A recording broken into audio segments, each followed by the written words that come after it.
Tag, Schatzi.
Hallo.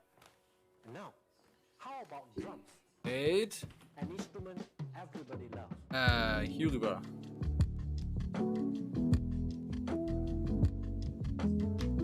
No. Jetzt hat es. So, muss die Kamera wieder. Hallo. Ich stehe wieder hier oben. Das bedeutet, es ist wieder Sporttag. Ich werde wieder leiden. Und es wird mir Schmerzen bereiten. Ich mach mal kurz die Musik leiser.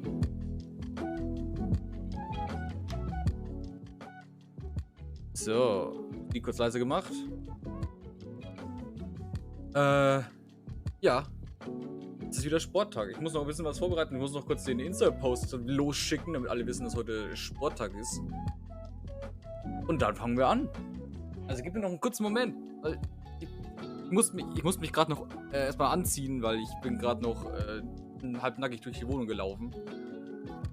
Und ja, deswegen habe ich jetzt diese 10 Minuten, die überlaufen am Anfang, habe ich jetzt weniger effektiv nutzen können, als es normalerweise der Fall ist. Deswegen ich muss noch schnell einen Insta-Post machen, damit Instagram auch weiß, dass ich hier bin. Und dann fangen wir an mit Ring Fit Adventure. Ich versuche mich auch gerade nicht davor zu drücken und einfach nur das Ganze in die Länge zu ziehen. Nee, ich will das wirklich jetzt noch schnell lösen. Also, kurzen Moment. Hi Postman, by the way, schön, dass du da bist. Ja, ich habe den Dienst- und das Tag Schriftzug hatte ich noch drin, aber ich habe es jetzt geändert. Wie du gesehen hast, es ist nicht Dienst- und das Tag, meine Kerle. Ich kann die Kamera zeigen, wie ich will, wenn mich keiner sieht, ne? So, wieder hier rüber. Ich habe mich auch gerade gewundert, ich habe gerade aufs unprofessionell. Hey! Gib mir 30 Sekunden, dann schauen wir auf meinen Instagram-Kanal, den hier oben, den Instagram-Kanal. Übrigens, ich habe Social Media, hier Instagram, da drüben Twitter und da drüben kann man mir, also nicht da drüben, aber man kann mir folgen auf Twitch. Wollte ich nur mal gesagt haben, falls jemand fragt, und man kann mir auf Patreon auch Geld spenden. Gut, dass du, falls irgendwer nachfragt, kannst du mir das heute sagen, Postmann. So, und jetzt lass mal hier mal kurz meinen Post absetzen. So. Ihr könnt mir dabei sogar zusehen. Kann meine Kamera hier alles schön verschieben und Mikrofon kann ich auch hochschieben, wie ich will. Das ist aber trotzdem noch ziemlich laut, der ganze Sound, ne? So, jetzt aber. Jetzt soll's gehen. Wunderbar. Wir werden auch dann gleich wieder sehen, ob das von der Höhe her passt. Also für den Stream mit dem Joy-Cons und Ringen und was weiß ich was alles. Und dann später gehen wir in eine Runde Cloudpunk oder... Weil ich glaube, das muss ich nochmal vorbereiten. Die Charakteranalyse von One Piece, die müssten wir auch noch machen, aber die ist ja... Die habe ich letztes Mal ein bisschen unterschätzt vom zeitlichen her. Heute haben wir kein zeitliches Limit, von dem her würde sich das auch anbieten. Sehen wir dann danach, wie weit wir es bekommen mit Ring Fit und dem ganzen Drumherum und hin und her. Also, was wollte ich jetzt machen? Den Instagram-Post habe ich noch nicht gemacht. So. Ich kann nämlich nicht 2 Sachen gleichzeitig machen.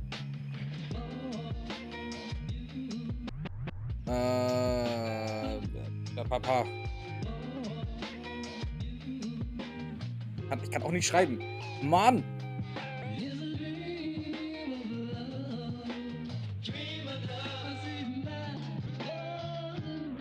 Alter, die Musik kommt ja aus der Hölle. What the fuck? Okay, ist ja weird. Nehme ich so hin. So. Ja, Twitch.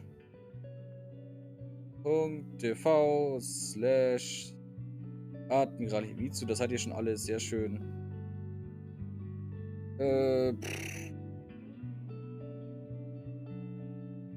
Hashtag Cloudpunk noch, dann Hashtag, was machen wir noch? Hashtag Twitch schauen wir noch mit rein. Ja. Noch irgendwas mit draufschrauben? Nee, komm, schickt mal so weg. Sehr schön. Ja, nice. Habe ich wieder irgendwas Grünes an, dass man auskien könnte? Ja, natürlich. Dass die Sport-Shirts immer grün ausgekiet sind. Da ist immer irgendwas Grünes dabei zum Auskien.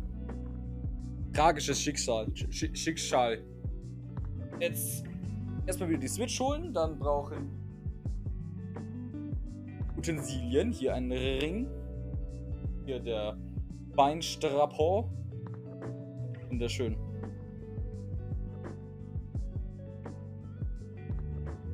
So.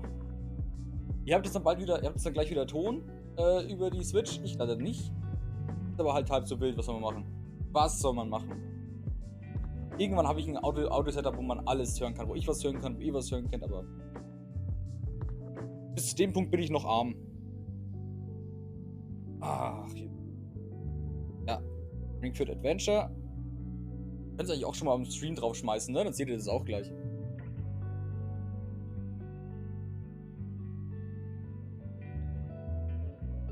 So. Deckt. Und wir wechseln rüber. Moment. Hier die Musik aus. Ihr müsst jetzt Musik hören, ne? Super. So will ich das sehen. So, was will er von mir? Den linken Joy-Con wieder ins Bein. Ist das der linke? Ne, ist der rechte. Ja, das ist der linke. Ja, das ist der linke. Der kommt an mein Bein. Wieder schön fest zu, weil sonst Ist das wieder alles zu locker? Außerdem, riesiger Vorteil jetzt für mich. Ich habe mit einer Freundin ausgemacht, immer wenn einer von uns beiden Sport macht, schreiben wir dem anderen, damit der andere sich schlecht fühlt und auch Sport macht. Das heißt, ich kann es ihr dann noch heute schreiben, so hey, wie? Ja. Switch, bin ein alter Mann. Hetz mich doch nicht so. Und die Kopfhörer gleich runter, weil ich höre ja eh nichts. Wunderbar.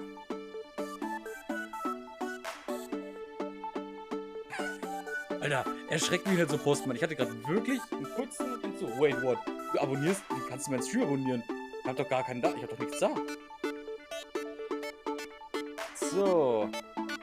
Ich muss auch kurz mein Handy noch anstecken, weil sonst ist es leer und das wäre dumm.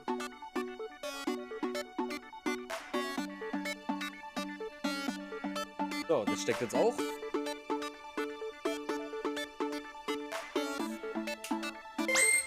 Sehr schön. Zurück in den Ring kommt zusammen. Ja. Warte mal. Kann ich so. Das Mikro mitnehmen.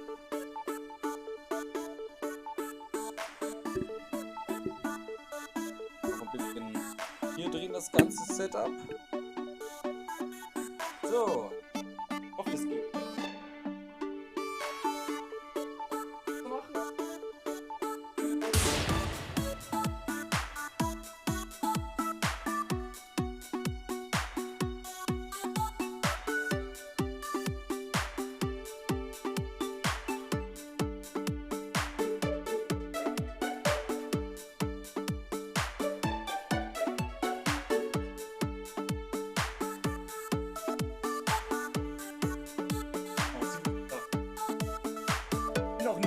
Ich sehe das doch, ob ich Ausschlag habe oder nicht.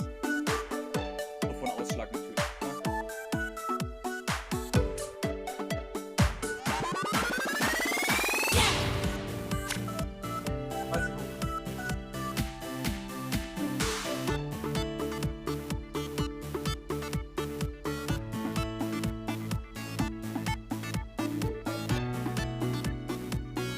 Ich muss alles auf den kleinen Bildschirm. Muss ich halt mein ganzes Spiel auch auf normal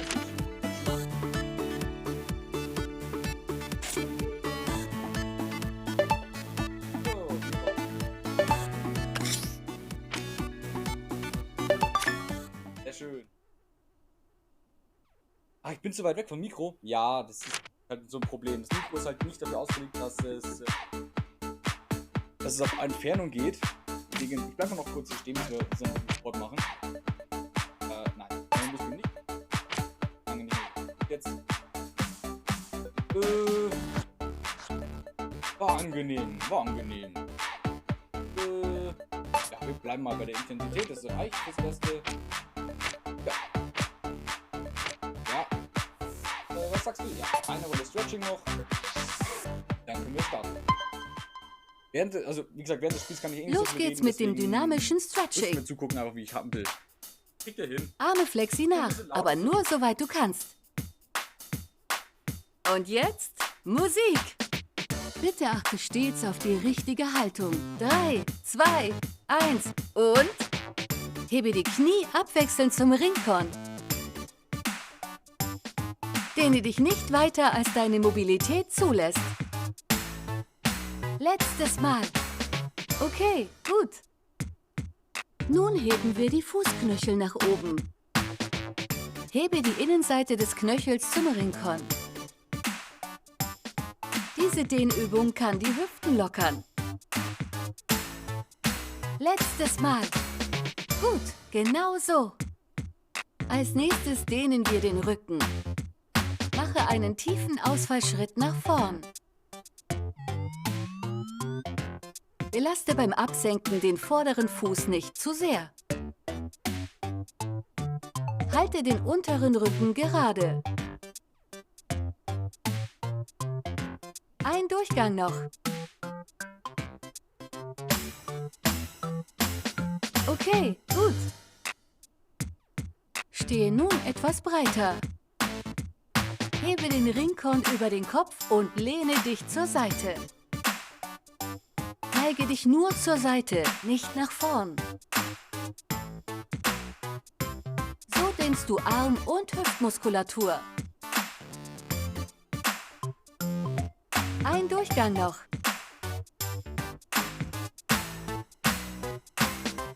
Gut gemacht.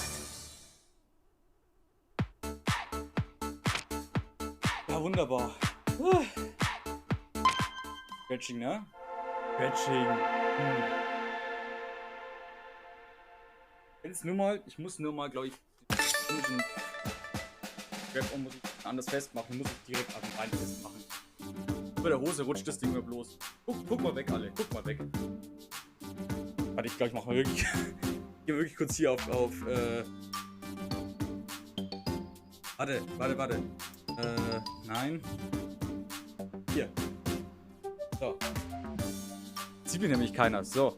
Kann nämlich schnell das blöde Ding da dran machen.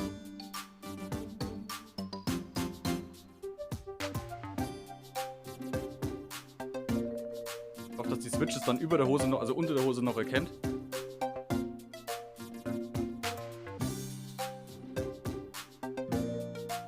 So, nichts passiert. Bin wieder da. Man hätte es wahrscheinlich eh nicht gesehen, aber. Naja. Gibt es Frischling? Richtig Frischling einfach. So, wir wollten jetzt letztes Mal machen die goldene Kuh jetzt, ne? Machen wir jetzt auch mal. Mach mal den Ton ein bisschen leiser, denn wenn ich mal was reden will, dann. Ja?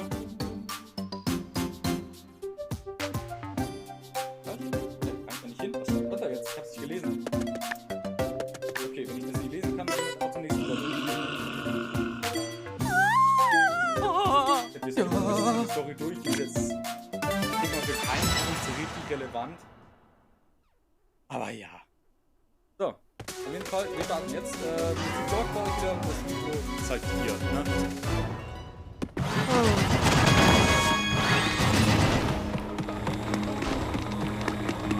Ja, los, schnell! Lauf dagegen an! Okay, gut.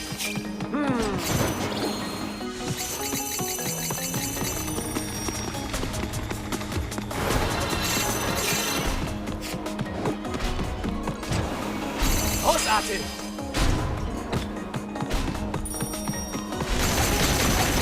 Weiter so! Spitzenmäßig! Ja!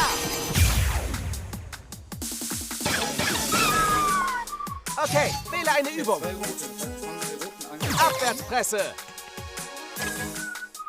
Und los!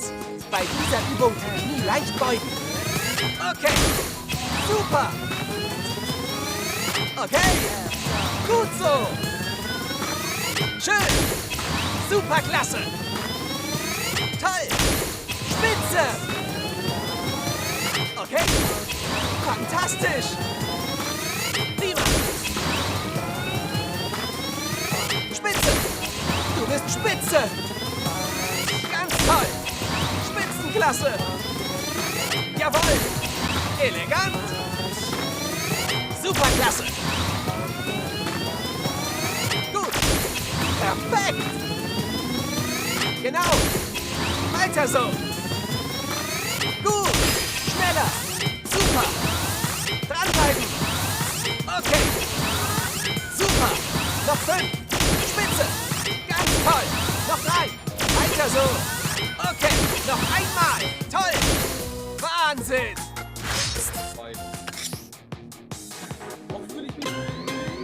Weiter drücken!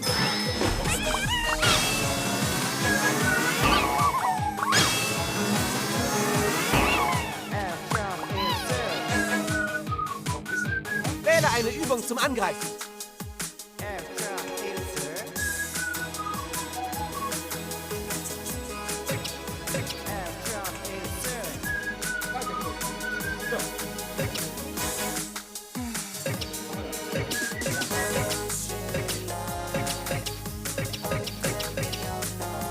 Zufall!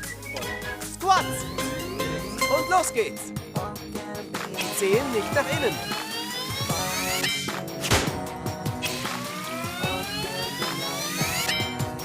Runter und die Knie nicht so weit vor.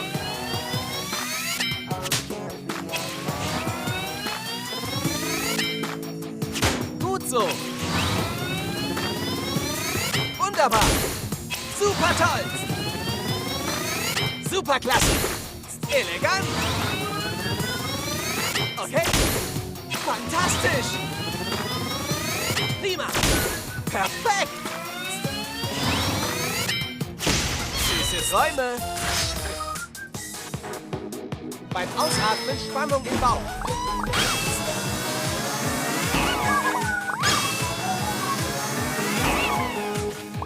Stuhlhaltung.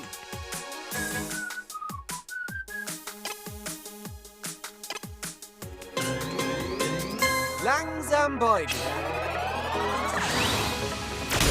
Und langsam zurück. Trainiere deinen Unterkörper.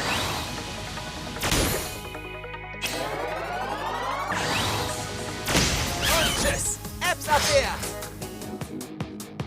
Leicht in die Knie und spannen. Bein anziehen. Das wird ziemlich schlecht.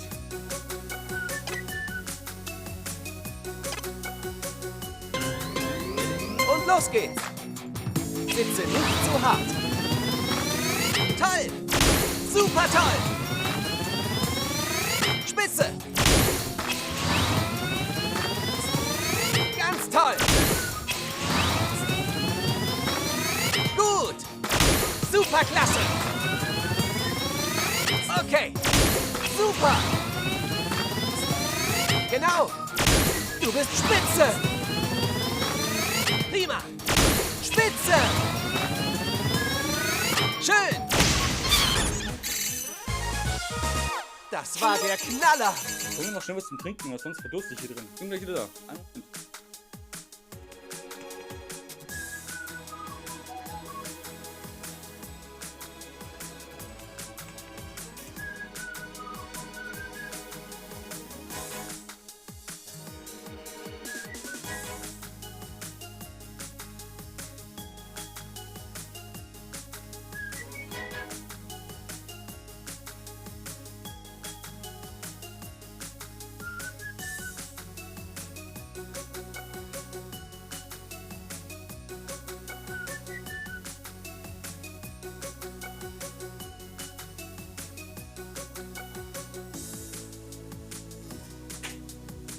Wasser. Hol.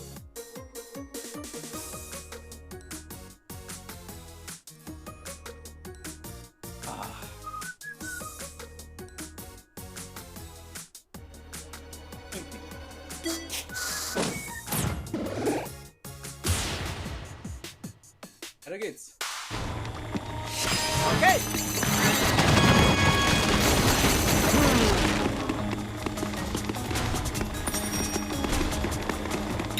Ha!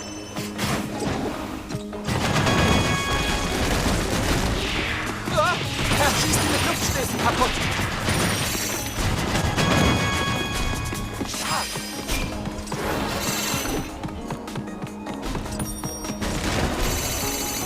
Pack dich.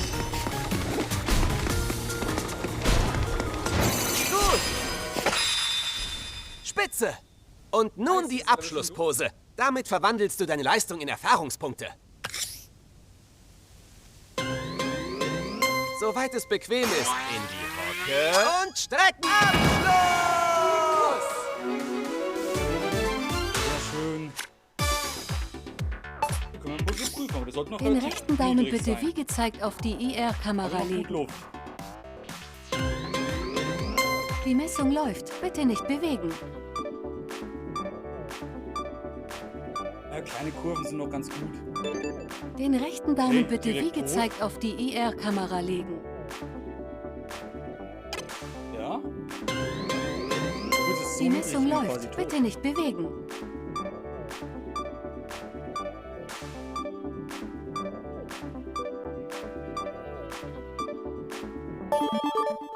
Ja, der ist der mäßige Aktivität.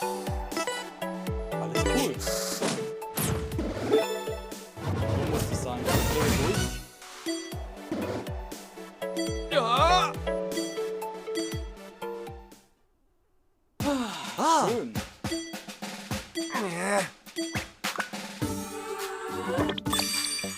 unten. Das sieht aus wie ein Bonuslevel oder sowas.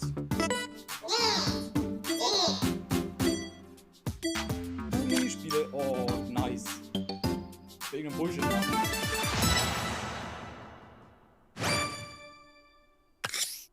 So, wie funktioniert das jetzt? Ah.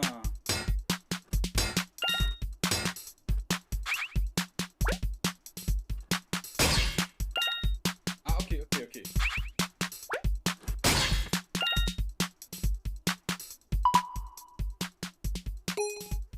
Fertig? Los!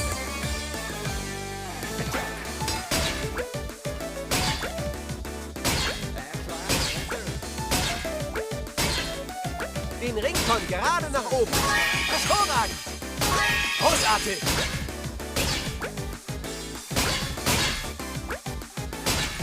Damit sprichst du viele Muskeln an.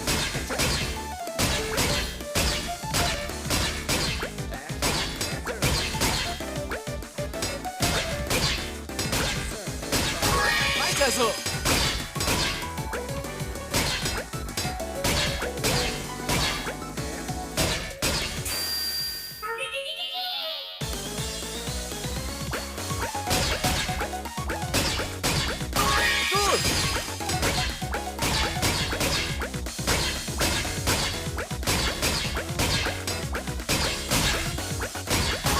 Super toll!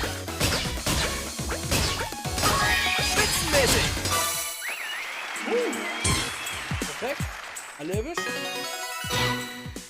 S-Rang direkt beim ersten Versuch. So muss das. So ist es doch immer. Es hat nicht viele XP gegeben. War jetzt auch nicht so anstrengend, aber war halt so eine schöne Zusammenstellung mit Ziel. Nice.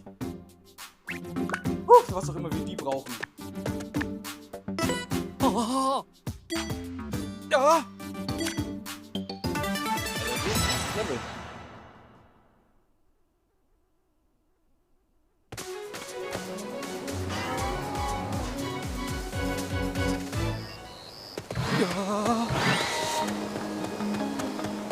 Wenn du was aufsaugen willst, zieh mich auseinander.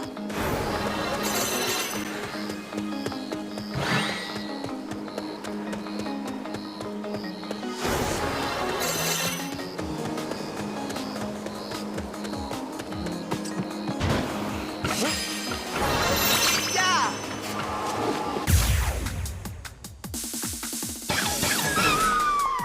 Wähle eine Übung. Hüpfer immer. Zufall! Überkopfpresse! Und los! Heftige deine Schultern! Toll! Du bist spitze! Prima! Gut so! Schön! Super toll! Spitze! Spitzenklasse! Okay! Fantastisch! Okay! Superklasse! Schön! Super! Okay! Elegant! Gut! Spitze! Genau! Superklasse! Jawohl! Weiter so! Super! Schneller! Wunderbar! Genau! Toll! Gut! Noch 5! Prima! Superklasse! Noch 3! Dranbleiben! Dranbleiben! Noch einmal! Wahnsinn! Den Bauch stärker als die Arme.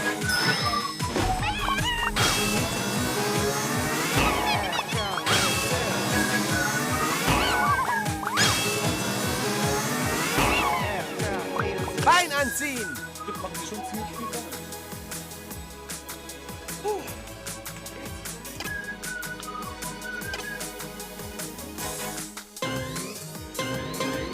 Und los geht's! Beim Anziehen auf den Bauch spannen. Ganz toll! Perfekt! Toll! Spitze! Jawohl! Du bist spitze! Super! Superklasse. Genau. Gut. Ganz toll. Okay. Super toll. Okay. Gut so. Wunderbar. Weiter so. Superklasse. Perfekt. Gut. Gib Vollgas. Prima. Schön. Toll. Wunderbar. Noch 5. Super. Weiter. Noch 3. Weiter so. Jawohl. Noch einmal. Toll. Toll gemacht. Steh wieder auf. Aber keine Eile, ja? Was ist denn der Ring so? Ich hab jetzt gerade das hier mit dem Ring gespielt. Der ist so schlimm nervig. Ich weiß nicht, ob man den ausschalten kann, aber... Beim Ausatmen Spannung im Bauch.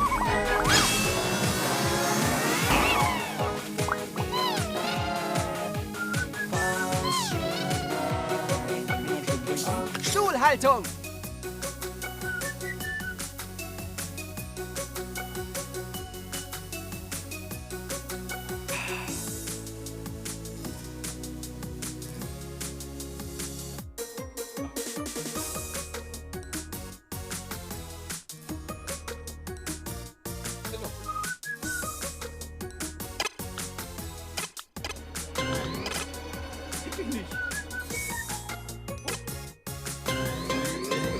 Langsam beugen. Und langsam zurück. Beim Heben die Brust nach vorne. K.O. Abwehr. Ging jetzt schnell. Weiter drücken.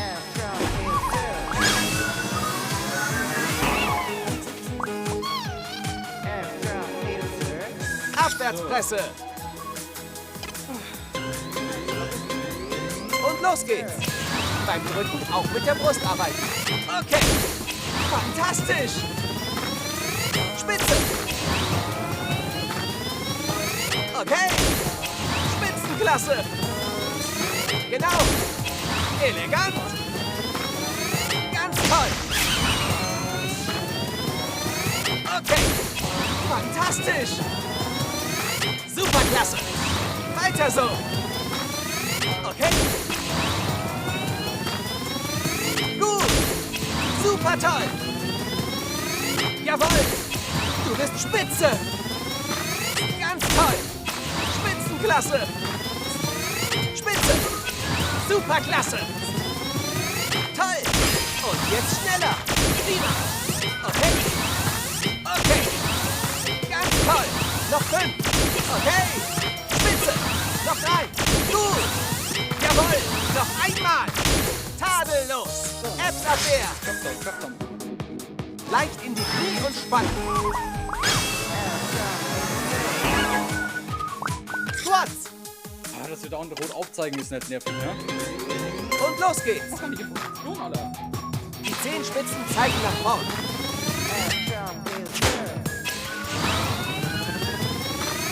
Super. Gut so.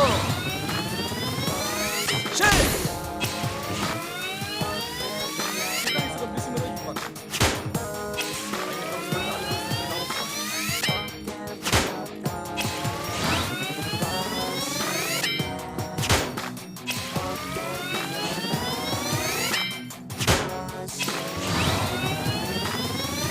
Wunderbar. Eine Harte weniger. Sache.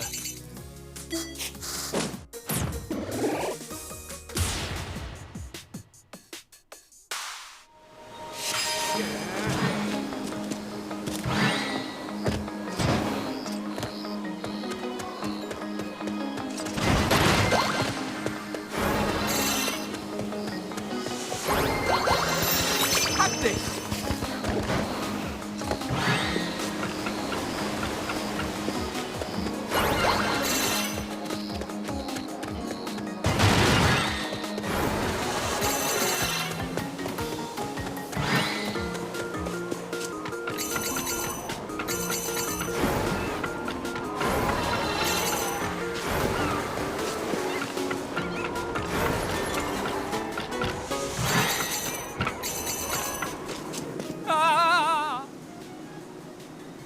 für einer? Wähle eine Übung zum Wie Angreifen. heißt die grüne Kranke? Zufall. Ist ja lustig. Stuhlhaltung.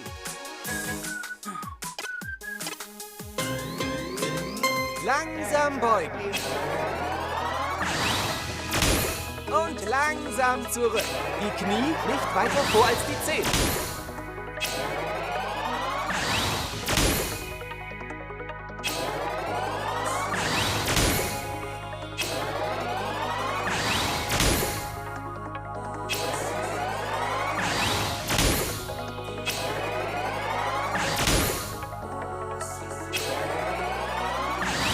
Tadellos.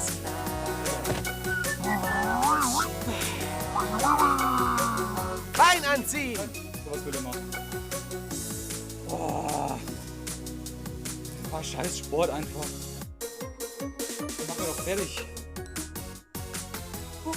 Weiter geht's.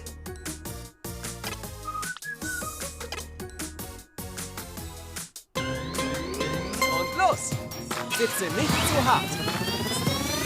Schön. Perfekt. Toll. Spitze. Okay. Spitzenklasse. Okay. Genau. Okay. Superklasse. Super toll. Spitze. Gut so.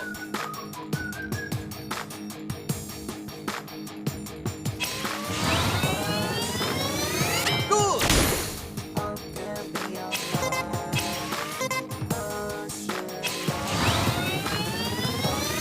Prima. Du bist spitze. Super. Super. Wunderbar. Ganz toll. Und Turbo. Okay. Genau. Wunderbar. Ganz toll. Noch 5. Okay. Toll. Noch 3. Weiter. Superklasse. Noch einmal. Toll. Toll gemacht. Steh wieder auf. Aber keine Eile, ja? Soll ich mit Eile aufstehen? Aber die Spielfigur springt da hoch zu einem Frosch, oder? Beim Ausatmen Spannung im Bauch.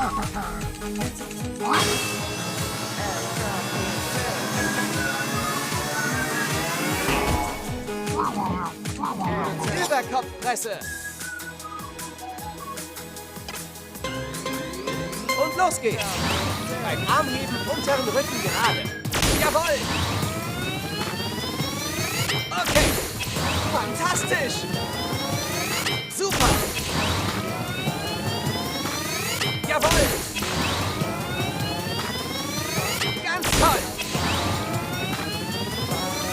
Gut. Elegant. Genau. Weiter so. Super. Superklasse. Prima. Toll. Spitze.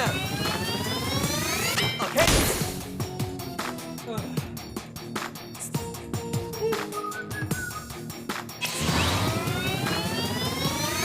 Superklasse. Wunderbar.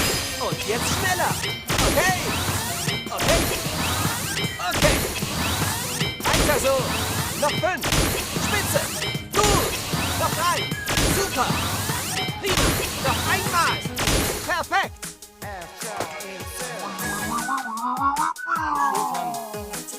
Squats.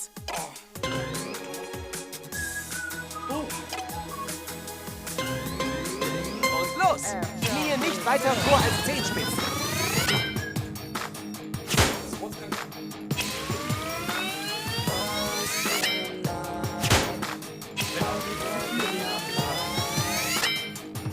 Runter und die Knie nicht so weit vor.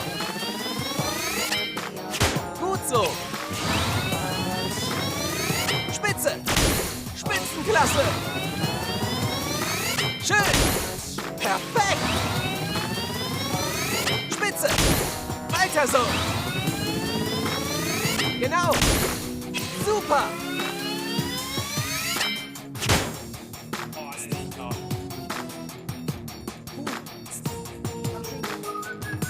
Oberschenkelmuskeln. Uiuiui.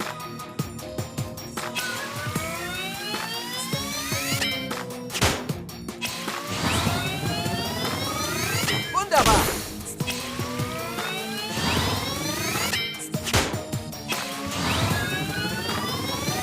Prima. Und Turbo.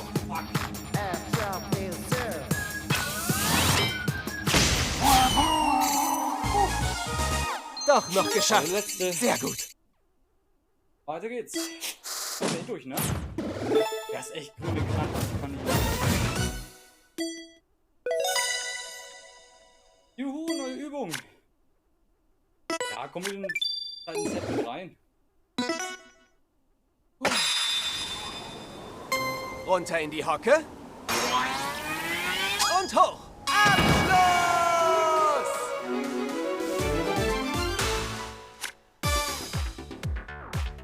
Ah ja, Puls. Immer erst den Puls pressen. Jetzt sollte er schon wegen höher sein, glaube ich. Boah. Oh ja, Bruder. Ist das noch gesund? Starke Aktivität. Ja. Oh, das war doch bei 75, jetzt ist es bei 78%. Holy shit. Ah, Da haben wir immer irgendwelche komischen Achievements reingeholt. Auch das.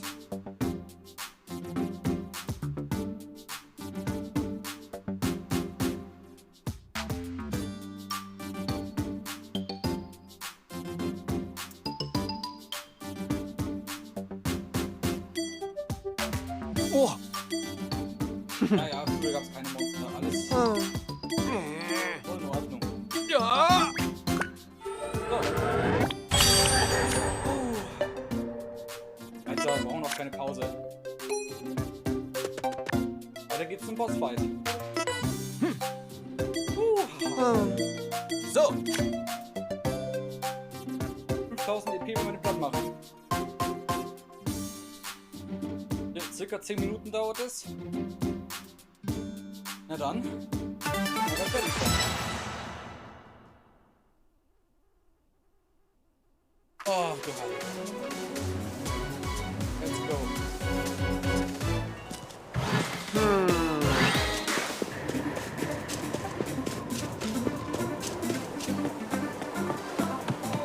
ein besonderes Tor. Schieß auf das Windrad. Genau so. Ja! Und schon geht's auf. Ha!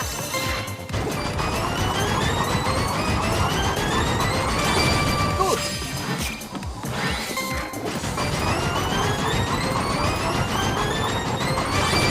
Sehr schön. Alles klar? Keine Pause oder so? Ja!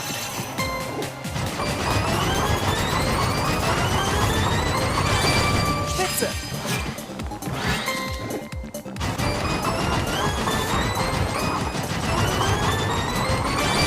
Ja! 8 Reserven!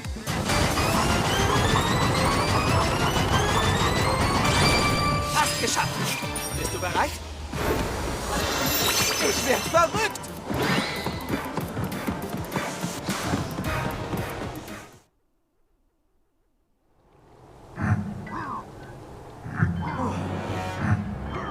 Also auch wenn die angespielt ist, das Ganze das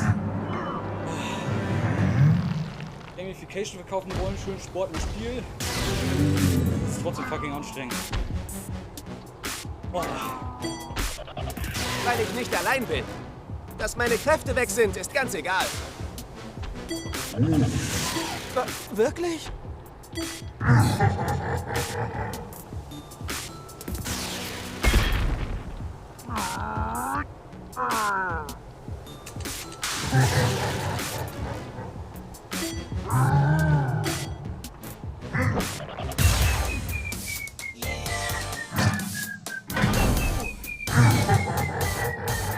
Das kann schmerzhaft werden. Kümmere dich lieber als erstes um die Hantelgegner. Wähle eine Übung.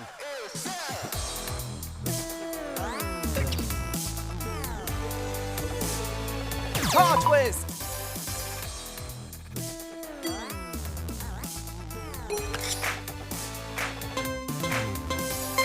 Schön drehen. Rechts, links, rechts, links, rechts, links, rechts, links. Das trainiert die Teilnehmer. Rechts, links, noch 20, links, Hälfte geschafft. Links, rechts, links, rechts, links, rechts, links, noch 10, links, rechts, links, rechts, noch 5, rechts, links, rechts, links. Wahnsinn!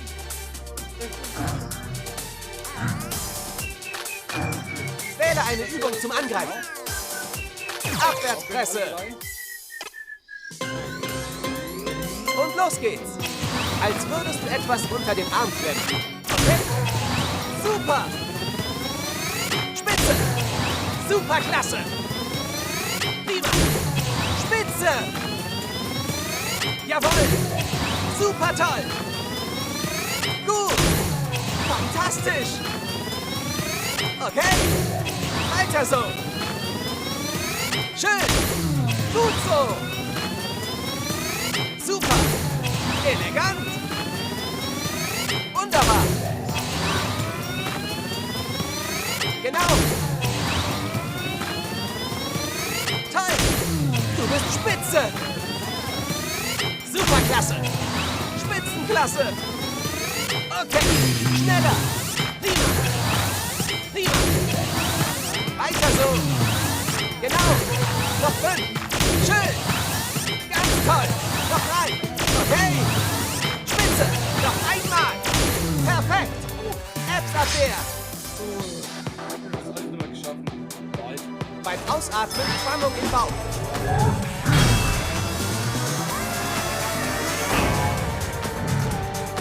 Wasser trinken nicht vergessen.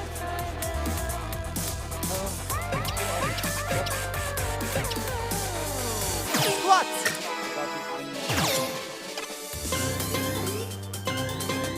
Und los! Die Zehen nicht nach innen.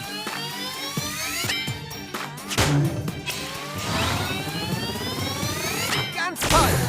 Perfekt! Okay? Elegant! Spitze! Gut so! Ich muss kurz anmerken, meine Arme sind ungefähr genauso wie die von der Figur, wenn ich da runtergehe. Es ist... Oh, Alter. Schön! Du bist spitze! Super! Super toll! Genau! Okay! Spitzenklasse!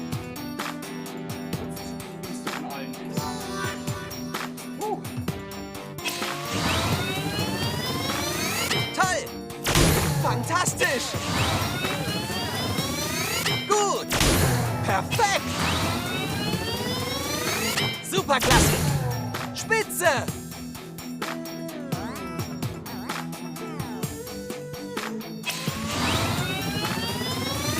Ganz toll! Super! Jawohl! Und Turbo! Okay! Weiter! Toll! Wunderbar! Noch 5! Super!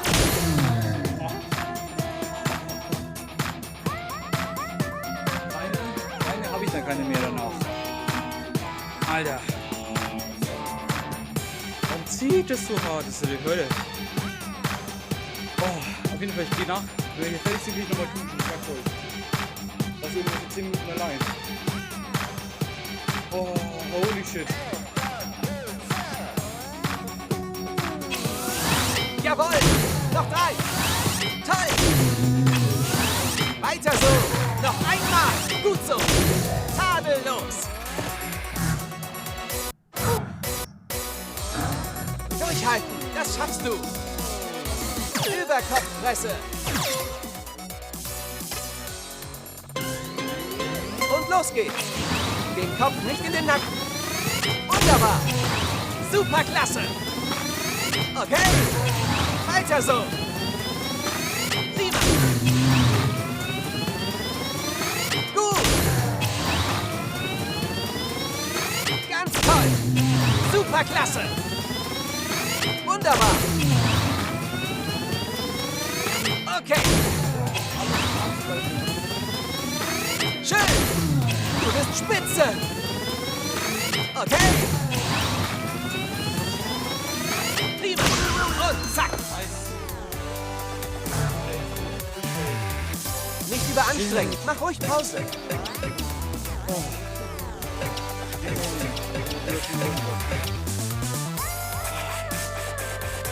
Nochmal Schluck trinken. Also jetzt fast kein Wasser mehr, ey. Das Wind zieht so hart. Flüssigkeit, ich schwitze. Keine Ahnung, ich schwitze im Karaterennen nicht so viel wie hier. Aber das liegt auch daran, dass diese ganz unterschiedlichen Übungen, die mache ich halt sonst nicht, ne? Oh, fuck.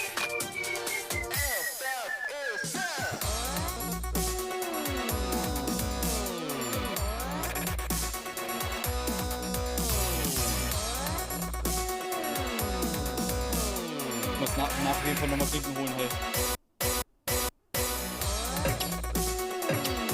Bein anziehen.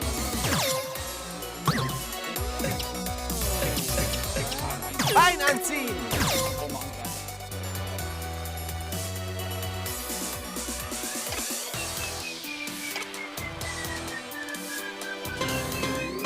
Und los geht's. Füße hinten, um den Bauch zu stärken. Spitze. Super. Okay. Spitzenklasse. Toll. Genau. Super. Jawohl. Gut so. Superklasse. Weiter so. Okay. Perfekt. Okay. Spitze. Prima. Fantastisch. Ganz toll. Elegant.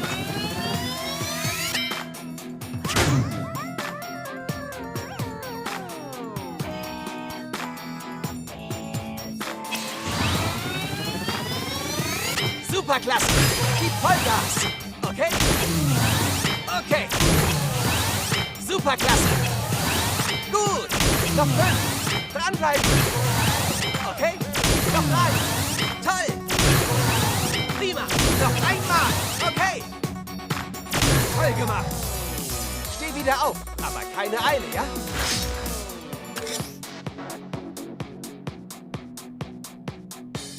Schön, dass ich so hier gucken kann, ne? Wunderbar. Holy.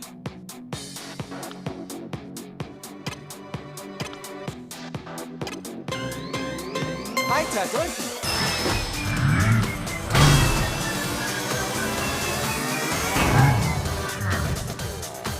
Okay, nächste Übung. Stuhlhaltung.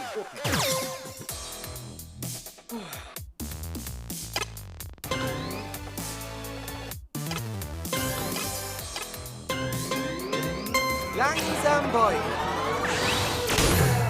Und langsam zurück. Nicht deine Mobilität überschreiten.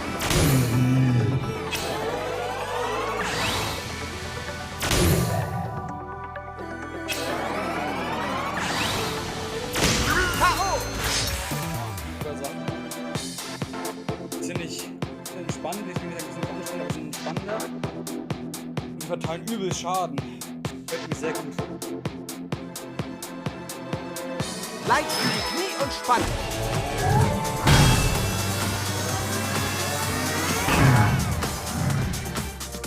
Nächste Übung. Gib alles. Core Twist.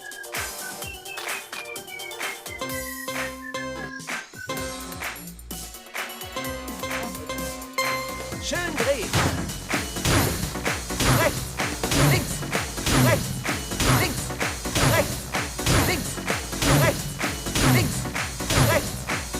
unserer Mitte stagniert. Links, rechts, noch 20, rechts, Hälfte geschafft, rechts, links, rechts, links, rechts, links, rechts, noch 10, rechts, links, rechts, links, noch 5, links, rechts, links, rechts. Perfekt!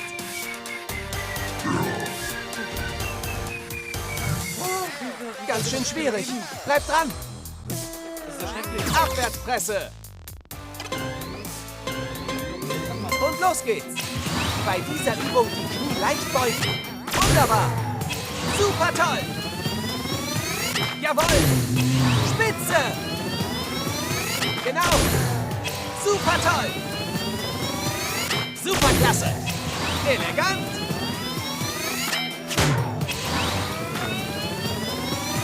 Super. Perfekt. Gut. Gut so. Spitze. Spitzenklasse. Okay. Super. Toll.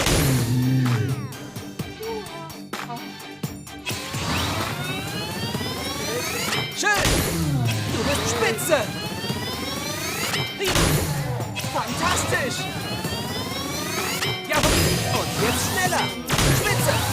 Gut. Wunderbar. Superklasse. Noch 5. Dranbleiben. Super. Noch 3. Jawohl. Schön. Noch einmal. Wahnsinn. Apps-Abwehr. Den Bauch härter als die Arme.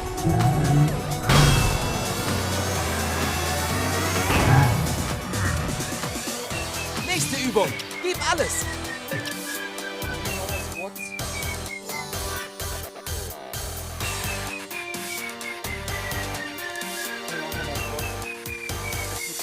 Squats. Und los geht's. Die Zehenspitzen zeigen nach vorn. Toll. Superklasse. Okay.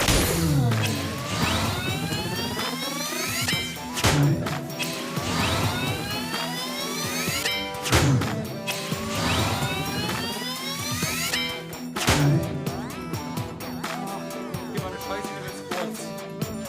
Was wird durch? Ganz toll. Weiter so. Okay. Genau. Gut so.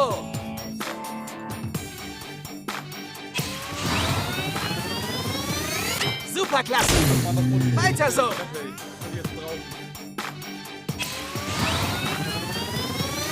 Gut.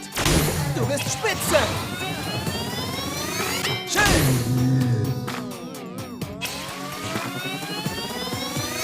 Okay.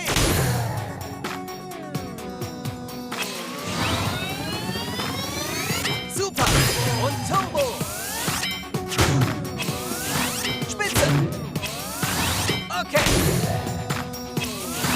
Okay. Noch 5. Genau.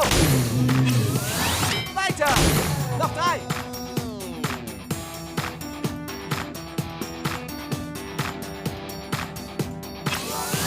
Ganz toll. Okay. Noch einmal. Toll. Das war klasse. Apps-Abwehr. Er hat immer noch so viel Leben. Leicht in die Knie und spannen.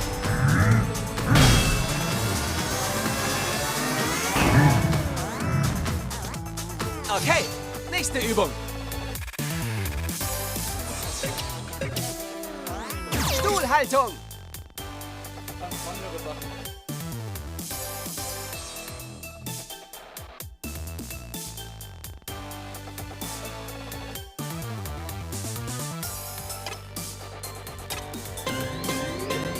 Langsam beugen. Und langsam zurück. Knie und Füße zeigen gerade nach vorn.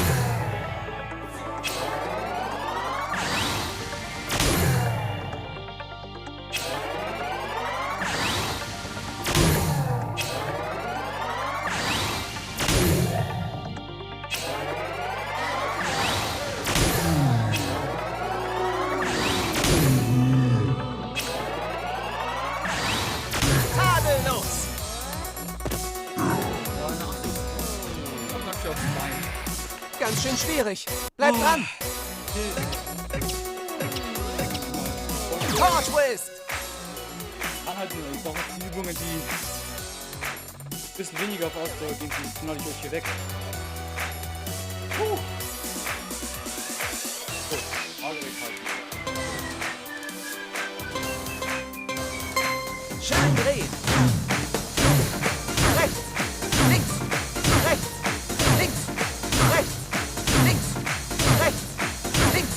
Brust raus und Rücken gerade. Rechts, links, noch 20, links, Hälfte geschafft. Links, rechts, links, rechts, links, rechts, links, noch 10, links, rechts, links, rechts, noch 5, rechts, links, rechts, links. Wahnsinn! Apps-Abwehr! Schön. Was haben wir geschafft? Beim Ausatmen Spannung im Bauch.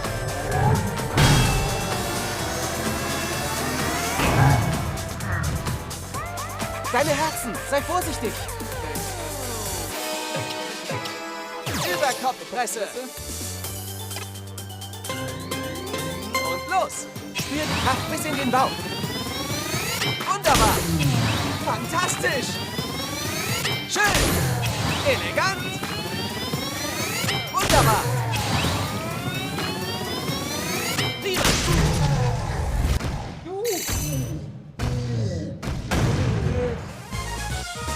Das war der Knaller! Oh, fuck. Gut, Level 9. Oh, ich denke, wir können ja heute ist wieder genug. Level 10, alles klar, wir haben Level übersprungen. Oh. Runter in die Hocke. Und hoch. Abschluss! Sehr schön. Dann machen wir jetzt noch das Abdehnen. Ausdehnen und dann gehe ich schön duschen. Gib mir 10 Minuten, dann bin ich wieder da. Schauen wir uns schon unseren Puls an, also meinen Puls an. Denn nicht euer Puls zum Glück. Seid ihr gerade mitgemacht, dann könnt ihr vielleicht genauso aussehen, der Puls. Ja. Zeit für eine Pause. Und wir trinken.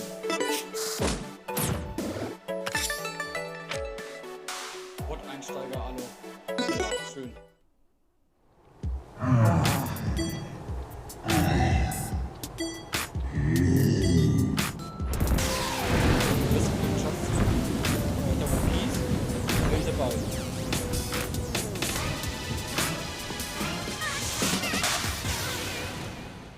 Boah, alles klar.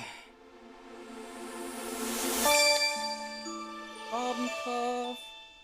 Das ist jetzt das, wo die Gegner andere Stufen haben. Kurz die Farben auch actually Sinn machen. Könnte sein, ne? Ringe! Wir machen gleich die Social Media Frage Postmann, keine Sorge. Yes, schön die Welt geschafft. Ja, jetzt kommt die Farbenkraft. Ha! Gleiche Farbe, gleich höherer Schaden. Ha! Yes. Oh, auch zu 100%. Direkt alles completed. So muss das. Wir verlassen heute das Game. War wieder sehr schön.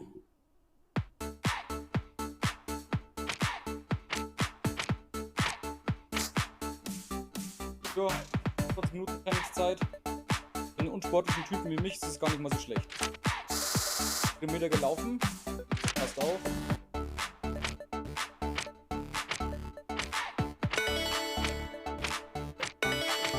Ja.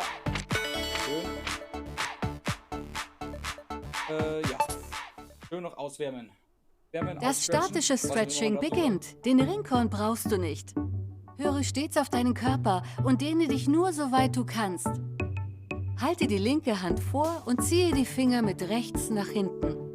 Strecke den linken Arm vor und beuge das linke Handgelenk nach hinten.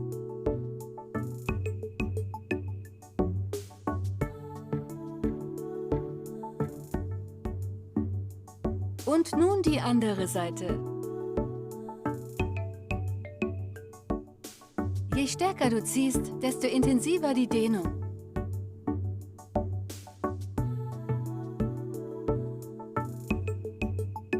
Und langsam zurück. Hebe beide Arme und umfasse den linken Ellbogen. Das Ziehen des Ellbogens dehnt die Oberarme. Bei der Übung gibt es noch eine coole Sache, die kann ich euch dann gleich mal zeigen. Special Talent von mir. Und nun die andere Seite. Achte darauf, den Kopf nicht nach vorn zu senken.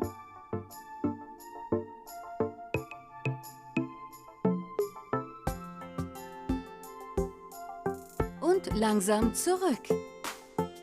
Verschränke die Finger vor dem Körper. Halte dich etwa in Sitzstellung und strecke die Arme nach vorne.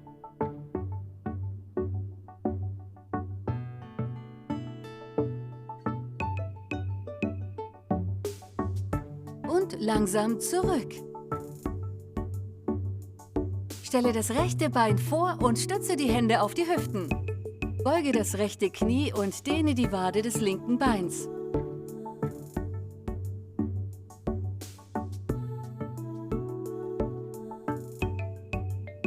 Nun das andere Bein. Dehne dich kontrolliert, ohne zu federn.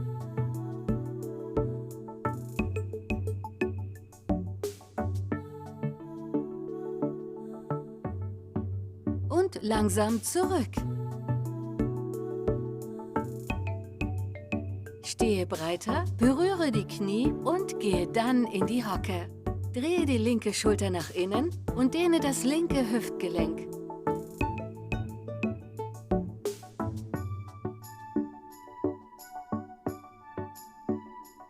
Blicke wieder nach vorn. Dehne nun das rechte Hüftgelenk. Knie und Füße zeigen nach außen. Und langsam zurück. Das Stretching ist zu Ende. Gut gemacht.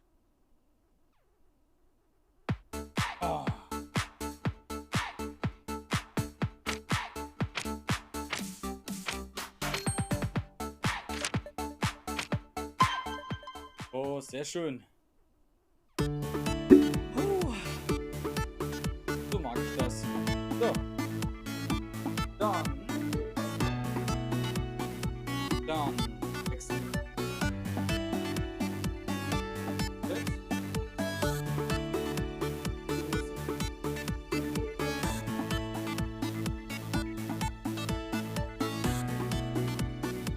Muss auch da nochmal rüber wechseln. So. Na, Bildschirm, hast du Bock? Komplett durchgeschwitzt schon wieder. So. Ihr kriegt hier wieder ein bisschen Musik auf die Ohren. Ich gehe schnell duschen. Übrigens, was ich euch noch zeigen wollte. Und hier machen, oder?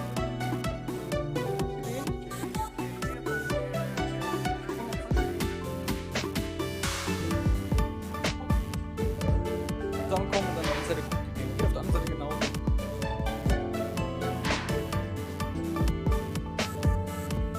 So kann man nämlich flexen. Ja, ich habe es halt über die Jahre Karate habe ich das gelernt. Ja, kommt man irgendwann hin. Schwieriger wird es dann, wenn man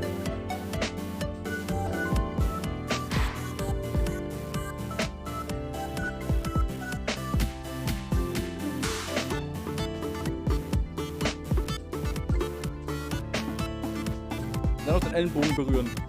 Es ist richtig schwer. Um kurz die Frage zu beantworten, ob ich Social Media habe. Ja, habe ich. Es ist easy, echt jetzt? Ich finde es richtig hart. Das finde ich nicht so leicht wie jetzt hinten im Rücken zusammenkommen. Finde ich einiges schwerer. So, Kinders. Habe ich in Social Media? Ja, gut, dass du fragst, Postmann. Instagram, Twitter und hier natürlich auf Twitch auch immer folgen. Und ich habe auf YouTube, ich habe auch Admiral Munition. Vielleicht müsst ihr das mal irgendwo verlinken. Oh, so, Kinders, ich gehe jetzt schnell duschen. Und dann bin ich wieder für euch da. So, ich schalte auf die Pause. Sehr schön. Ja, jetzt ist es auch schön scharf alles. So, dann bis gleich.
So. Oh.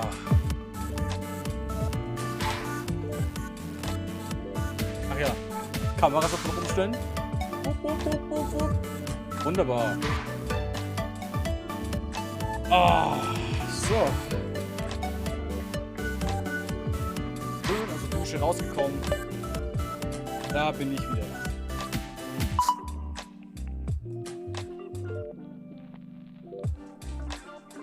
Die Switch wieder ausschalten.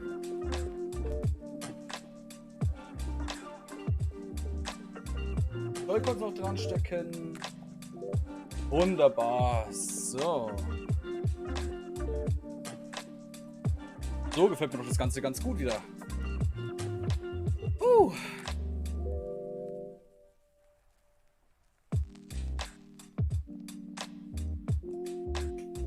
Ach ja.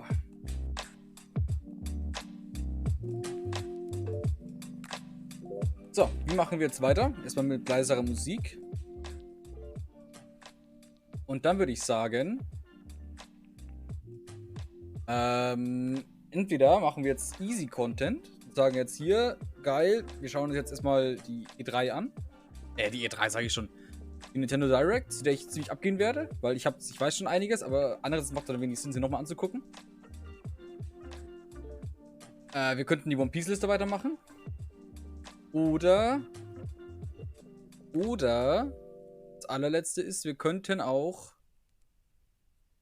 wobei die One Piece Liste würde ich mir gerne für Sonntag aufheben. Irgendwie würde ich da gerne einen ganzen Stream draus machen. Nicht bloß so zwischendrin. Och ja. Wir könnten jetzt auch einfach Pokémon weiterspielen. Könnten wir auch machen. 1000 Möglichkeiten haben wir. Na.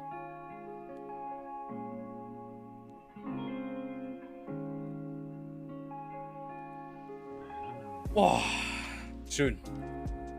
Erstmal wieder hier ändern. Ring Fit Adventure zu. Was machen wir denn jetzt? Weißt du was, wir spielen weiter Cloudpunk.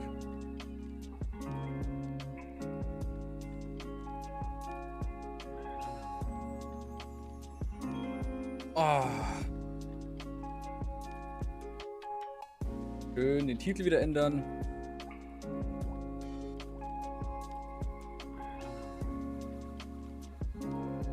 Nice. Dann spielen wir jetzt Cloudpunk. Oh, will ich auch weiterspielen, hey. Cloudpunk, Cloudpunk, Cloudpunk, da haben wir es ja. Auf einmal müssen wir das DLC dann noch spielen, ne? Cloudpunk spielen. Ah. Hier dann gleich noch ändern auf. Zeig's mir noch nicht an.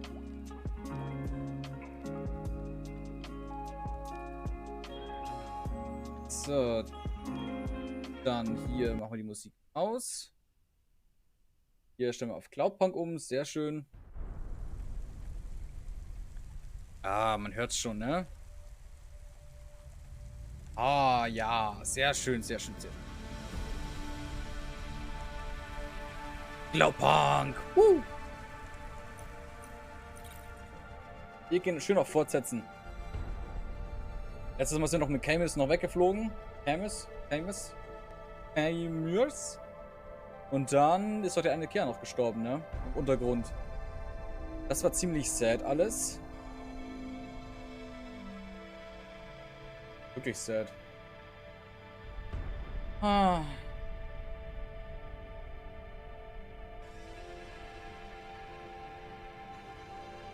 Und eine schöne Ladeschnecke haben wir natürlich auch immer noch da. Ich weiß echt nicht, wo wir waren. Ich weiß, dass wir mit Camus letztes Mal ziemlich guten Sextalk hatten. Das war zum Glück gar nicht weird, weil es Camus unser Hund ist, aber ja. Na, aber naja. Also, wir müssen... Wo wollten wir denn hin? Ach, wir wollten zu Evelyn, ne? Huch! Evelyn ist nicht... Doch, Evelyn ist da. Oh, ich dachte jetzt schon. Okay, Evelyn.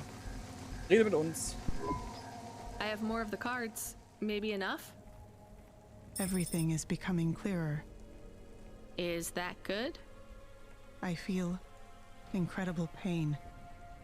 I'm sorry, Evelyn. What do you remember? Dr. Zizic and I had an argument. She said I should forget what happened. Put it behind me and move on. I wanted to die. Do you remember what it was that made you feel like you couldn't go on? At the periphery, I met someone. Someone I cared very deeply for. Did something happen to them? Yes, they fell in love. Eigentlich With nichts who? Schlechtes. With me. Nur noch nichts Schlechtes. So what was the problem? Genau. I cared for them deeply, but I could not love them. You shouldn't feel guilty about that. You do not understand. I could not love them, no matter how much I wanted to. I am not built to feel it. I see. But if you cared for them, then that's... It is not the same as loving them. What I felt was like... It was like being able to taste, but not swallow. Being able to see the sun, but not feel its warmth on my face. I was walking towards a deep, blue, infinite sea. But the tide was rolling out, and no matter how fast I ran, there was always sand beneath my feet. All I wanted to do was swim, but for me, there was only an endless shore. I still don't get it. Some androids can't love, and yet still they feel whole. Some can, and they can feel everything. For me, it is much worse. I can feel the hole inside me where love should be, and I can feel that it is not there. Do you remember anything else about the periphery? About Dr. Zizic? I remember little. I struggle to picture their face. But I remember that I was the one that posted the punch card under your door. The first one. Why? I asked Dr. Zizic to change my core programming, to forbid me from searching for the lost memories. I knew you traveled through the city. You might find them. You might help me recover my memories. So you lied to me. Do you understand why? Do you? No, but I want to. Ach, Mann, die Arme. Es ist eigentlich ein verdammt guter Vergleich. Also quasi zu sagen, man sieht zwar die Sonne, aber man fühlt halt nicht die Wärme. Ja, das hat verstehe genau, was sie meint eigentlich mit der Liebe dann dafür. Ja, oh, es ist ein sehr guter Vergleich und B, ein so trauriger Vergleich. Kann das Spiel mal nicht so deprimierend dauernd sein? Das wäre doch mal was. Warte. Ja. Och, die arme Evelyn. Wir müssen auf jeden Fall noch die Lochkarten für sie besorgen. Das hat doch oberste Priorität, oder? Das ist doch das Wichtigste. Die tut mir echt leid. Ach, die tut mir echt leid, ja. Wenn die Charaktere in dem Spiel mal nicht alle immer so leid tun, das ist echt schlimm. Dann fängt das Spiel an, denkst du sofort so, ach komm her, lass dich drücken, Kindchen. Das ist gerade ziemlich laut, ne?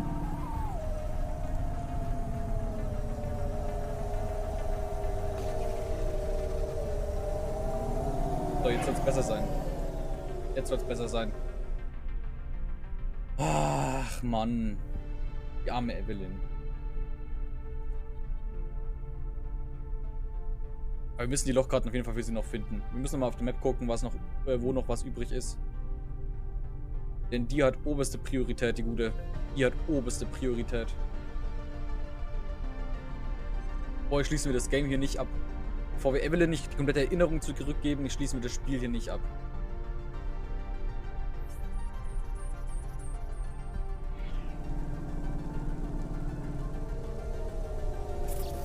Schauen wir doch dann gleich mal.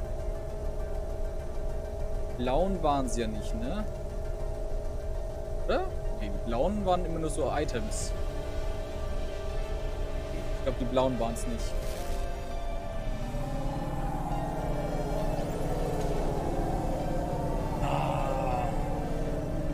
Ach, die gute Evelyn. Naja, jetzt fliegen wir jetzt noch weiter. Was machen wir jetzt eigentlich? Wir holen jetzt Huxley ab. Wer ist denn Huxley? Kennen wir Huxley schon? Ich glaube... Junge! Über dir kommt UFO unter dir. Rechts vor links, nur quasi drüber und drunter. Okay, da habe ich jetzt... Ich war jetzt gerade... Okay, ich war gerade im Gegenverkehr. Ja, okay, sehe ich ein. Ja, okay, und da war ein Haus. Okay, ja. Okay, Gegenverkehr. Alles noch im grünen Bereich. Wir müssen noch nicht zur Reparatur, das ist schon mal das Wichtigste. Ah, schön. Oh, es ist gut, wieder frisch geduscht zu sein nach dem Sport. Oh, mir tun so die Schultern weh. Aber das ist in Ordnung. Ich denke, damit kann ich arbeiten. Wir arbeiten.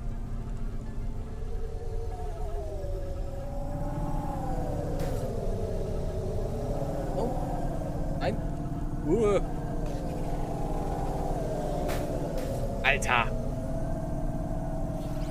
Dieser Gegenverkehr macht mich narrisch. Warte, Map, kurz gucken. Ist denn irgendwo irgendwas noch zum Einsammeln? Alles blau. Alles blau. Ich denke nicht. Aber haben wir nicht letztens irgendwie so einen Code bekommen für die Terminals? Da haben wir noch irgendwas bekommen, oder nicht? Lass mal kurz hier parken.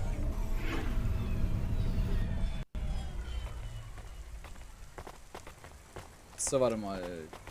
Terminals. Das sind doch die hier, ne? Warte mal, haben wir das Inventar? Speicherchip, Speicherkarte, eine Flöte. 1C652. 1C652. Hahaha. 632.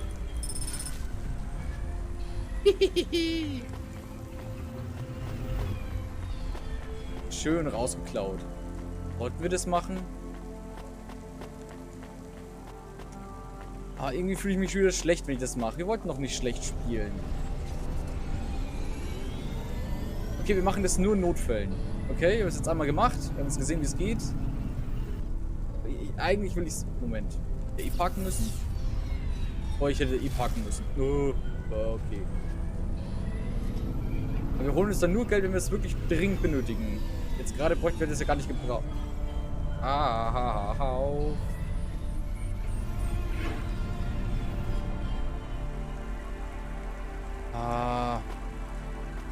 Mann, jetzt fühle ich mich schlecht dafür, dass wir geklaut haben. Das Spiel fühlt mich, lässt mich bei allem schlecht fühlen. Das ist nicht schön. Mag ich nicht.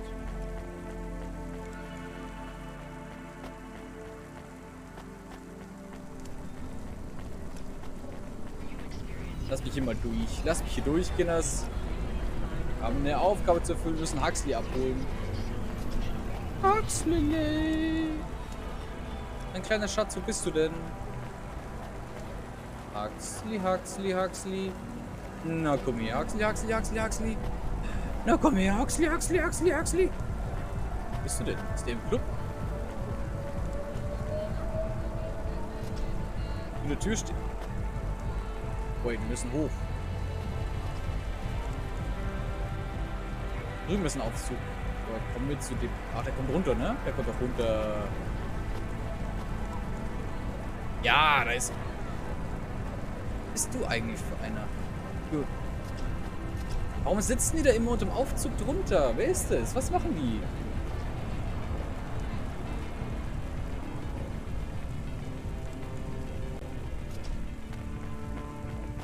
So, Huxley, Huxley, Huxley, Huxley. Da bist du ja. Are you Huxley? The dame really came through.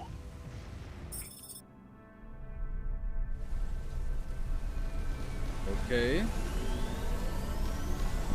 Why do you talk like that?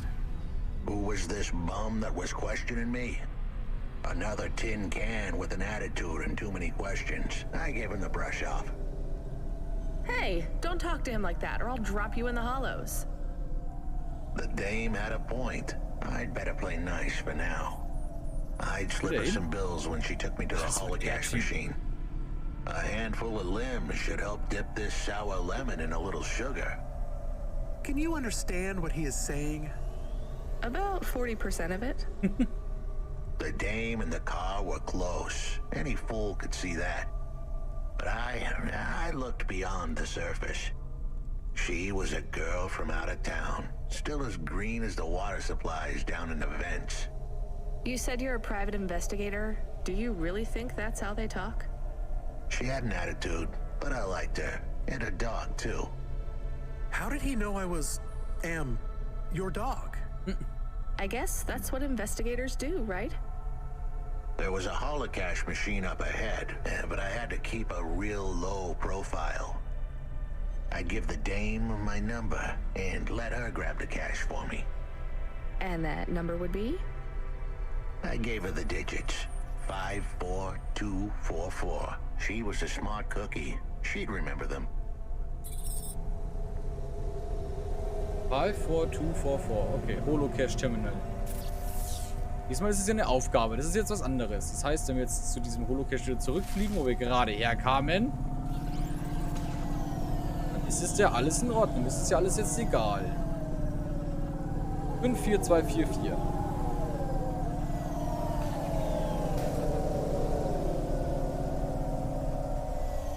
So, 542.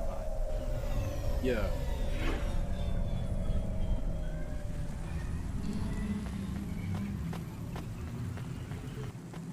Mal gucken, was wir bekommen. 5, 4, 2, 4, 4.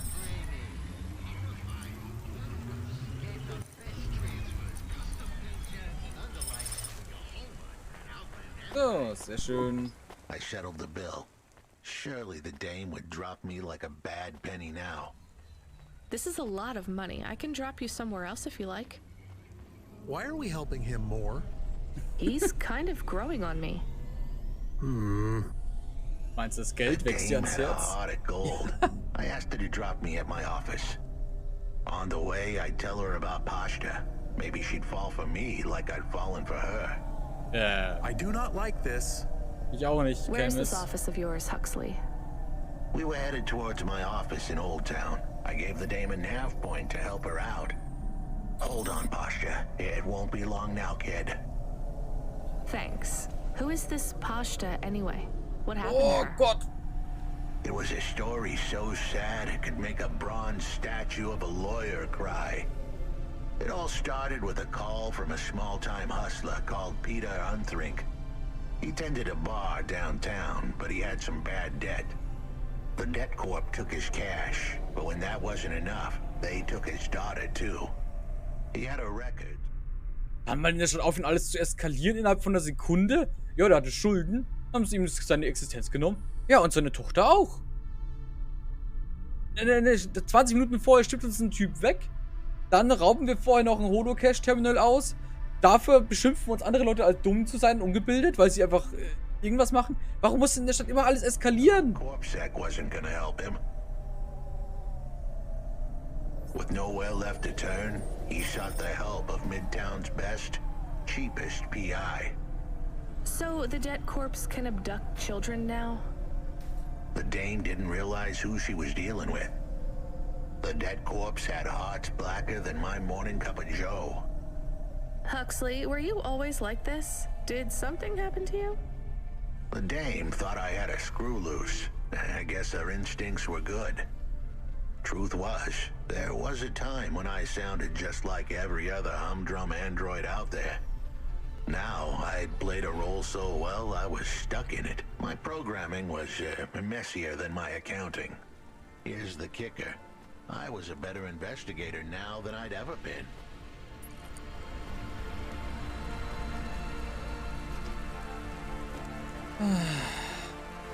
Was ist nur aus diesen Leuten geworden, Alter?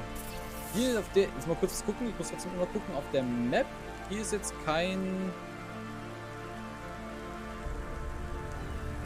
Ah, doch, hier hinten. Hier hinten sind noch zwei. Da müssen wir noch finden. Hier hinten sind noch zwei so Lochkarten für Evelyn. Komm ich denn jetzt da hoch? Was ist denn jetzt da oben? Wait. Da ist ein Aufzug. Oh, jetzt wird der natürlich hoch. Der fährt immer hoch, wenn man hinkommt, ne? Hier hin. Komm runter, Aufzug. Na los. Na los. Dankeschön. Während wir warten, immer einen Schluck trinken. Nicht vergessen, trinken ist wichtig, Guinness. Ah, draufgekommen aufs Panel.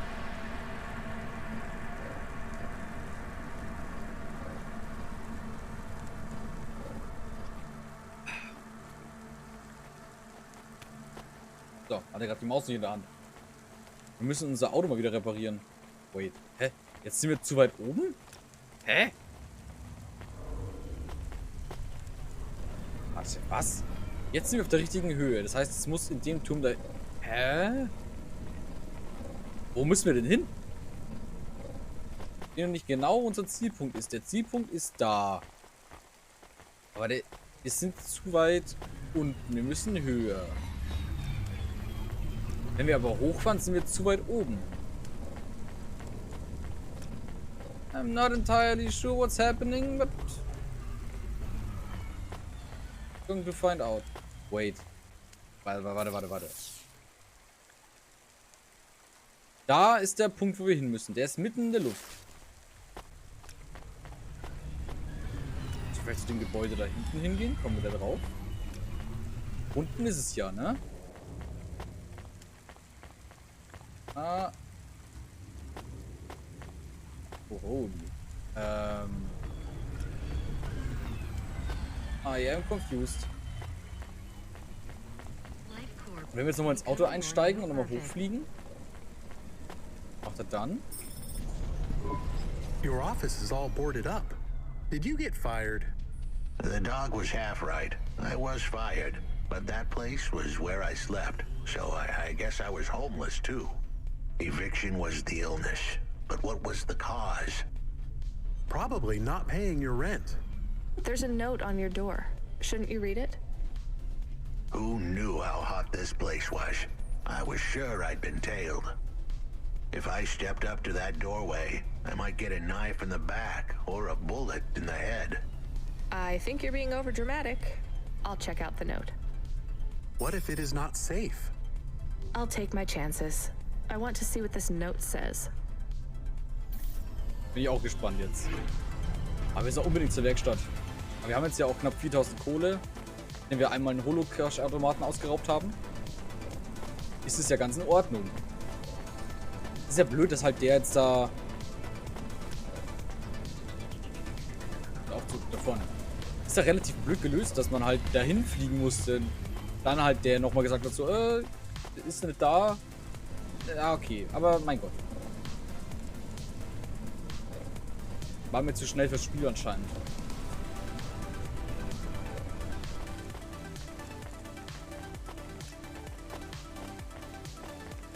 So, was steht denn da? Okay, I can see the note. It says, go to the blue, chewy jazz bar and ask for the smoking man. We're not taking him there too, are we? I couldn't ask the dame for much more. She'd already stuck her neck out for me. We can drop him off at the bar. It's close by. Ja, eben. Das ist ja kein Problem. Dafür sind wir ja Lieferdienst. Auch wenn wir eigentlich keine Personen liefern. Aber, naja. Also, wir sind eigentlich kein Taxiunternehmen. Aber wir machen es ja trotzdem. Wir sind ja gute Leute. Stimmt's, Chat? Wir sind ja gute Leute, oder? Postmann, falls du noch da bist. Noch gute Leute. Weiß nicht, ob er noch da ist, ehrlich gesagt. Ich habe jetzt einfach mal einen Wild Guess gesetzt, dass er noch da ist. So, wir sollten unser Auto erstmal reparieren. Ich glaube, das hat man Prio. Wo ist denn hier die nächste Reparaturstation? Natürlich nirgends in der Nähe. Da drüben. Ich weiß es nicht genau, ob das so in der Nähe ist, wie ich mir das wünsche. Soon we'd be at the Blue Chewy Jazz Bar. It was a dive, but it was the kind of place you'd go for answers. Who had left me that note? Who was the smoking man? And where would I... We have an incoming call. Control? No, it is for Huxley. I knew who was calling. This would be bad. Put it through, I guess. What in Cora's name you think you're doing, you pile of junk? Where have you been? The client was mad, and with good reason. He'd paid good money, but I'd been stuck down in the hollows following a lead. The lead went cold, and I was trapped down there with no comm signal and no cash. You wasted my money and my time. If you don't find my daughter, I'm infecting you with a logic virus. I have hacker friends. Hey, what the hell? I don't know who you are, but you better leave this idiot to do his job. I was gonna save that girl, but not because of the threats. Truth was, I was the only... Es ist schon wieder so dubios. Warum ist das Spiel immer... Ich weiß nicht. Man rettet wen und von einer Sekunde auf die andere wird es immer nur noch schlimmer. Immer die Form mit eskalieren. Das ist schrecklich. Ah.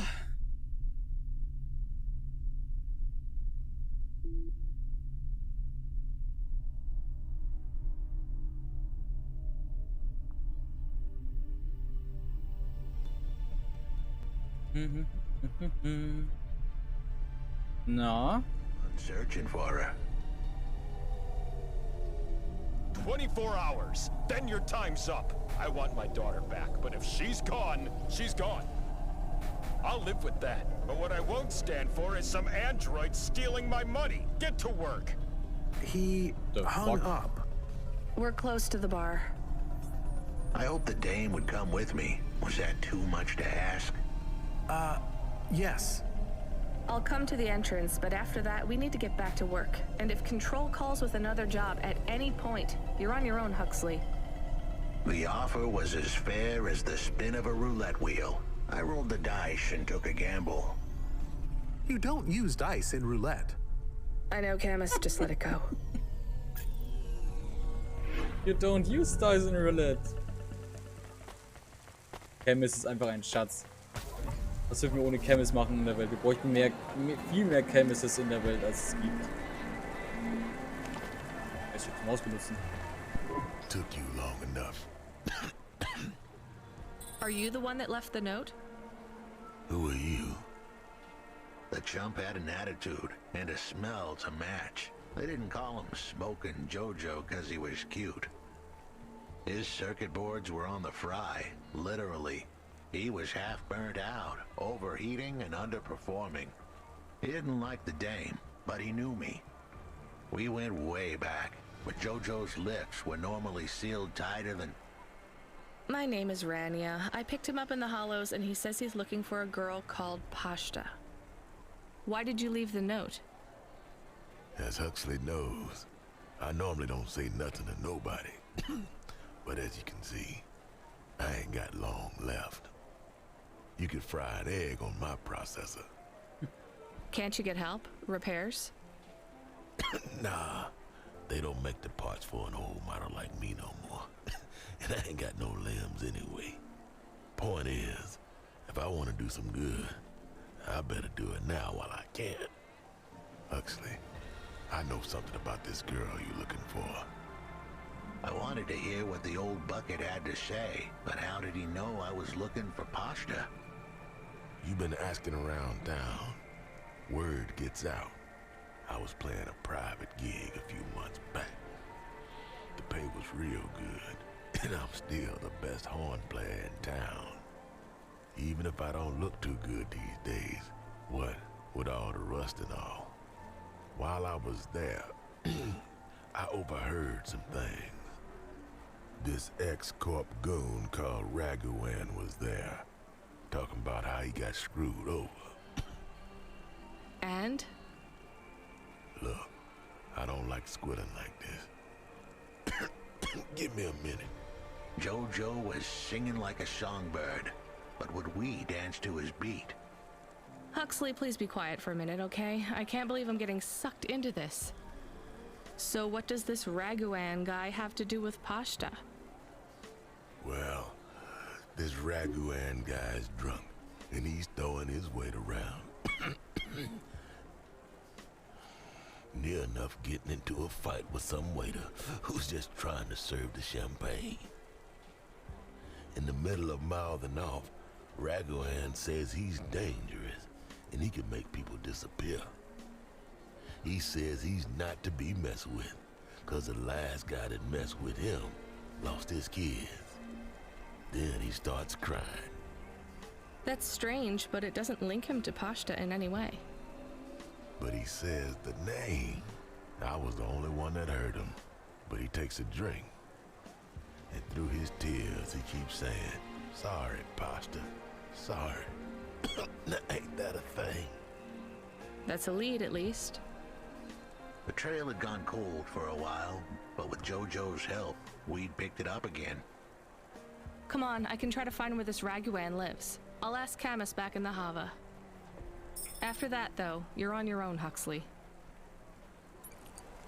Also wir machen nur dieses eine Mal, Huxley, okay? Danach, wirklich, bitte, danach bist du alleine. Wir kommen nicht nochmal mit.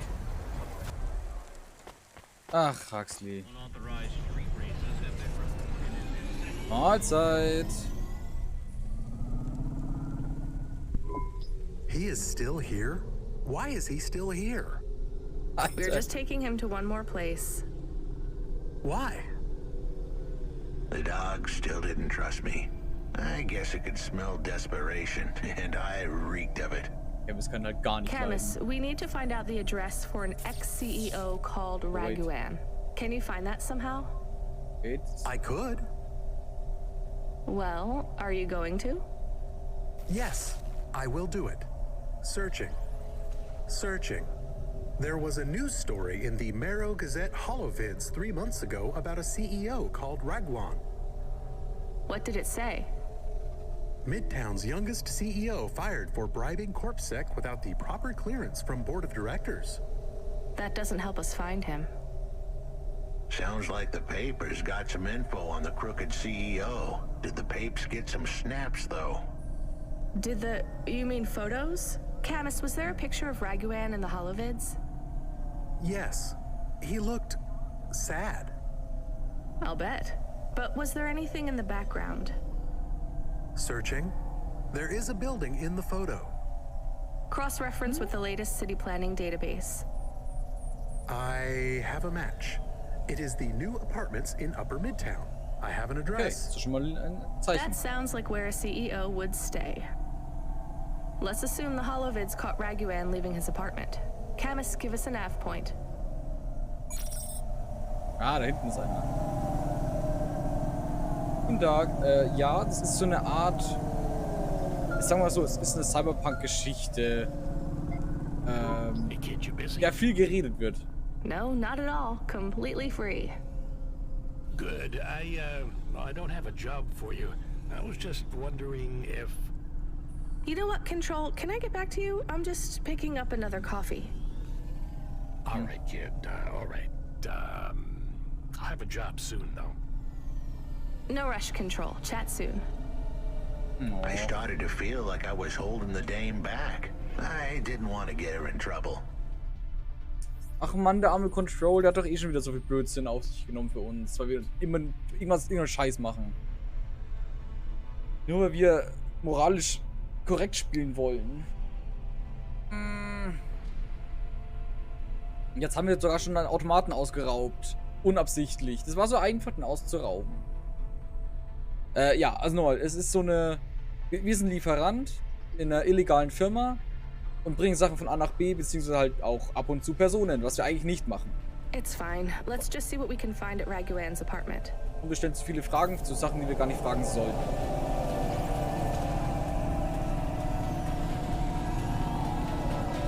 Oh, wait. Mal kurz was gucken. Ist hier irgendwo... Da ist so ein... Wer bist du denn?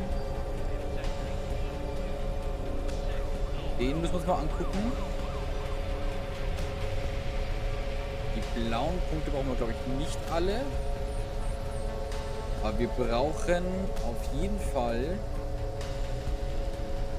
die weißen. Die blauen nicht alle. Und trotzdem mal, wo sind wir denn gerade? Wo sind wir denn gerade? Müssen gerade erst nur rausgekommen sein. Ah, hier. Okay. Heißt, die nächste nach, wenn wir so runterkommen, das rechts. Nächste rechts.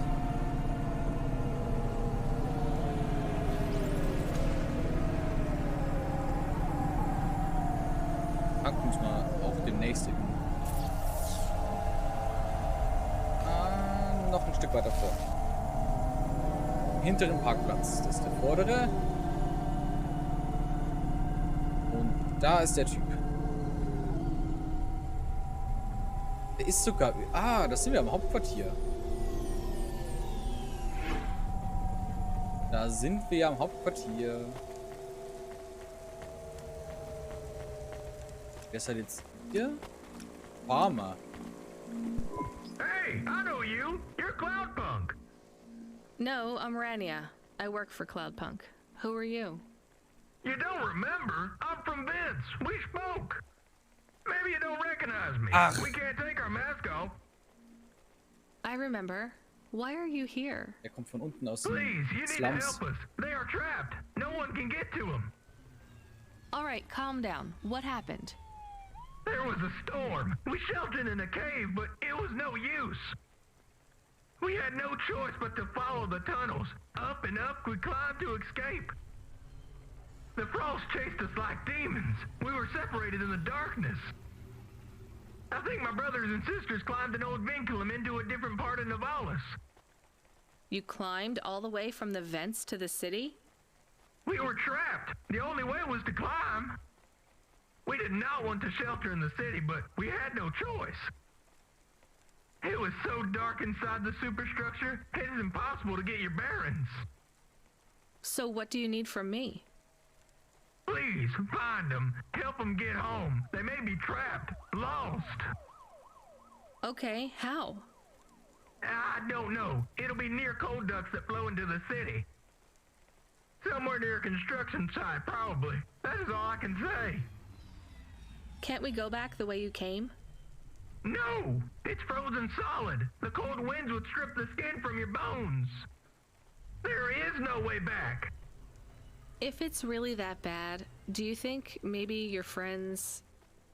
In the vents, we do not lose hope till we find the bodies. We are a hardy people. We do not give up easily. I hear you. I'll try to find them. So nämlich. It is all I can ask. What about you? I don't know anyone else in the city. There's nothing for me here. I'll go back to where the world makes sense. even with the storms? There are kinds of storms here too. Different, but just as deadly.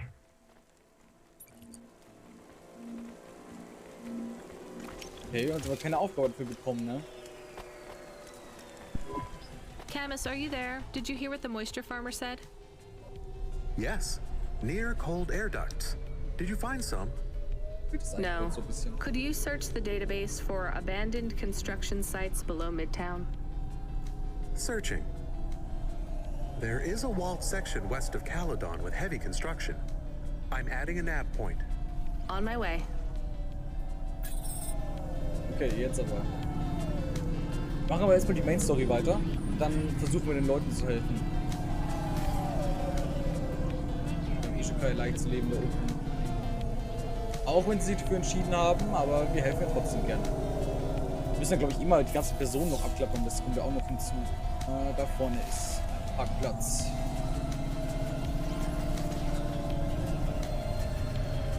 Oh, der ist über uns.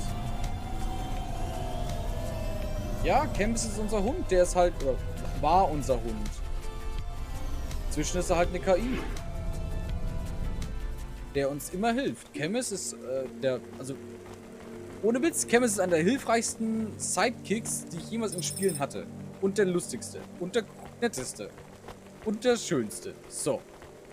Weil Camus ist cool. Will noch mehr so Charaktere haben wie Camus. In jedem Spiel soll es so einen geben. Aber ja, Camus ist unser Hund und dabei bleibt es auch. Aber er muss nicht zwingend ein Hund sein, wenn er kein Hund sein will. Wenn er will, wird es sein nächster Körper der von irgendeinem anderen Tier. Aber den müssen wir uns erstmal leisten können. Ich weiß nicht, wie viel die kosten. Der guckt mich ganz schön böse an mit seiner blauen Brille da vorne. Lass noch der... This was the place for sure. I was on my way. Wait, do you want me to... I couldn't ask the dame to do any more. She was a class act. A dime store performer in a city of nickels. A diamond in a waste bucket. Good luck, Huxley. I said goodbye to my new friends. The dame flashed me a smile brighter than the sun. Even the dog wished me good luck. No, I didn't. Camus, wish him luck. Good luck, I guess. Be careful, Huxley. I hope you save Pashta. The dame wished me luck. Luck? Luck was for gamblers and Girl Scouts. See you later, folks. Ach, Camus. Jetzt aber hier durchgehen. Wo komme ich denn dann hin? Nur so aus Interesse. Ach, Camus. Good luck, I guess. Okay? I don't know, Camus. I have an additional question. Go ahead. What is a Girl Scout? What is a dime? What is a nickel? Should I search for them? No, it's time to move on, Camus.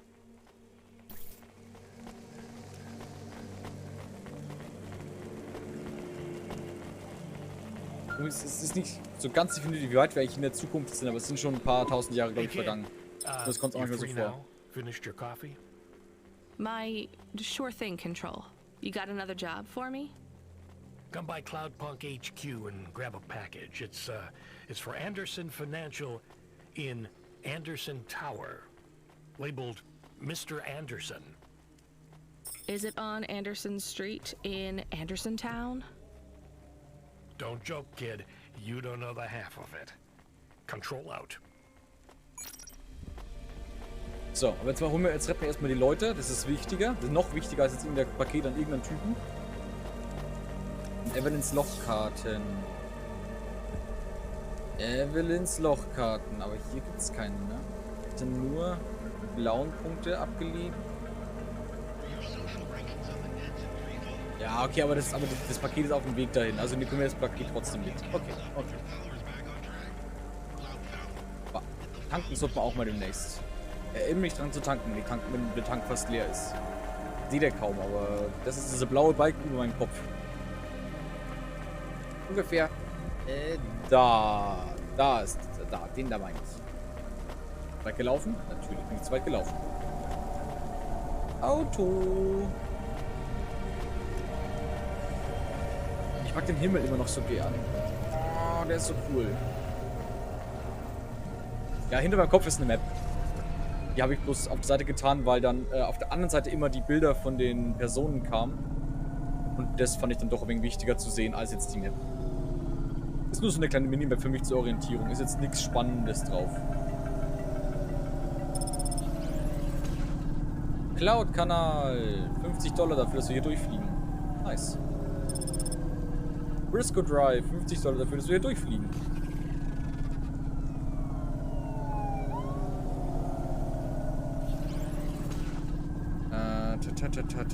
Nee, hier tanken wir noch nicht. Tanken wir wenig später. Wir jetzt tanken oder später tanken ist auch nicht so wild. Ich will bloß nicht wieder so knapp tanken wie letztes Mal. Da war es wirklich arschknapp.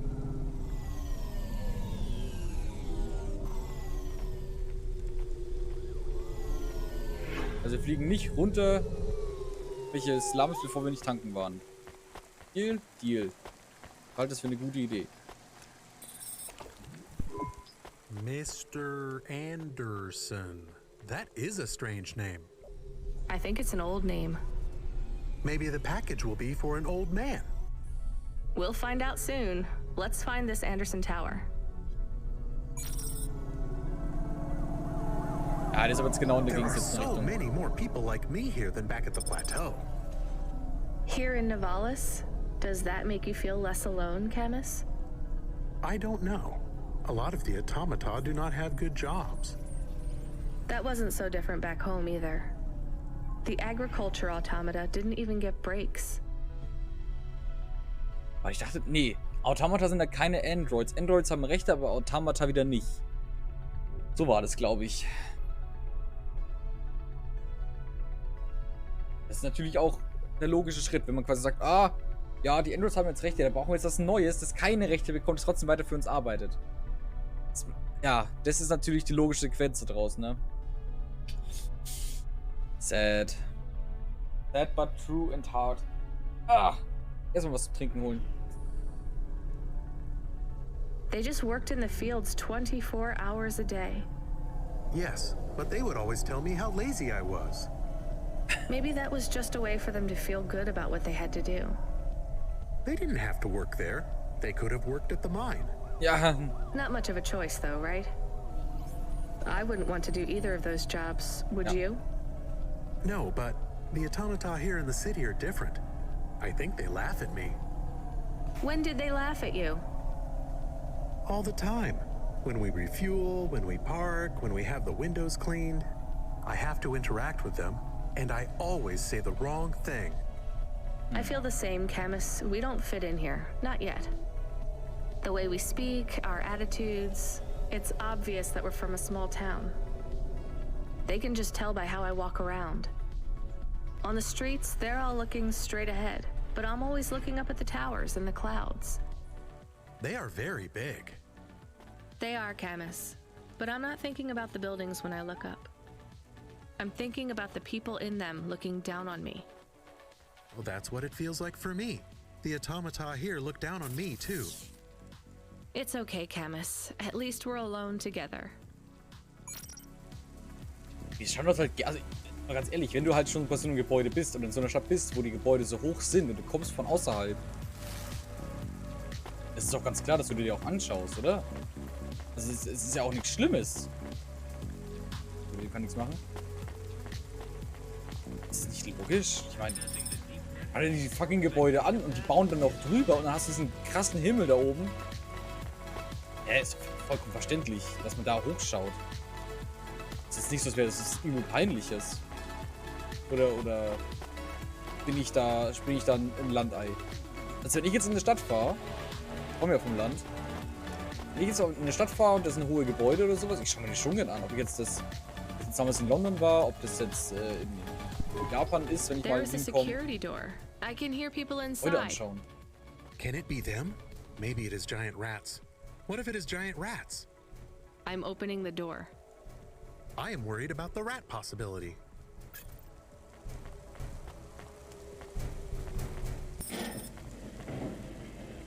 Hey, lebt ihr Oh noch? God, it's open. Someone found us. I don't believe it. Me neither. You're from the vents? Yes, the door would not open. We banged and banged on it. People just walked past. They thought you were rats. They treat us with such disdain. No, literal rats. It's a real problem in the city. I see. Well, thank you for finding us. We owe you everything. Will you go back? Yes, but may we go to a bar first? Is that the word? I haven't been in the city for a long time. You both look like you could use a drink. Take this for your help. I don't Nein, need... ja, nee, gibt uns kein Geld. Please take it. Ach nee, komm. Thank you. Good luck getting home. Cora bless you, Cloudpunk. Hätte uns doch kein Geld geben brauchen, ist doch alles. Ist doch alles. Dafür sind wir doch da. Helfen doch gehen. So, lass mal kurz gucken. Also, es ist nirgends was Weißes zu tun, ne? Nur die blauen Punkte. Okay, ne, die brauchen wir jetzt gerade mal nicht. Ich weiß nicht, ob die später wichtig werden, dass wir später mal ein Advanced Crafting System haben, aber ich kann es mir jetzt nicht vorstellen. Wir sind schon... Ja, das ist die dritte Session, wo wir das Game spielen. Ich glaube nicht, dass jetzt noch so viel Crafting auf uns zukommt. Aber was kaputt ist, reparieren, ja, aber ich denke, das dafür sind wir gut ausgerüstet.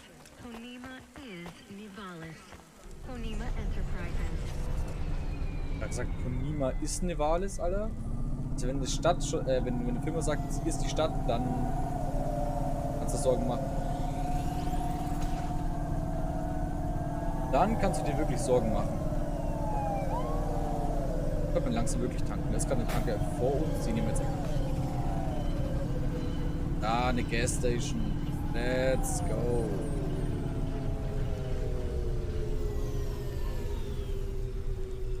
Schön hinparken. So. Ja, dreh dich nochmal um. Nein, tank mal auf jetzt. Ah! Zum Glück haben wir jetzt derzeit relativ viel Kohle.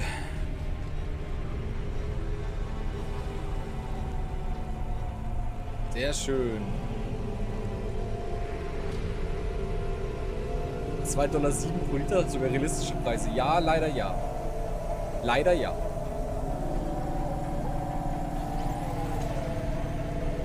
Weil man sagen muss, damals dachten sie, glaube ich, nicht, dass es realistische Preise sind. Also für jetzt. Weil ich gehe mal stark davon aus, dass die Preise, wenn wir jetzt noch ein paar Jahre warten, höher sein werden als jetzt hier. Wir haben keine fliegenden Autos. Was das Ganze etwas trauriger macht, weil ich hätte gerne ein fliegendes Auto. Hyperinflation incoming, ja.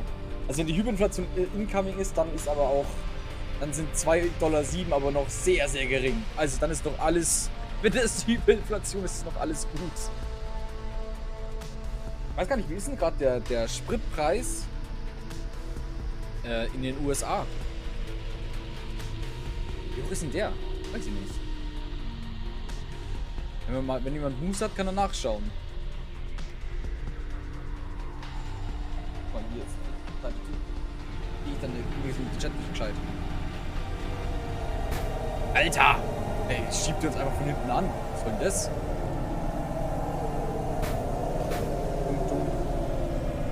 So, ein bisschen außerhalb von der Straße fliegen.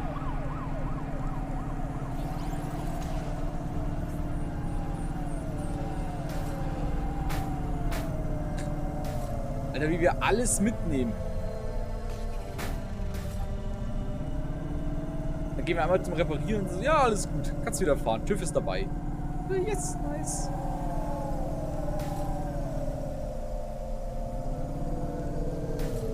Alter. Die Steuerung ist halt ein bisschen schwammig, sage ich jetzt mal. Ach ja. Was ist eine Galeone im Vergleich zu einem Liter? Also wie viel ist eine Galeone pro Liter, wäre jetzt noch wichtig zu wissen? Eine Galeone ist doch ein bisschen mehr als ein Liter, oder?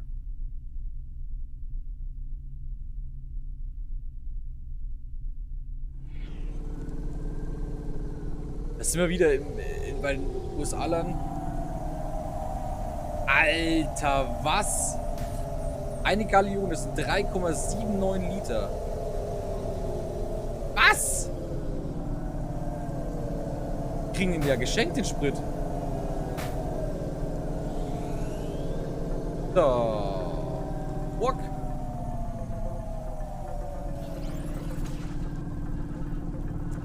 Naja. 3,79 Liter. Das ist schon krass.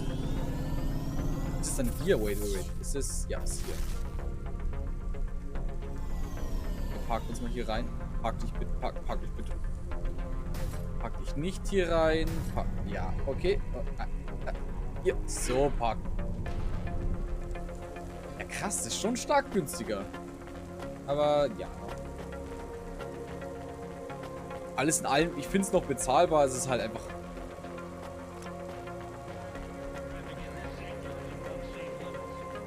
Das. Hello? Who's there? I'm delivery driver 14FC from Cloudpunk. No. No, we can't let anyone in. You will have to go away. No, I need to deliver this package to Mr. Anderson. Is he there? I am Mr. Anderson. Great, come get your package. I may not be the correct Mr. Anderson. Well, how many of you are in there? Anderson Financial has 2,000 employees. And how many are called Mr. Anderson? 1,000. What? Wait, are the other 1,000 called... Miss Anderson. Of course they are. What a mess. Look, can I come in, or... Yes. Opening entry for driver 14FC from Cloudpunk only. Das reicht uns ja. Alles klar. Okay, also die eine Hälfte... Sind Sie Mr. Anderson? Sind Sie der richtige Mr. Anderson? Ganz sicher. Ich habe gehört, es gibt noch 999 andere von Mr. Anderson. So what's the deal here? You're all family? No, we all work for Anderson Financial. We just happen to have the same name. 2000! Yeah, what a weird coincidence. Is there anyone else I can talk to here? Anyone who's not an android? No. Ach so. Well, I'm going to give you this package then. Your name matches the tag. That's close enough for me. But what if I'm not the correct recipient? Don't you want to know what's in the package? Perhaps we can open it and see if it has any further instructions. Good idea. So, let's see. I just rip this flap and... It's a comm, but a really, really old one. I think this one won't even connect to the nets. There's a video on it, though. Maybe the video will tell us which Mr. Anderson to give it to. Ranja, wir gehen jetzt. Worth a shot. Ranja. Nein, du schaust nicht drauf. Hello, Das geht dich my nichts. name is Mr. Anderson. Oh, come on. More specifically, I am the Mr. Anderson who left Anderson Tower last month. I fell out of a 103rd floor window.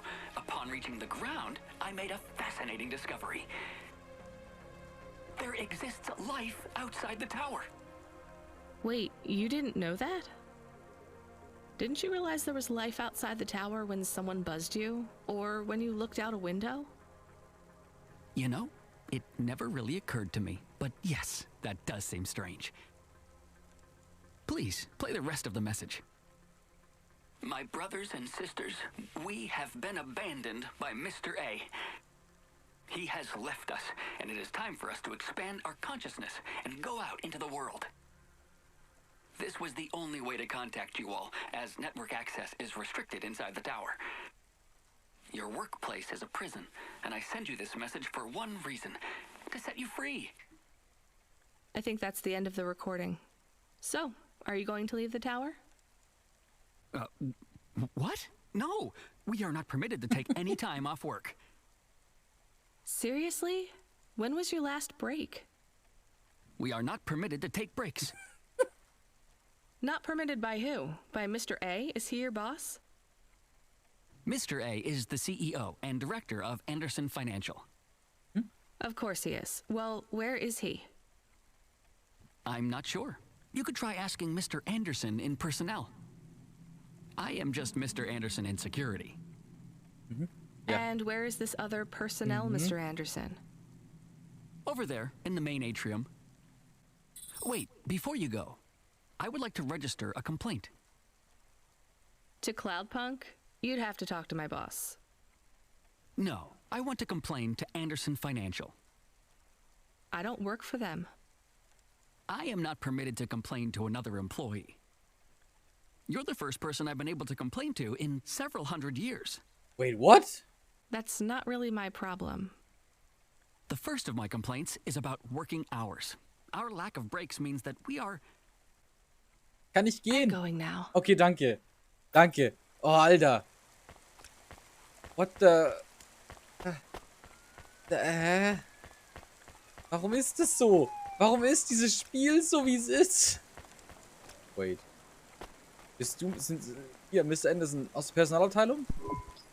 Are you Mr. Anderson? Ja. More specifically, Mr. Anderson in personnel? I am, but I can't really talk to you. We're not allowed to take breaks, you see. Well, I need to see Mr. A. Is he available? Let me check his schedule. I am sorry. He Alter, is wenn busy. wenn das über 100 Jahre schon so läuft, der ist doch When tot. is he free? Ist doch schon lange tot, der Kerl. He currently has no free appointment slots. Weil der tot ist. When was his last meeting? It seems my records don't go back that far. Mr. Anderson, don't take this the wrong way, but might Mr. A be very, very dead for a very long time? That would be against company policy. Look, I don't think Mr. A is around anymore. Wouldn't you all be better leaving this tower and, I don't know, finding some meaning in your lives? Was arbeiten die denn dann den sound a ganzen lot Tag? like Mrs. Anderson in accounts. She keeps saying how we should close up our accounts. I'll talk to her. Oh, wait. Can you do something for me? Nein. Maybe. Nein. Please register a complaint for me with Miss Anderson. I am not permitted to do so myself. I'm not going to do that. I'm just a delivery driver. I have not had a pay increase in 170 years. This is unacceptable. Additionally, I would like to talk about expenses. I need upgrades for my visual processing units and my... Ich fühle den so sehr, ne? Ich fühle das viel zu sehr. So, seit 3000 Jahren arbeite ich doch hier. Warum kriege ich keine Gehaltserhöhung? Ich fühle das zu sehr. Will ich einfach die Firma dicht machen? Ist das erlaubt? Können wir das einfach machen? Wäre das cool für alle? Ja? Ja, nice. Das ruinierte Buch.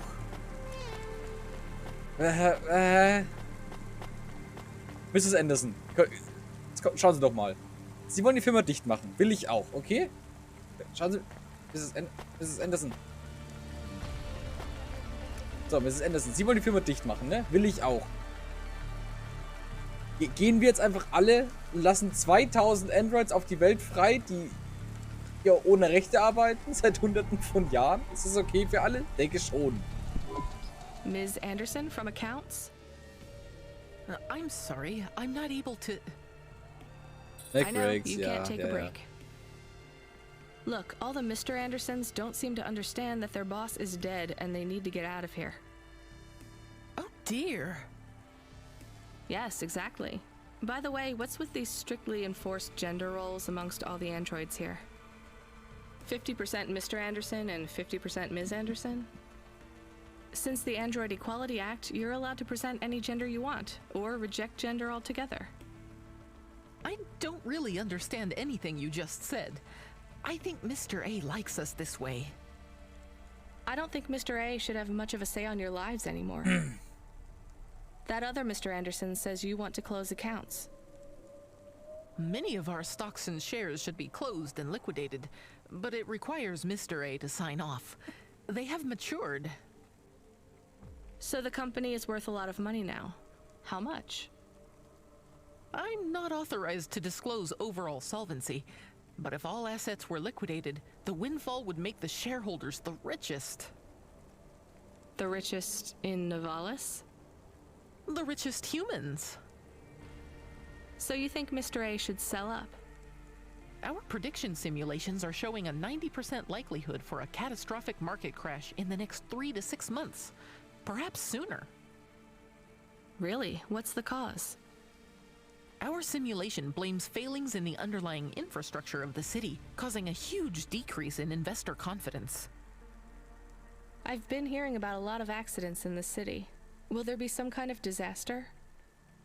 The financial simulations model the city and all associated variables, but the only output we receive is the financial implications and the names of those who instantiate the crises. So, who causes this impending disaster? We have only one name, Cora. Cora again? I guess I should be glad you didn't say Mr. Anderson. If you do see Mr. A, would you be able to send him a message for me? Er ist tot, verdammt. Is it a complaint? Yes. I want you to tell Mr. A that I'd like to request a transfer. I want to move to the canteen. It's not fair that I have to... Quit. Excuse me? Don't complain to me, just quit. There's a whole world outside this tower to explore. Just ask Mr. Anderson. The Mr. Anderson that left the tower and sent you the message, that is. Oh, I'm not sure about that. What message? This one here. I already showed it to... Wait. There's another message that just appeared. It says it's for Mr. A only. Oh, then I am not authorized to view this message. I should get back to work. Well, I've had enough of this. I'm watching the message. Würde ich auch. Alter Carbon sagt mir jetzt nichts, You're nein. not one of the employees of Anderson Tower. They are forbidden to access Mr. A's message, but I have come to realize Mr. A died many years ago. You may find the Andersons do not respond well to your message. If they are not swayed by arguments to leave the tower, I believe the best course of action may be to reset them all. Near the entrance area, there is a maintenance panel which hides the master reset switch for the Andersons. Hitting this switch will reinstall the memories and personalities of all the androids within the tower. If they are not willing to leave on their own free will, then the Andersons' suffering would be minimized by resetting them.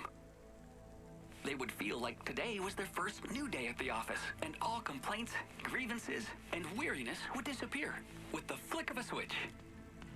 Of course, you may decide that the Andersons are moving towards some form of independence. If that is the case, you might choose to leave them in their current state. Perhaps with enough time, they will find their own path. Boah. Also Altered Carbon, ich habe die Serie nicht gesehen, aber ich weiß, dass sie auf Netflix gibt. Ich habe auch gerade nochmal nachgeguckt, dass ich wirklich auf der richtigen Serie bin. Aber ja. Ich kenne sie nicht, aber vielleicht sollte ich es mir dann mal angucken. So, aber jetzt mal wieder zur alten Gewissensfrage. Was machen wir denn mit den Jungs und Mädels hier? Eigentlich spielen wir das Game ja so, dass wir sagen, wir geben allen die eigene Wahl. Wenn die sagen, die wollen nicht kündigen. Okay, dann kündigen sie halt nicht. Aber wenn wir jetzt sagen, wir nehmen jetzt die komplette Erinnerung, Master Reset Schalter, dann arbeiten wir hier für immer.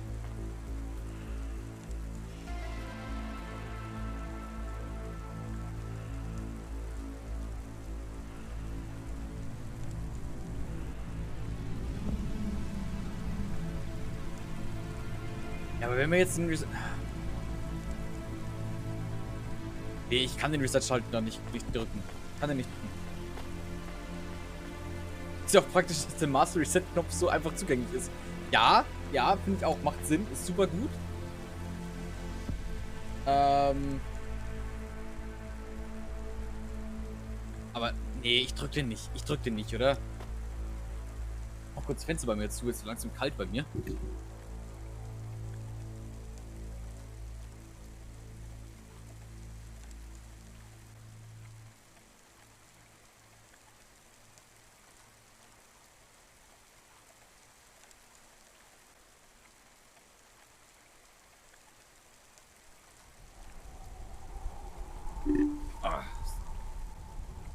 den nicht, den Knopf. Nee, den drücke ich nicht. Nee. Weil dann haben sie zumindest die Chance. Nee, wenn ich den resette, dann befreie ich sie eben nicht. Dann vergessen die nur alles. Und arbeiten weiter. Wenn ich es nicht mache, dann können sie halt selber entscheiden. Aber die werden halt auch nicht gehen, ne? Die werden halt auch nicht gehen. Weil die ganze Zeit so, nee, ich kann nicht quitten, nee. Mach nix, nee. Ich will eine Beschwerde einreichen. Was ist denn mit... Warum kommst du hier rein? Wer bist du? Was machst du hier? Bist du Cora? Bist du ein Teil von dieser Organisation? Was ist mit diesen kleinen Figuren hier überall? Aber die gehen doch... Da geht doch keiner von denen, wenn ich jetzt einfach weggehe. Und wenn ich die resette, dann sind sie vielleicht zumindest nicht mehr unzufrieden. Aber dann haben sie halt gar keine Chance zu fliehen. Egal, was er macht, es ist falsch. Egal, wie wir antworten, es ist nicht richtig. So viel kann man sagen.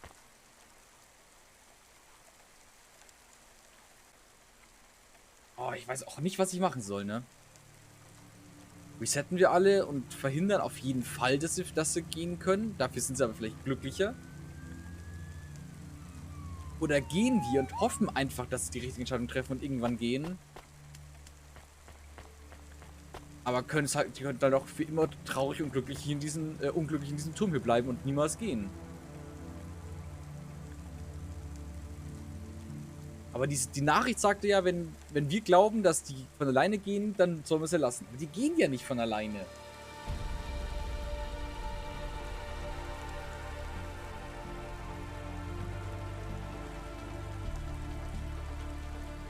Oh. Na, das denke ich mir eben auch. Wenn die seit 3000 Jahren schon da sind, dann werden die auch nicht gehen. Ja, komm, wir resetten die. I'm sorry, Andersons. I don't think you're ready for Nivalis just yet. Ja. Die wären auch niemals gegangen. Ah, jetzt haben wir einen Vogelkäfig bekommen. Das war halt ja, wir lassen die halt einfach zurück. You were gone for a long time. I couldn't talk to you. Communication from the outside world is forbidden in the tower. What did you do? I don't even know, Camus. This is a strange job. Will you be okay? I'm fine. I'm not so sure about the Andersons, though. Who are the Andersons? It's a long story, Camus. I'll tell you some other time. We have a message. Text only. Control? Rubric. Lomo's hacker. Is there any way to delete it? Pretend we didn't get it? We could delete it. And pretend we didn't get it. I mean, could we make it look like we didn't get it? Ah, I understand. No. Damn it. What does it say? Come, collect a package for me, little rabbit.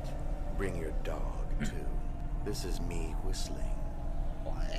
Either you meet me at the roadhouse, or CorpSec meets you at your apartment.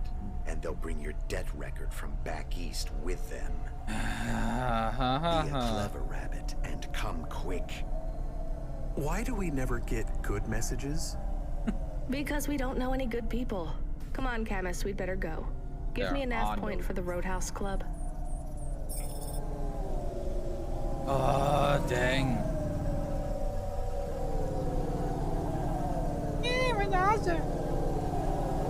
Geht mal hier auf die Seite. Jetzt komme ich. Und ich gehe ins Haus fahren. Falsche Richtung, da lang.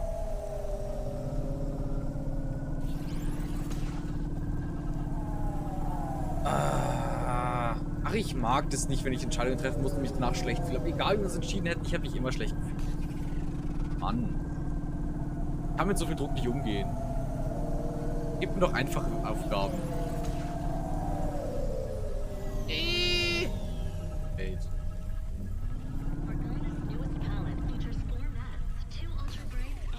Was ist denn hier der Parkplatz? Ah, da drüben. Da müssen wir umdrehen. Da ist der Parkplatz, sehr schön.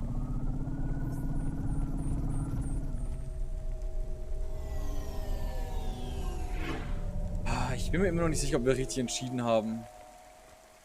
Bin mir immer noch nicht sicher. Wir müssen über die kleine Brücke drüber. Es wird jetzt an mir nagen, ne? Es wird jetzt richtig stark an mir nagen. Was im Hauptblock?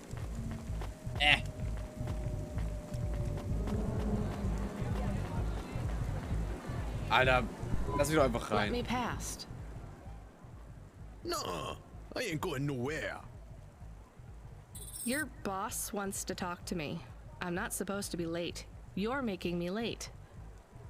If you're late, you should have got here earlier. If I'm late, I'm telling him why. I'm just chopping with your lady. Japping? Fooling with ya. Rubric don't want to see you. Just wants you to have this. He left this package for ya.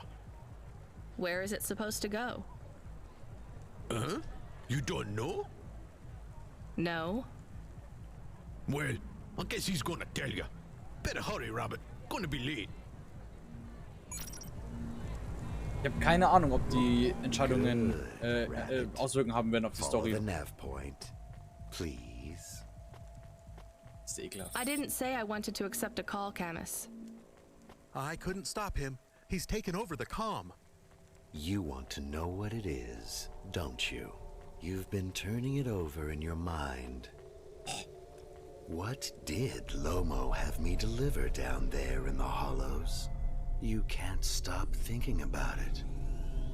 To be honest, I've had bigger things to worry about. Oh, don't let me deflate your ego, though. You were saying? You've got a lot to learn about living in Navalis. It takes a lifetime to understand this city. A lifetime? Well, then the earlier I start... Ist ja widerlich. Ja, wie gesagt, ich habe keine Ahnung, ob das Auswirkungen auf die Story hat oder nicht. Das ist gerade mein Problem. Das ist... Ich weiß es nicht. Es kann sehr gut sein. Aber es kann auch sehr gut sein, dass das Ganze mich nur in die Irre führt und wir wegen jedem Blödsinn einfach nur übel Gedanken machen und am Ende kommt einfach immer das Gleiche dabei raus. Vielleicht gibt es auch Quests, die was beeinflussen und Quests, die nicht beeinflussen. Ich weiß es nicht. Ich kann es nicht sagen. Ich hoffe einfach mal, dass sie was beeinflussen. Auf der anderen Seite hoffe ich mal, dass sie nichts beeinflussen. You know what Palette 3.0 does to people? What it could do to you? It's a virus, right? I heard there was an outbreak. It's much more than a virus. Palette 1.0 affected computers, but Palette 2.0 affects neural augments. It makes autonomic bodily functions become conscious choices. It does not stop the individual's heart beating, their lungs breathing, but it stops that from happening without command. When an individual is afflicted with Palette 2.0, they must make their heart beat. They must be conscious of every... Ja, richtig ekelhafter Typ. Ein Virus, mit dem du dich darauf konzentrieren musst, zu atmen. Alter. Vergesst ja schon zu atmen, ohne dass ich den Virus habe. Und dann mit dem Ding? Gib mir 10 Minuten. Dann bin ich drüber weg. Ist vorbei. Wäre witzig, wenn es später eine Mission gibt, bei der du die befreien kannst, die aber schon resettet hast. Ich hoffe, es gibt sowas nicht. Mann, mach mir doch nicht so eine Angst. Ich hoffe, es gibt sowas nicht. Ich will das nicht haben. Ich will sowas nicht sehen. Ich will sowas von nichts hören. Ich will doch nur, dass die alle glücklich sind. Ich hoffe halt, wenn man denen ihren Willen lässt, in den meisten Fällen, dass sie dann damit glücklich werden, aber... Ja. They cannot sleep, cannot lose focus for a second, or they will die. You made this virus? No, it is an ugly thing. An ugly way to die. Slow and cruel. But I created the economy around it. The subscription plans, the digital inoculation, the cure, insurance policies to protect the families of those it afflicts. Sounds like a protection racket. Which economies are any different? You're full of shit. What is this package? Palette 2.0, the last pure source code, stored on Quanta Drive. It can't be decrypted by anything in Navalis below the spires. And you want me to do what? Spread it? Quarantine it. There's a simple, unmarked delivery chute in the stacks. It will take the sample to a secure bunker where rare and unique viruses are stored. Sie über ihn trauen können. Das ist halt, der ist schon nicht so vertrauenserweckend. Ehrlich zu sein.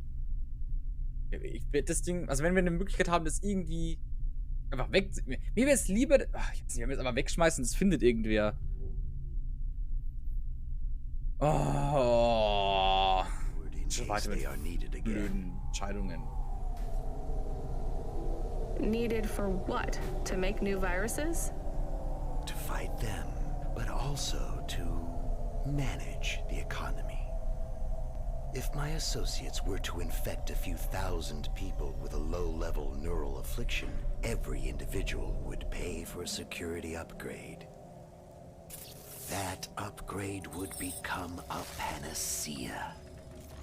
Everyone would install it, and the next far more dangerous virus would hit them as a harmless ripple instead of a devastating tidal wave, leaving them untouched.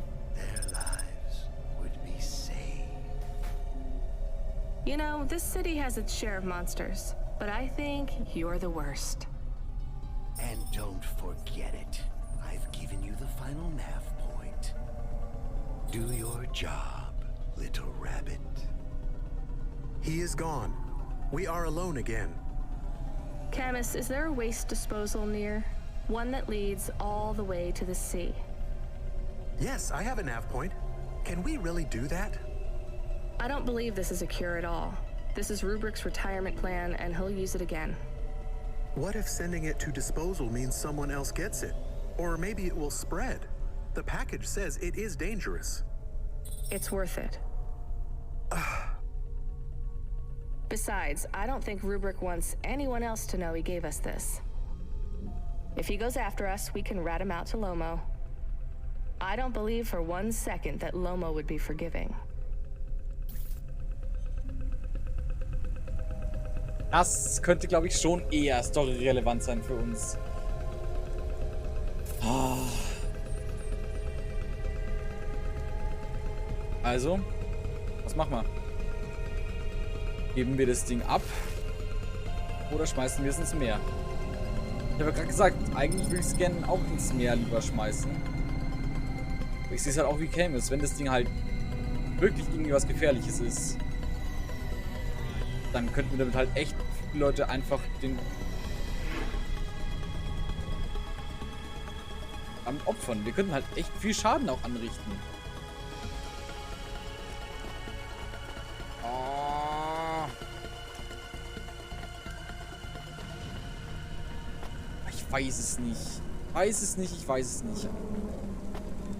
Vielleicht ist es besser, das Ding wegzuschmeißen. Aber wenn es halt... Bestimmt kann das irgendwie auf uns geleitet werden. Und haben wir bestimmt irgendwie sagen so,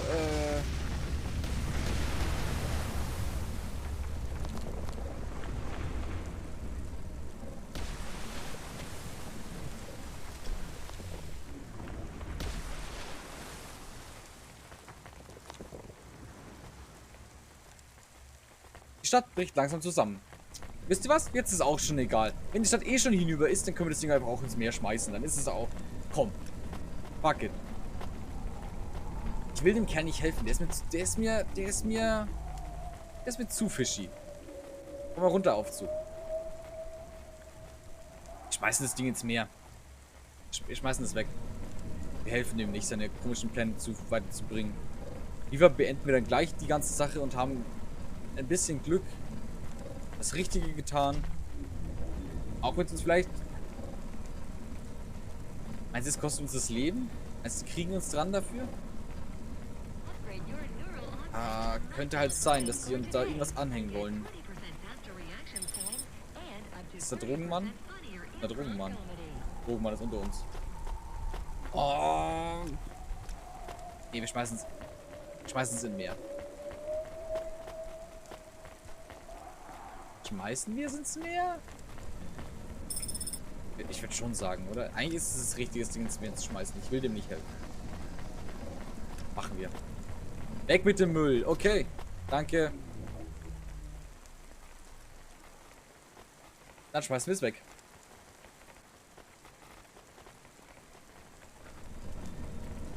Bin sehr unentschlossen gerade. Aber ich will dem nicht helfen. Wir schmeißen es weg. Wir schmeißen es weg.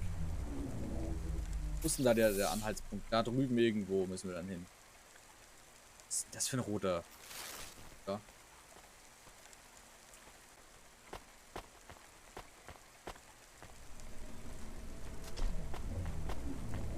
So. Dann gehen wir da lang.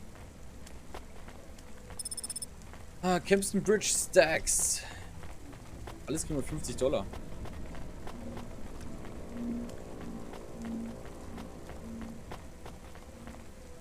Müssen noch weiter runter. Oh, warte, dann ist da drüben der Aufzug. Der natürlich gerade nicht da ist. Jetzt kommt er hoch.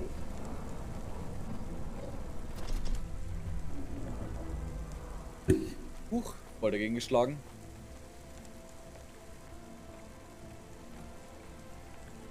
Wir tun damit echt das Richtige für die Stadt und für uns. Vor allem für uns.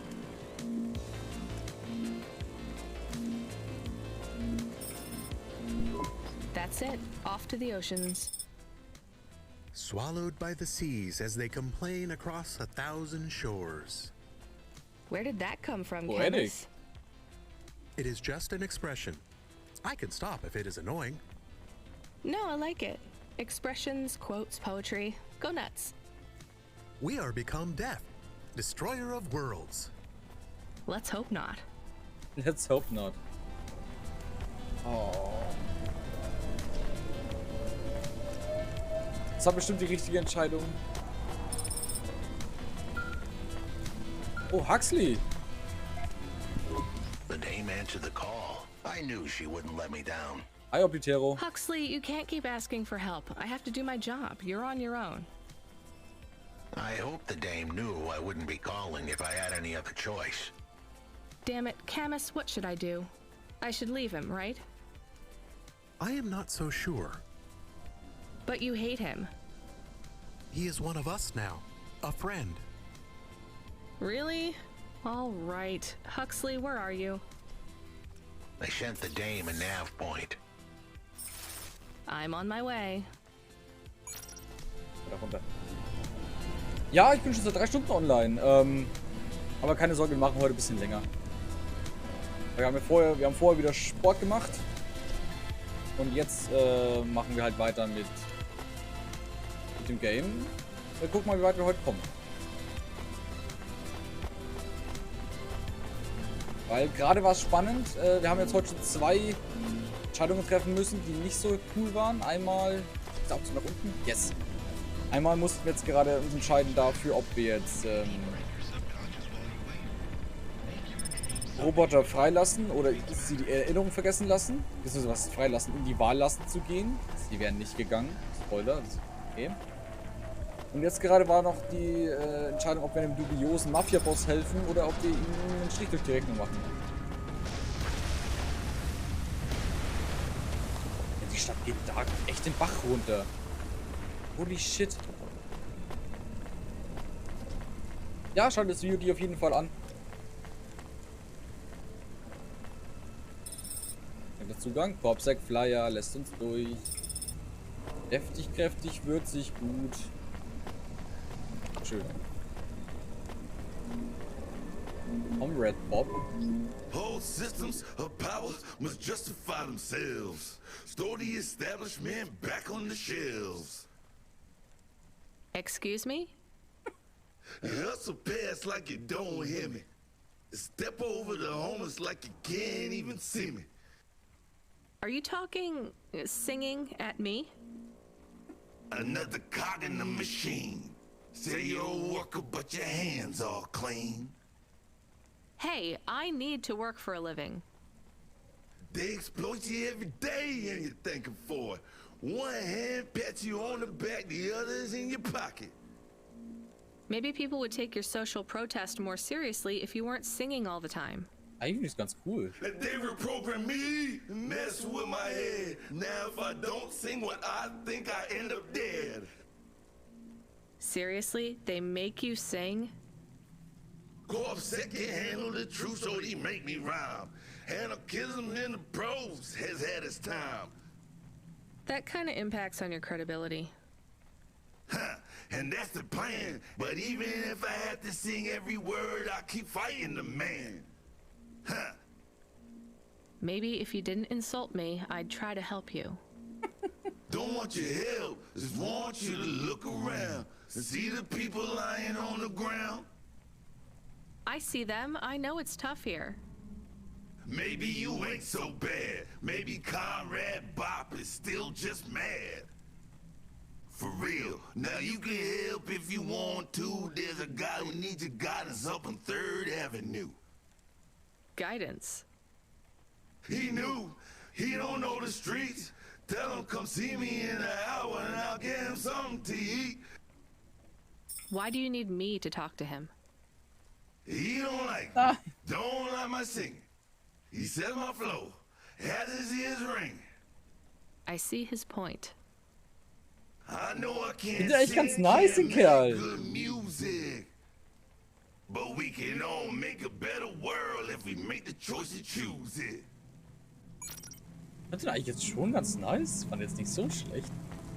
Nee, ich habe nicht vor Lost Ark zu spielen, weil ich habe derzeit schon noch ein größeres RPG auf, kann nicht aufhören, werde nicht aufhören.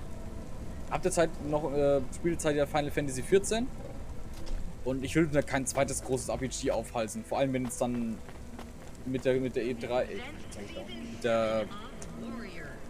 mit der Nintendo Direct wurde jetzt Xenoblade Chronicles 3 angekündigt und da habe ich eigentlich Bock, die im Stream zu spielen. Also 1, 2 und 3 auch. Da ich nämlich alle dann. You deliver stuff, right? We deliver. Sure, when I'm paid to. I pay you. That's not how it works. You have to contact my employer. Seems complicated. How about I just pay you? Look, I can't just...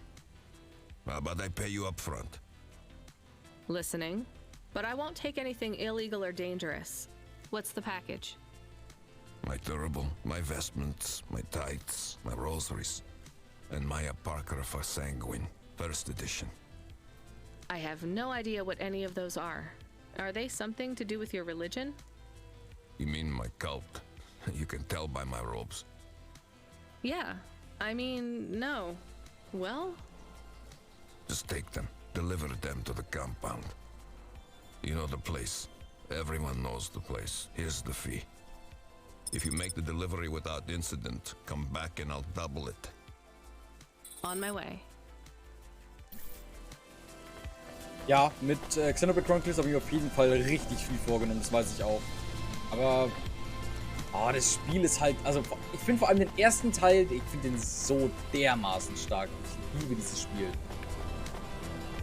Ich spiele das so gerne, ich laufe da einfach nur gerne rum, mache irgendeinen Blödsinn. Hauptsache ich kann mich in dieser Welt bewegen. Ich finde die Welt so wunderschön. Das ist einfach, ich finde den echt richtig gut. Wait. Der kommt von oben, okay. Den zweiten fand ich dann nicht ganz so stark, aber den ersten, der ist schon richtig nice, der macht richtig Bock. Vor allem jetzt auch mit der Switch-Version, ich finde, das ist eigentlich ein ganz gutes Remaster, das ist schon ganz gut geworden. Draguan? Das war von der I recognize you. You got in trouble for fraud. You saw me on the holovids? Something like that. I was sent to help you. Ha! By that singing socialist toaster? No thanks. I think he's an anarchist. He's scum. They all are here. I can't wait to get home. Home to your apartment? Did you get another job? People like me don't get fired. I go back Monday. This is my punishment. For grand-scale fraud? A weekend on the street? It might be easy for someone like you to endure this place, but I have family in the Spire. I'm not like these people. This is hell. I can't believe Bop was going to help you.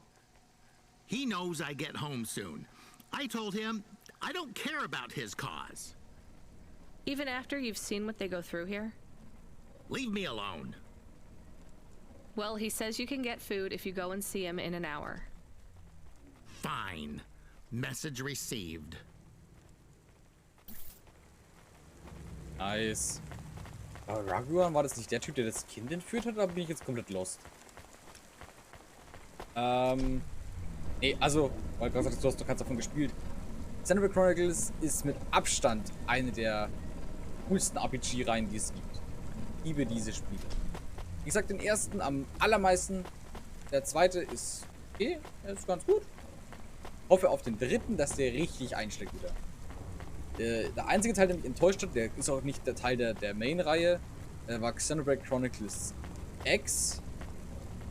Und der war richtig Müll. Der war Müll. Der war nicht gut. Der war einfach, also keine Ahnung. Da haben sie dann auch immer groß angekündigt, ja, da wird man richtig viel mit...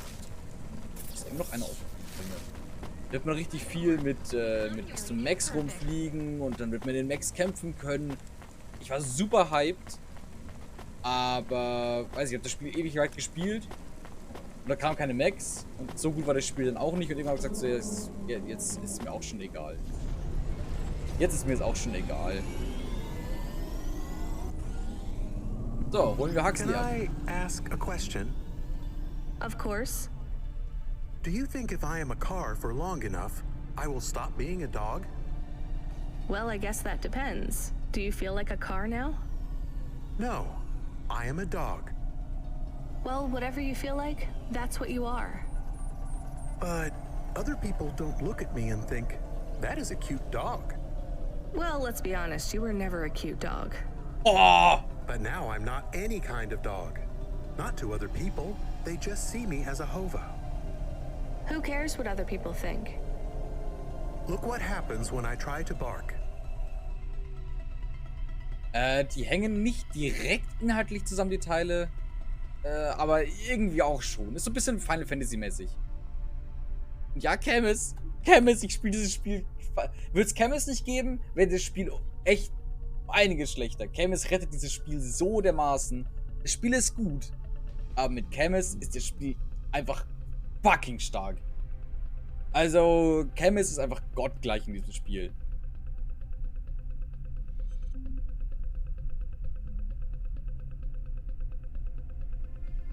Ach, ja. That's strange. I guess there's going to be some weirdness when we put a dog automata in a Hava automata slot.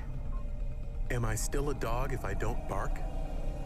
Well, I'm your best friend, and I think of you as a dog. Friend? If I'm a dog, am I not a pet? Look, Camus, what do you want to be? I feel like a dog. I was happier when I had the old body. What's a dog with no bark? Stop second-guessing yourself. You're being maudlin. Are you still a musician if you don't play music? Hey, now you're being mean. Oh, I didn't mean to. What's really bothering you? You didn't ask me if I wanted to be a dog or a Hova. Well, actually, you're right, Camus. Do you want to be either? You don't even need to be my friend if you don't want to be. I feel sad. Look, a lot of stuff is fucked up in this world, Camus. I won't make you be my friend or force you to stay with me. You can go free. I just want to let you know something first. I am listening. I like you. You're a good friend. As a dog, car, fire hydrant, vacuum cleaner, whatever. I like you too. I want to be a dog and your friend. All right then, let's get back to work. The sooner we make some more deliveries, the sooner I can save money to get you a proper frame. Was the last job good? The Andersons? I don't know, Camus. I've been thinking about automata and androids a lot. Sometimes it doesn't seem fair. Do you think it's fair? I am not really programmed to think about fairness. I can see why they would make you that way. People are programmed too, but not by programmers. By the world around them. That's very wise, Camus. I am not programmed to be wise. Well, you've gone beyond your programming then. Is that a compliment? Maybe the highest compliment. Then I think you have gone beyond your programming too. Camus.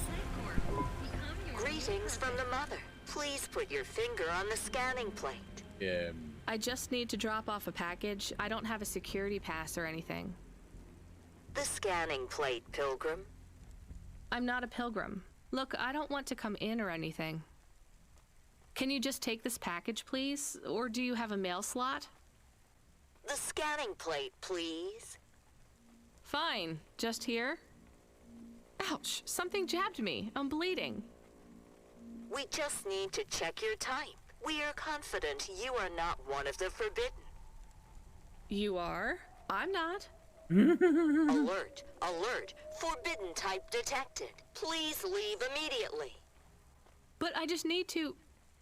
Alert, alert. Forbidden type detected. Please leave immediately. Fine, I'll take it back. Talk about a cult. Ja, okay, dann halt nicht, ne? Dann liefern wir das Paket halt nicht ab. Was it a bad idea to take the package? Yes. You get to say the 4 sweetest words in the world.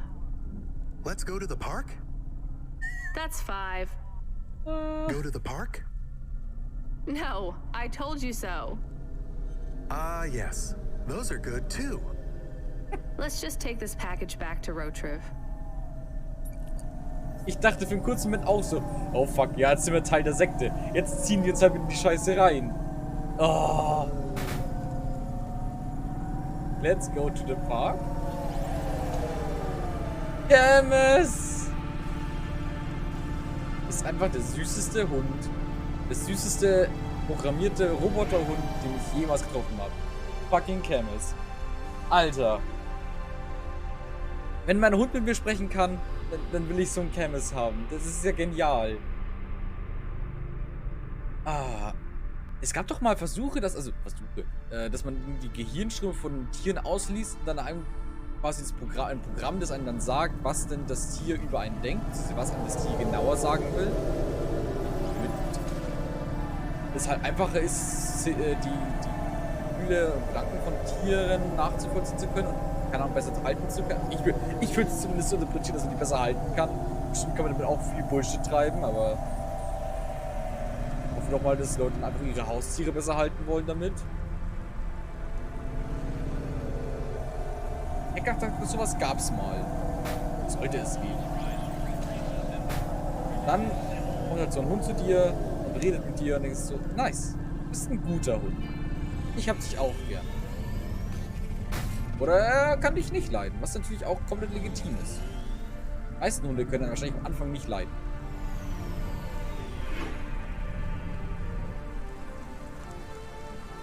So, jetzt geben wir das Paket nochmal ab. Wait, ist das hier richtig? Ist das auf unserer Ebene? Der ist auf unserer Ebene. Ich will gar nicht wegfahren. Brauchen wir gar nicht einen Aufzug. Blab, blab, blab, blab, blab.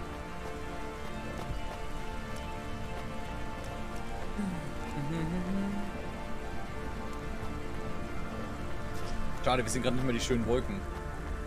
Wir sind zu tief. Jo, Brudi. Hier ist ein Paket zurück. They didn't want it. You are of the forbidden type. I guess so. As am I. So they threw you out of their cult when they discovered you were the wrong blood type? No, they banished me when my type changed. I was given a transfusion after a hover crash. But if they gave you a transfusion, it would have to be the same blood type, right? No, they gave me the forbidden type.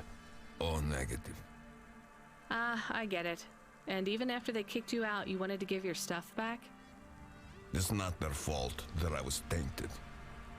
I've got to say, your religion seems pretty arbitrary about who it lets in. You forbidden types often speak this way. Well, me and you are the same as far as they're concerned now. You gonna give me the other half of the payment?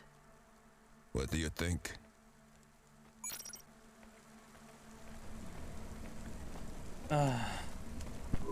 He was not very nice. Hey, we got paid, even if it was only half. I hope he is in another accident. Hey, Camus. Whoa, Camus, that's a bit much. He is bad. It is not good to exclude people like that. Normally I'd agree, but in this case, the less people allowed in that weird cult, the better. Kult einfach. Religion ist ein lustiges Thema. Immer wieder. Auf jeder paar Jahre wird Religion immer ein lustiges Thema sein. Beambreakers. Gute Frage, Postmann. Die Sache ist die. So wie alle alten Spiele laufen diese Spiele nur auf XP-Rechnern. Also maximal noch auf Windows XP-Rechnern. Ich habe keinen Windows XP-Rechner. Ich müsste mir dafür irgendeinen Treiber installieren, die Sachen dann irgendwie darüber ziehen, den dann aufnehmen. Ganz ehrlich, es gibt noch nicht... Ich habe wirklich geguckt, ob es irgendwie auf GOG, ob es irgendwas gibt, dass ich das Spiel holen kann, einfach installieren kann. Gibt es nicht und damit ist das Ganze schon etwas schwieriger.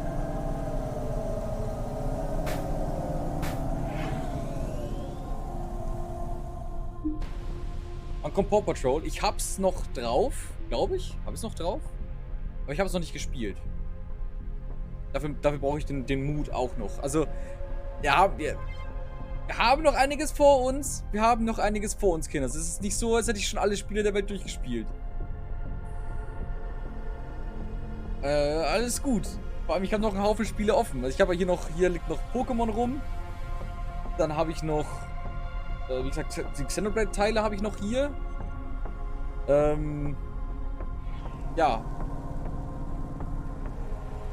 Wenn es zusammen Multiplayer gibt, spiele ich mit Paw Patrol. Ich weiß nicht, ob es einen Paw Patrol Multiplayer gibt, um ehrlich zu sein. Ich habe jetzt auch schon gehört, dass das Spiel einfach nur Kacke sein soll. Meine Schwester hat es nämlich gespielt mit der kleinen Schwester von ihrer Mitbewohnerin, glaube ich. So war die Geschichte. Und sie hat einfach gemeint, das Spiel ist einfach nur Kacke.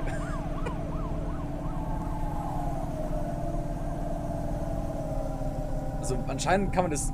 Vielleicht gibt es einen lokalen Multiplayer, aber ich habe keine Ahnung. Warte mal, gibt es hier wieder... Ob wir jetzt hier durchfliegen? Ich habe es meinem Neffen geschenkt. Er findet es okay. Aber er ist auch erst 3.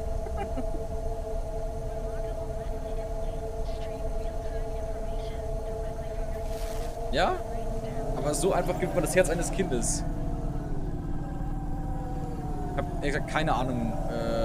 Ich würde es gerne spielen. Einfach um mir richtig schlechtes Spiel anzutun. Andererseits könnte ich meine Lebenszeit auch besser verschwenden.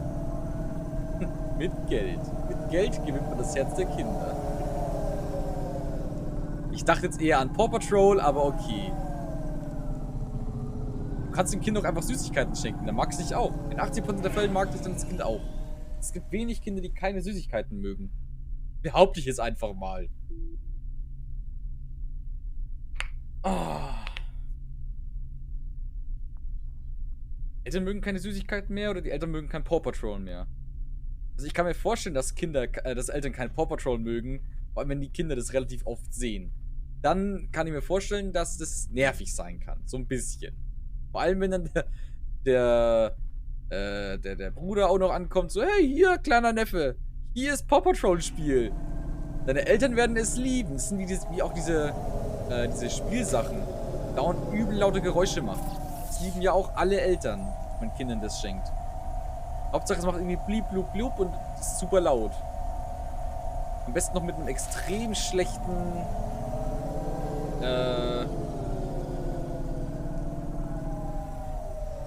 ist extrem schlechten Lautsprecher. Das mögen die Eltern am meisten. Ach, Süßigkeiten. Also du meinst, die Eltern mögen nicht, dass die Kinder Süßigkeiten haben. Das kann natürlich auch sein. Wobei ich auch sagen muss, also man gibt doch auch seinem eigenen Kind Süßigkeiten. Das ist doch jetzt nicht so... Ah. Und ich weiß nicht, ob Zahnärzte es wirklich so cool finden, wenn Kinder zu viel Süßigkeiten bekommen. Also, ich meine, geldtechnisch. Weil Zahnärzte müssen sich keine Sorgen um Geld machen, immerhin sind es Zahnärzte.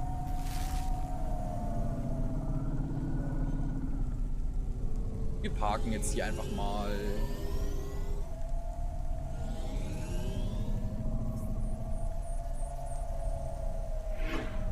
Schön geparkt.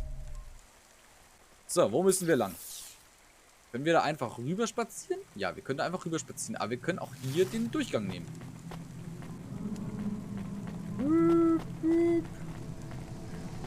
Saugroboter. Muss man die ganzen Karten finden. Irgendwie finde ich die ganzen Karten für Evelyn nicht mehr. Das ist nicht gut. Wir haben hier schon alles abgegrast. Wir müssen, glaube ich, mal irgendwelche neuen Gegenden erkunden.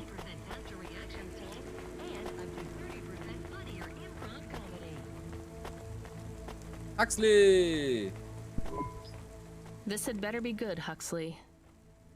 Wait, what happened to your arm? It was a good question. How do I tell the dame that when Raguan's goons gave me the elbow, I lost an arm? We had to get moving. Ah, Raguan, der war doch der Böse von dem Fall.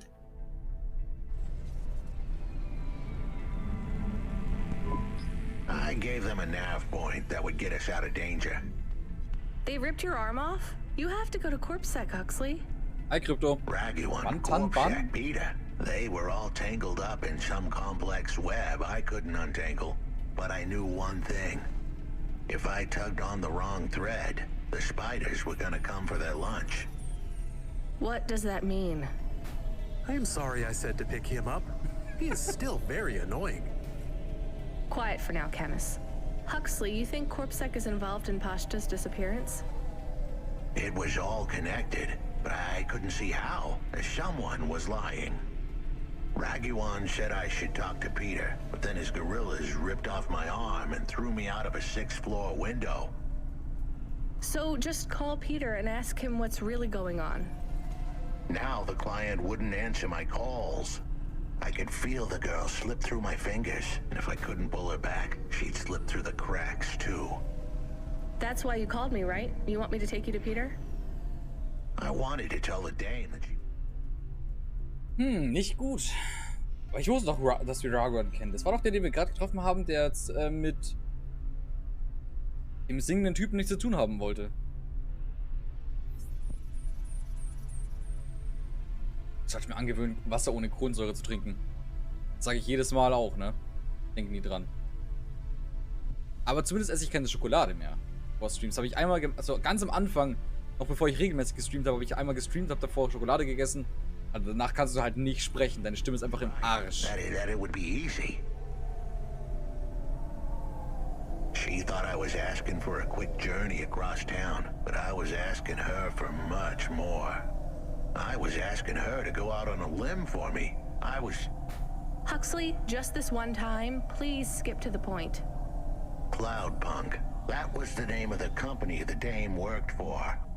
They had some serious resources. Vehicles, contacts with society both high and low, and an up-to-date address list of almost everyone living in Nivalis. Oh no. Huxley, that could get me fired. If we are just asking, maybe we won't get in trouble. Camus, you didn't want us to help Huxley in the first place. I have been thinking more about things. About automata and what we do. And? We need to help each other be better, like saving a little girl. Everything is so complicated in the city.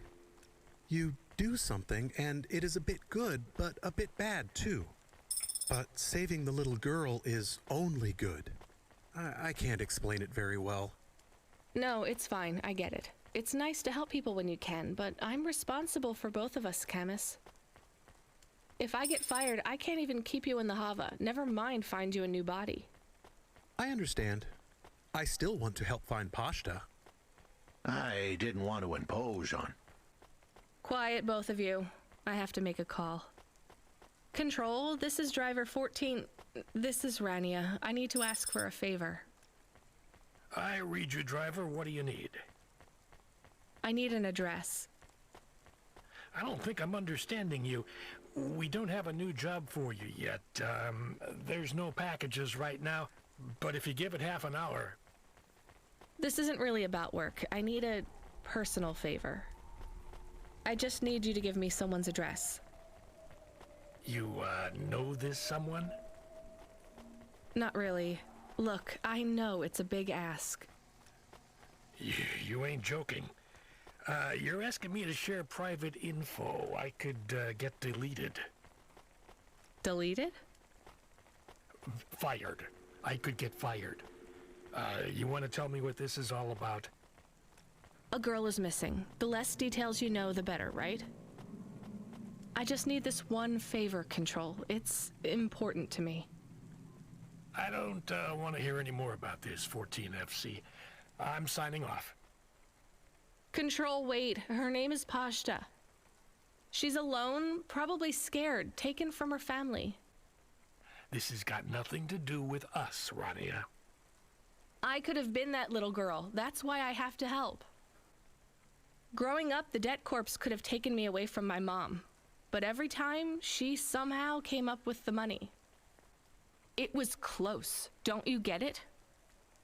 Look, Rania, this isn't a normal favor. What if it was your little girl? You don't want to go there. I can't. Look, it's one address. Don't say anything. Don't tell anyone. Peter Unthrink. That's the name. Just hang up, then send us the address. I'll never ask for anything like this again. Control out. Yes, Cross, danke. I am nervous. That was tense. Yeah, I wasn't sure he would... We got a nav point. Yes! The dame really came through. Yeah. Yes, sie haben es geschafft. Sehr gut. Squarecross, Dankeschön. Vielen Dank für den Follow. Vielen, vielen, vielen Dank. Was hat Schokolade mit der Stimme zu tun? Also, wir gehen gleich wieder mehr auf die Story ein. Ich will bloß den Chat abarbeiten, weil die halt immer sehr viel reden.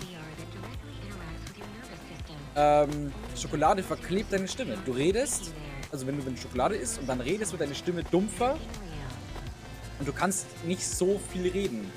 Es ist ein ganz wildes Gefühl. Du musst also, wenn du mal so eine, keine Ahnung, ein bisschen Schokolade isst, eine halbe Tafel, eine Vierteltafel von irgendeiner Milch oder irgendwas, du merkst, dass es deine Stimme verklebt. Und dann, also vor allem, wenn du viel sprechen musst. Ah, okay.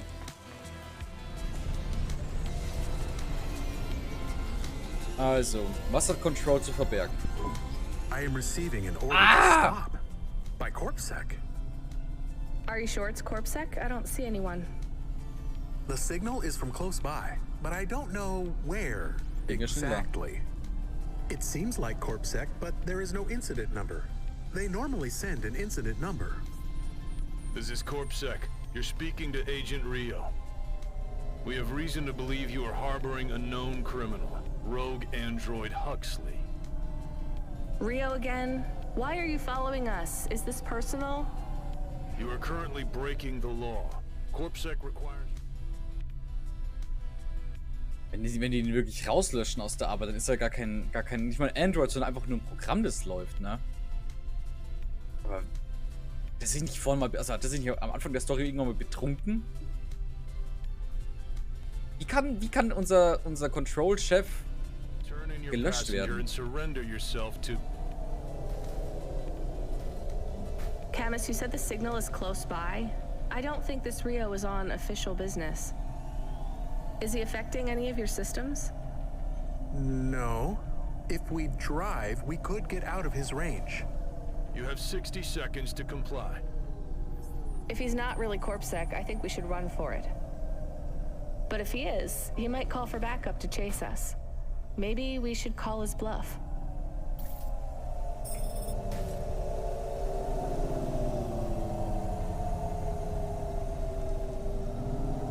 Müssen wir da hin oder müssen wir da nicht hin? Wir müssen da hin.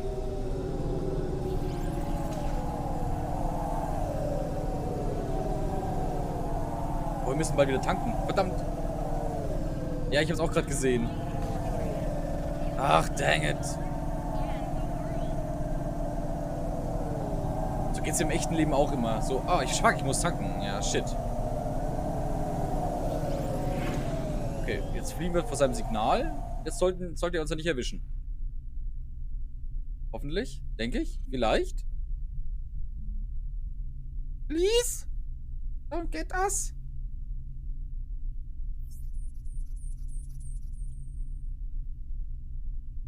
Ah, jetzt müssen wir eine Tankstelle suchen und uns vor dem verstecken.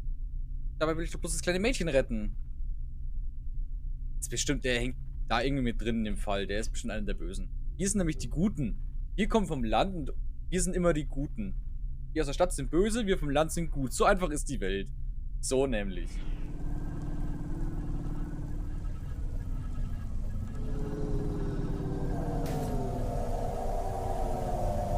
Ja, wait, okay. Jetzt haben wir 3 Sekunden. Wir kommen niemals zu dem Signal dahin. You know what? Fine. Arrest us. We'll talk to CorpSec officers about everything we know, including your boss. But we don't want to be arrested. This is bad. Quiet, Camus. If they wanted to arrest us, they wouldn't be talking. I don't think this is really CorpSec. Something is off. Don't start a battle with me, girl. I'll make it into a war. Either arrest us or let us go. Drop this. Drop that android. Get yourself out of this mess while you can. I won't warn you again. He has disconnected. Let's get moving, Camus. Jetzt erstmal tanken gehen. Das hat jetzt gekostet 2,5.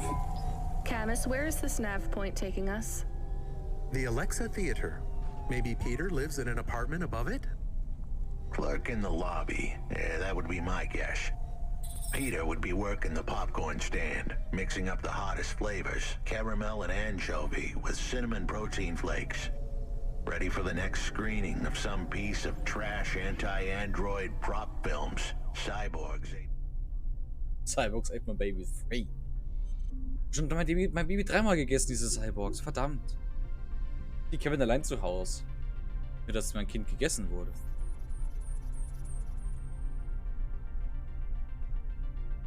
Ach, ja. Wo wart ihr eigentlich den ganzen Abend alle? Ihr habt vorhin meine gute Sport-Session verpasst. Ich hab vorhin richtig viel Sport gemacht. Is that a real movie? Yes. I saw it advertised on a poster. Gross. We are getting a message. It is from Control. Put him through. He is not on comm. It's just a text message. He says that CorpSec networks are down all over the city. What? There's a CorpSec security point between here and the Alexa Theater. But if we go on foot, we might be able to get through. I'm not sure CorpSec really are looking for us. I think it was just that one guy trying to scare us off. Agent Rio? Yeah. You're okay to go on your own, Huxley, right? We can drop you at the security point? In a simple world, that would be the plan. But this was a complicated city. Security points like that one couldn't be crossed by an android without a human to accompany them. What? Why? I know why. On the holovids, they said something about an android virus. Humans are worried that the androids are going crazy in this zone. That sounds like crazy propaganda. Who would believe that? The dame didn't know her history. Truth is, that neighborhood was never the friendliest for rust buckets like me to begin with. Back in '69, the riots hit the district hard. Alexa Theater was ground zero. I'll come through with you then. If the security points are down, they shouldn't have any reason to stop us. But just be cool, Huxley. Try to speak like... Actually, just try to be completely silent once we're there. Can you do that? I'm impressed.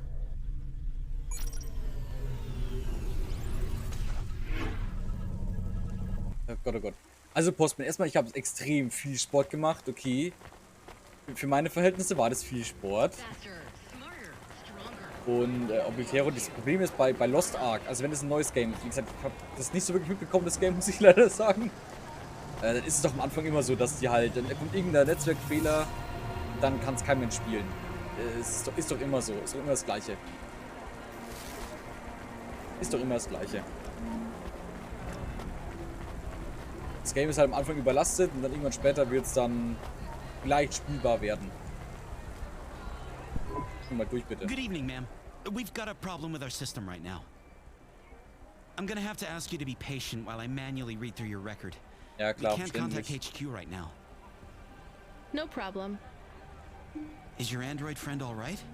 Does he speak? Oh no, he's mute. He's always been mute. He doesn't have any recent issues with speech or anything. He's been behaving very normally. So, problems with your system, huh? That must be a bummer. That's the weird thing. It's not the system itself. It's the agents working the security posts. I swear, if we had unions, we'd be on strike. They got us working hours so long, half the agents are like zombies. So we clear to go ahead, or? Then we got all these reports of androids going nuts. Turns out, there ain't no evidence that it's the androids at all. We got failed neural augments sparking paranoia. They should be locking up the humans. What's causing all this? Who knows? My old man says the city AI has a virus and it's infected us all. The humans, the androids, the programs controlling sanitation, traffic, everything. You believe that? Sure. But he also says they put mind control drugs in the toothpaste, and I'm gonna be a rich corpse CEO before I'm 30, so... Can we go? What's that? Oh, sure, whatever. Get going. And don't let your android buddy out of your sight. It's not safe for his kind in this zone. That was easy. Kann es sein, dass der Virus, den wir vorhin ins Wasser geschmissen haben, dass der jetzt gerade wirklich alles zerstört? Hat er nicht gelogen? War das vielleicht ein Fehler von uns? Wer weiß? Bestimmt nicht, bestimmt nicht. Nee. Wir weisen alles Schuld von uns. Seit 14 Uhr gehen die Server für das Game nicht. Das ist auch schon belastend. Ja. Von wem ist denn das Game? Wir hatten das gepublished, beziehungsweise wir hatten das programmiert. Also welche Firma war das? Nur aus Interesse. Ich will jetzt nicht sagen, dass die Kacke sind oder sowas. Sei denn, es ist EA oder so.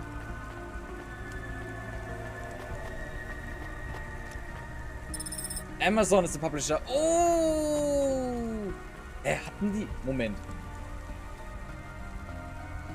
Aber die hatten doch erst ein neues Game. Das ist ein riesiges RPG. War das nicht New Dawn? Jetzt kommt schon der nächste so große Ding raus. Wie hieß es? New Dawn? New World. New World hieß es. Das bringt schon den zweiten Teil raus. Okay. Also der zweite Teil, aber halt so ein... Scheint sich ja nicht so wirklich zu lohnen mit den Amazon Games. Also bisher waren die ja nicht alle nicht so gut. Aber New World haben die selber entwickelt, okay. Ich weiß noch, die hatten nochmal diesen Shooter. Wie hieß der denn nochmal? Der ist auch, der ist da gewesen, einen Tag, dann war er alle so, oh, ist gar nicht so kacke, und dann war er wieder weg. Dann war der New World, das haben alle ein paar Mal gespielt, dann war das auch wieder weg. Und jetzt Lost Ark habe ich nicht mehr mitbekommen. Also, ja. Den gibt es schon seit Jahren in Korea. Okay, und jetzt kam es ja bloß in die westliche Welt, also quasi Amerika, Europa, so die Richtung. Oder war das wirklich nur in Korea? Okay, komm, okay. Westliche Welt.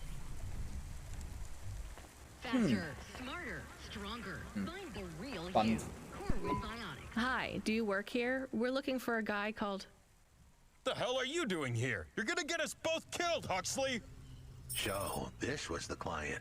I'd pictured a hard-working man in a cheap suit. But instead, I was looking at a greasy-looking... Shut your mouth! You got some nerve coming into this neighborhood and speaking to me like that, Huxley. Look, we just want to help you find your daughter. Shit. Look, this is all a hustle, and it's way out of my league. She ain't really my daughter. Who paid you to say she was? If I tell you that, you're as dead as I am. I've been driving all over the city trying to find this girl. I'm not giving up on this now. Just tell me where I can find her, okay? Just forget her. She's probably fine. The way his voice shook, we all knew he was lying. It's the memory chip in her head they need. It's not about the girl. No one cares about the girl. Huxley does. Just let him do his job. Rio. That's all I can say. Talk to Rio. Wait, the CorpSec agent? He just threatened us. Before you talk to me? Hey, that's great. That means he won't know we talked. Or he thinks I talked already. Shit. Just get out of here, will you already? We should go, Huxley. This is getting dangerous. It would get more dangerous, but I had to stick around. It's not safe here, Huxley. It was too late for me. The security checkpoints would be up again. I'd be caught if I went through. Besides, I had some leads I wanted to follow here. Damn it. Well, call me if you need me again, Huxley. I'll see you around. Are you experiencing heartache, depression, apathy, vaguely defined ennui? Then check out Niemand kümmert sich um das Mädchen.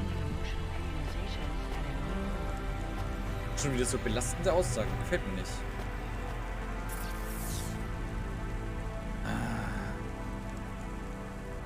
Das haben wir aber schon alles abgeklappert hier, ne?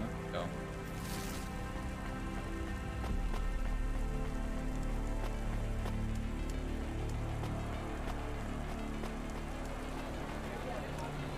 Suchen wir Lochkarten. Das ist jetzt unsere einzige Aufgabe dann. Wo ist mein Auto? Das ist auf der anderen Seite. Oh, ich dachte, wir kommen vielleicht darüber, aber darüber.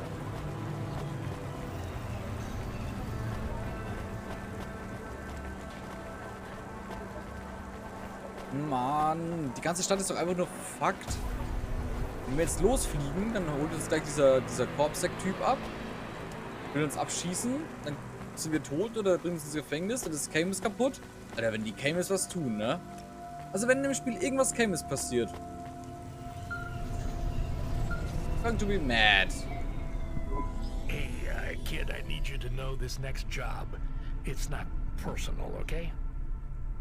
It has nothing to do with our last discussion. You're not being punished. It's just, well, there's no one else available. That doesn't sound good. What's the job? We need you down in Gallows Row. There's been an accident. What kind of accident? Reports are mixed. We think it's a gas leak. Toxic. Some folk are saying it's radioactive. We're pretty sure it's not a zombification virus. And it's definitely not a neural implant ransomware attack. Well, I mean, not definitely, but probably. That all sounds so reassuring, Control. The point is, we're pretty sure the area where you're going is safe. We're pretty sure it's safe. Wenn Camus was passiert, dann unfollow. Nein! Nein! Nicht den Unfollow! Aber wenn du Unfollow drückst, dann könntest du mir wieder followen. Dann kriegst du nochmal eine Anzeige hier bei uns. Also, Anzeige ist raus, you know. Der Deal steht, ne? Ich pass gut auf ihn auf. Ich pass gut auf ihn auf.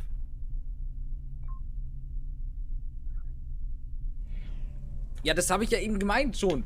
Die ganze Stadt bricht ja eben gerade auseinander. Out of Gallows Row is broken down, and CorpSec have set up a perimeter. But Cloudpunk has received a contract from an external security agency to extract persons of value. So I'm a taxi now. More like a short-term contracted emergency response vehicle. An ambulance? Yeah, but an ambulance for anyone who might have good private security or health insurance, or anyone who would be valuable to society.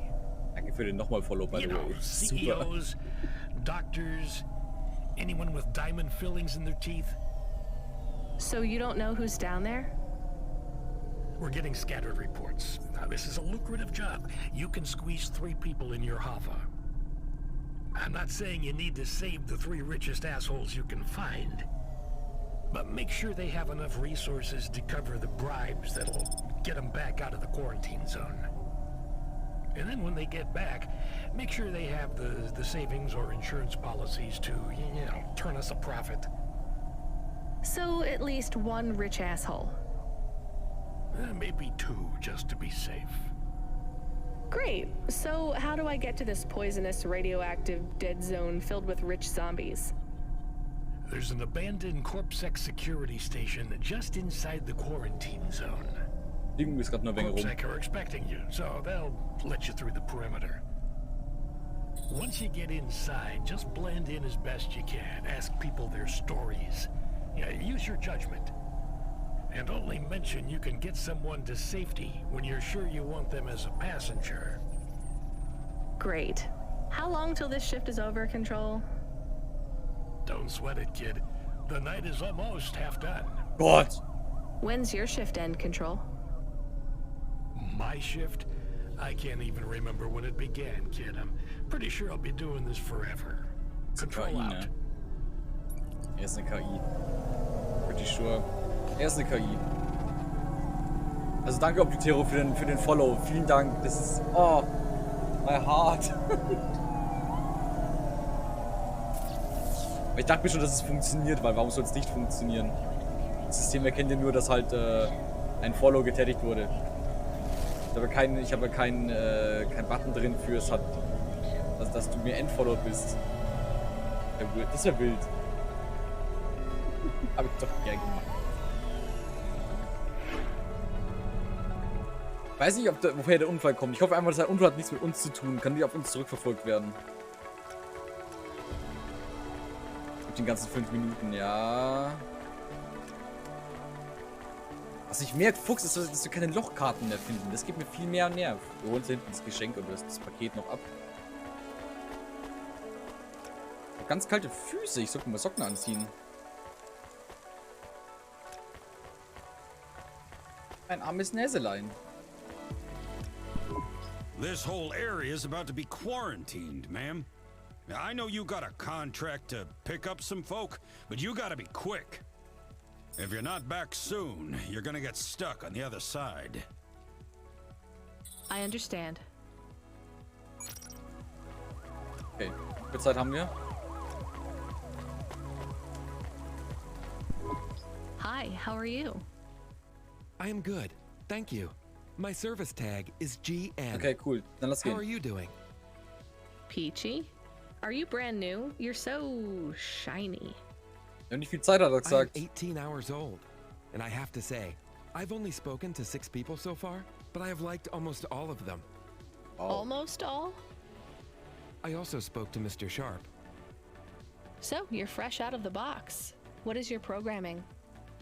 My default functions have not yet been set. I was purchased by a restaurant and was activated by a chef and another chef who talked to me about cooking and also food. Sounds like you were going to be a chef. Why do you say that? Just a hunch. So what happened? All the humans in the restaurant started to cough. Then they were rolling, then twitching, then they were still. I guess they were poisoned by the gas leak, and you were the only one left? Yes, they didn't instantiate my base programming, so I am in generic mode. I just love to be helpful. It's my favorite thing. What will you do if you can get out of here, GN? I don't think I will get out. They will send me back to the factory to be wiped. But you've already been activated. If they wipe you, won't that be like... I do not want to go, but if I am not wiped, I have one recorded owner, and my market value will be far less. If I am wiped, I can be sold as new. But androids can't be owned anymore, not since the law changed. We're only considered emancipated after we've been born. And we aren't born till we're given a name. You have a name? No, that is my service tag. Geben wir dir jetzt einen Namen? Can I give you a name? Ja. No, only my first legal employer can do that. And they don't give us a name till we sign a work contract. Usually, for at least 10 years. What about if I got you out of here? Perhaps. I would like to help people. I really like helping. I have only done 12 different things so far, but helping is by far my favorite. Much better than worrying about my own mortality. Okay. Fragen wir jetzt hier einfach alle nach, ob die cool sind. Der ist nicht cool. Hi, I'm Rania. So, looks like we're stuck here, Mr. I'm sorry, I don't have any business cards left. Ist der, wo der nicht mochte, Me ne? neither. But you can still tell me your name, right? I guess so. The cards are eggshell with a hollow finish. The font is an archaic neoclassic choice called Tahoma. They have my office number, so I never forget where I work. And they say your name, which is... Oh, right. Quincy Sharp, CEO. Er weiß nicht, wo er arbeitet, der CEO. CEO, wow. For which corp? Gleich Postbank. Again, I'd have to check my card. You don't know which corp you work for? We just went through a rebranding. I really couldn't say. You know, I've always wondered, what does CEO stand for? No one remembers. We just use it for the upper level management in corps. How do you get a job as a CEO? Foresight, leadership, boldness. Thinking both inside and outside the box. Blue sky thinking, being a savage, originality. Those are the characteristics that make you a real game changer. And money, right? No one works up to be a CEO these days. You need limbs in the first place. I always see money as a kind of energy force, and I've been able to act as a conduit and channel that energy through positive thinking. My father also left me a small trust fund. Uh-huh. Is anyone worried about you back home? My father, for sure. Although, we haven't spoken since I faked an alibi for my brother-in-law after he ran over that colored lady. Oh God, I should go. Den nehmen wir nicht mit, okay? Den nehmen wir nicht mit. Postmann, gute Frage. Kann man mir auf Social Media folgen? Pass auf. Ich habe gehört, dass hier Instagram ist. Den Link kann man dann eingeben. So in der Browserleiste oben. Dann kann man mir da folgen. Das gleiche habe ich auch gehört für den Twitter-Account hier. Den da. Da ist die Kamera zu Ende. Den hier. Da kann man mir auch folgen. Und, falls es irgendwer noch nicht gemacht hat, die Militäre kommen gleich dazu, eine Frage nach der anderen. Falls es irgendwer noch nicht gemacht hat, der gerade zuschaut, man kann mir auch hier drüben, das ist eine kleine Erinnerung, irgendwo unter dem Stream müsste ein Knopf sein, wo es steht Folgen oder Follow oder irgend sowas in der Art, je nachdem welche Sprache ihr nutzt. Auch gerne in einer anderen Sprache, nur ich kann nicht so viele Sprachen. Englisch und Deutsch, das sind so die zwei Sprachen, die ich kann. Weiß nicht, ob sonst noch irgendwer sonst hier zuschaut. Dann könnt ihr da auf Follow drücken und dann seid ihr auch mit dem Stream. Schön, ne? So. Postmann, man sieht dich gerade leider nicht. Danke, dass du ein Follow da gelassen hast, Postmann. Dankeschön. Sehr schön. Ich find's gut, dass mir die gleichen Leute einfach zweimal folgen. Und kann man mir Geld spenden? Man kann mir Geld spenden. Patreon.com/ glaube Admiral Himitsu. I'm not entirely sure about this. Aber ich glaube, dass es ging. Ja, ich weiß aber nicht, ob es noch geht. Ich müsste mal auf den Link selber gucken, ob das noch funktioniert. Das sollte gehen. Da kann man alles machen. Wieder zurück ins Spiel. Kurze Werbung. Werbung Ende. So, hier sind wir wieder. Jedes Mal. Das ist einfach wieder dumm. Oh, Octavius Butler. Hier ist sie mit der Hi, I Dame. remember you. Oh, thank Cora. Oh, You're no. here. No. It's good to see you, miss. I was so thankful to Skypunks for their help before. I was hoping you could help me once again. I'm sorry to see you trapped here. Of course you are. It must be very distressing for you to see someone like me stuck here with the rest. I need you to get a message to Mr. Octavius Butler. He'll know what to do. Maybe I can help you. Of course you can. This is a serious matter. You need to get Mr. Octavius Butler. You must remember a message for me. Can you do that? Maybe. Here is the Soll sie message. nicht mitnehmen. I am trapped in Gallows Row. Come and save me. Do you need to write this down, dear? I think I can remember it. I understand there is toxic gas. I'm not sure how long we'll be safe here. There is no one authorized to take us to safety. But don't worry, Mr. Octavius Butler will know what to do. You know, I might be able to take you... Mr. Butler, dear, get going, quickly now. Okay. Also sie will nicht mit uns mit. Das ist doch schon mal gut. Einer weniger. So, wer ist dann hier? Professor Allison. Ich kenne die Frau. Ja, ich kenne auch. Die Frau kenne ich auch. Hi, my name's Rania. I'm just chatting with everyone to pass the time. How are you doing? Why are you asking so many questions? I didn't think I was. Look, it wasn't my fault. You know that. I know that.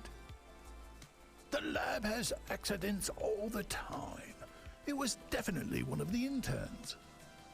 Do you work in a lab? I own the lab. And no, none of us could have predicted the... Are you with CorpSec? Definitely not. If you can find a way to get me out of here, I'll make it worth your while. I told the CorpSec officers at the perimeter that I had rescue insurance, but they didn't believe me. You believe me, right? Sure, I'll just go get you some help. Ich weiß nicht, ob wir den mitnehmen sollten. Aber ich will die alle nicht mitnehmen. Die sind doch alle kacke. Noch 2 Leute. 3 können wir mitnehmen. Bisher will ich eigentlich nur den einen Android mitnehmen. Hello, miss. Not miss. I'm a doctor. Oh, sorry, Alter. Oh, sorry about that. Are you okay, doctor? Yes. Yes, sorry for snapping. This is all just very stressful. Hat sich entschuldigt, alles gut. My name is Dr. Ochoa. Nice to meet you. Are you a... I'm just stuck here like you. What happened? They say it was a toxic gas leak. Some of my patients have been having trouble with their breathing in the last few weeks. I thought it was just smog, but I guess it was much worse than that. Are you sick? I have no symptoms of respiratory illness. I am feeling lightheaded, but I think it's the heat in here. And the stress. Have you talked to that butler woman? What a nightmare. Yes. What caused the toxic gas? I don't know. The whole city is falling apart. Explosions, gas leaks, trash mountains, logic virus bombs, whole districts getting relocated. The economy is in constant flux. My grandmother was an old tech priest. She used to say the city has a spirit, and that spirit gets a little angrier every year. You don't believe that, right? You're a doctor. No, I don't believe the city is the avatar of a new dark god rising. My grandmother had early onset dementia. So why is everything in the city getting worse then? No one else will say it. But when you're a doctor, you learn that sometimes you just have to say, I don't know. Questions create a vacuum that answers want to fill. But bad answers are worse than no answers. What will you do when you get out? Drink some vodka. Phone my ex-husband and tell him I still hate him. But he can stop worrying about me. Eat some takoyaki. Will you be able to afford the rescue insurance if someone picks you up? No way. I've only been out of medical college 10 years. It doesn't matter though. No one's coming anyway. We're just gonna have to wait it out. Yeah, I guess so. Ah, shit. Die müssen wir auch mitnehmen. Auch noch einen Kunden, der Kohle hat. Sogar 2, aber einer wird mir schon reichen. Sag mal nicht, es gibt 3 Idioten und 3 nette. Ah. Sergeant. Hi. Can I talk with you for a minute, sir? Mom, yes, Mom. Sergeant Kine, pleased to meet you. My name is Rania. How long have you been in the army? 312 years man and boy. Or android and circuit board. Am I right? Yeah, good one. Hey, what do you know about this accident? Very little, Mom. I'm on need-to-know programming, and I do not need to know this. Do you have any friends or family looking for you? I got the old boys waiting for me at the oil guzzler. It's my local. Are you retired? Yes, Mom. There's not many of us Mark-8s left in the city. We're antiques. I was originally programmed to run an all-terrain vehicle during the Rat Wars. The Rat Wars? Were you really fighting? Rats? Yeah.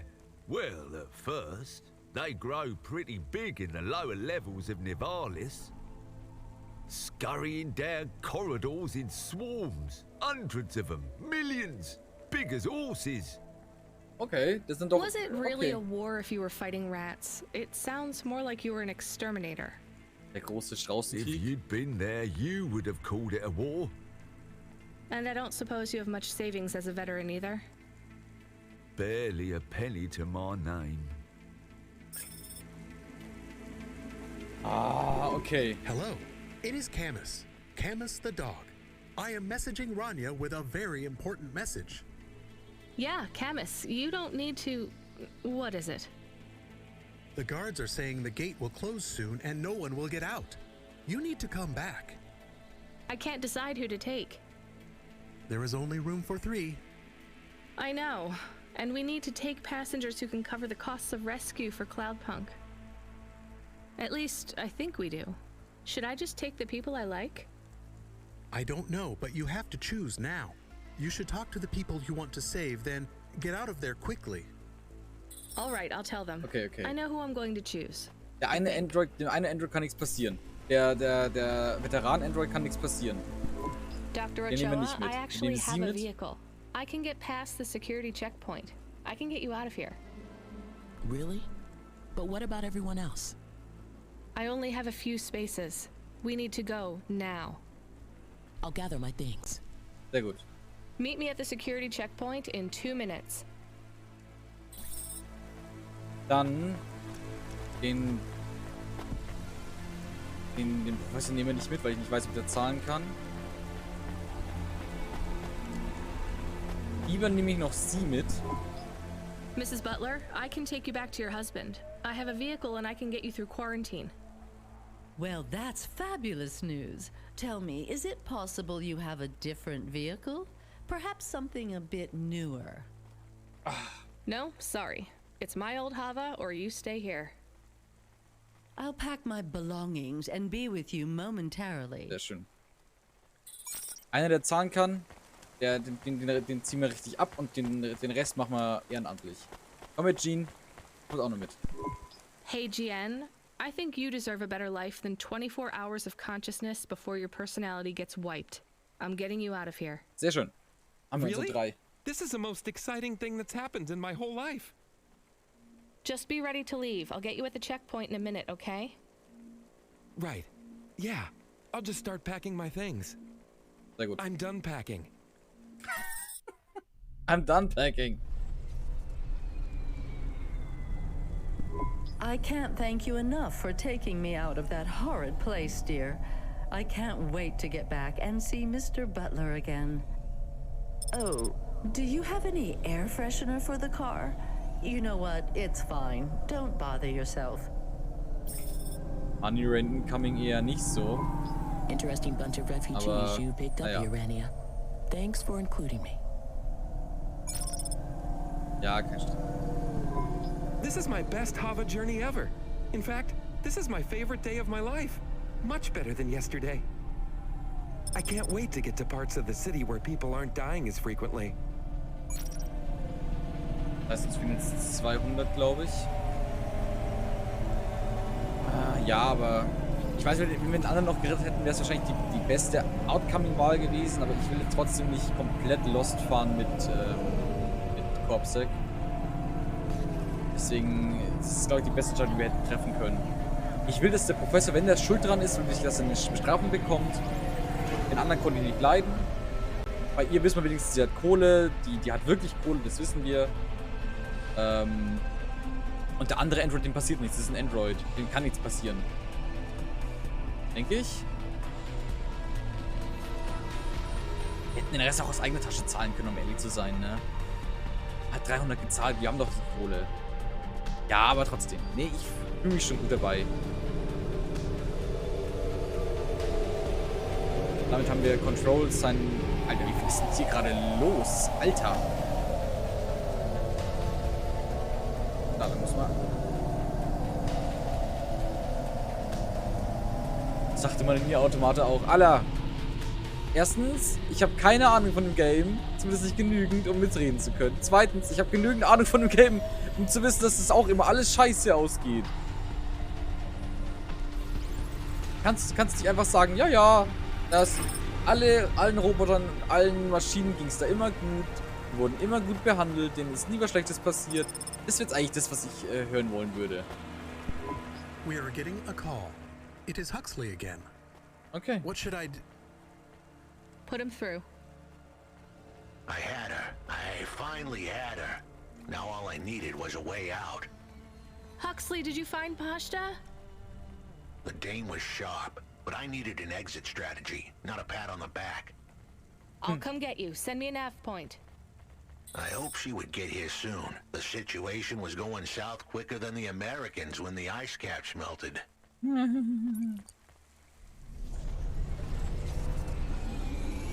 Und das Spiel nicht ganz so real sein, das wäre mir eigentlich ganz recht. Dunk. Das ist schön dadurch. Wie viel ist eigentlich noch Tank drin? Ja. Okay, allen geht es gut am Ende, lebten alle glücklich und zufrieden, bis es in ihre Tage kam. Nein, denen geht's allen gut. In Nier Automata ist niemand irgendwas passiert, auch nicht in Nier. Denen geht's immer allen gut. Das Spiel hat keine Dramatik und alle sind immer glücklich über ihr Leben. So funktionieren nämlich gute Spiele. Alle sind immer glücklich. Das ist fein. Ich sehe es doch, wie es ist. Ich sehe doch, wie der Hund brennt im Haus. Ich sehe doch, dass da brennt.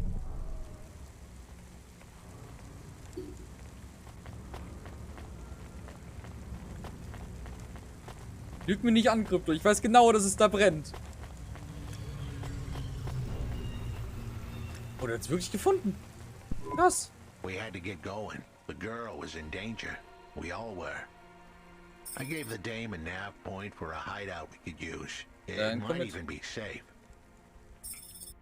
Könnte sogar sicher sein. Ja, nee, keine Sorge. Den fahren wir weg. Who are you? I'm Rania. I just want to help. Huxley is a friend. You can trust him. I know that. I trust him. He saved me. Fair enough. We'll get you out of here, then leave you to... Huxley, what exactly is the plan? Do we take her back to... Not back. I don't want to go back to him. Pashta, do you... Okay.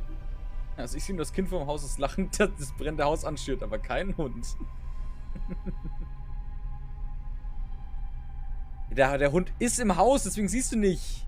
Krypto, lauf rein und hol ihn. Na los, hol den Hund raus aus dem Haus. What happened to you? Because of the chip? In your head?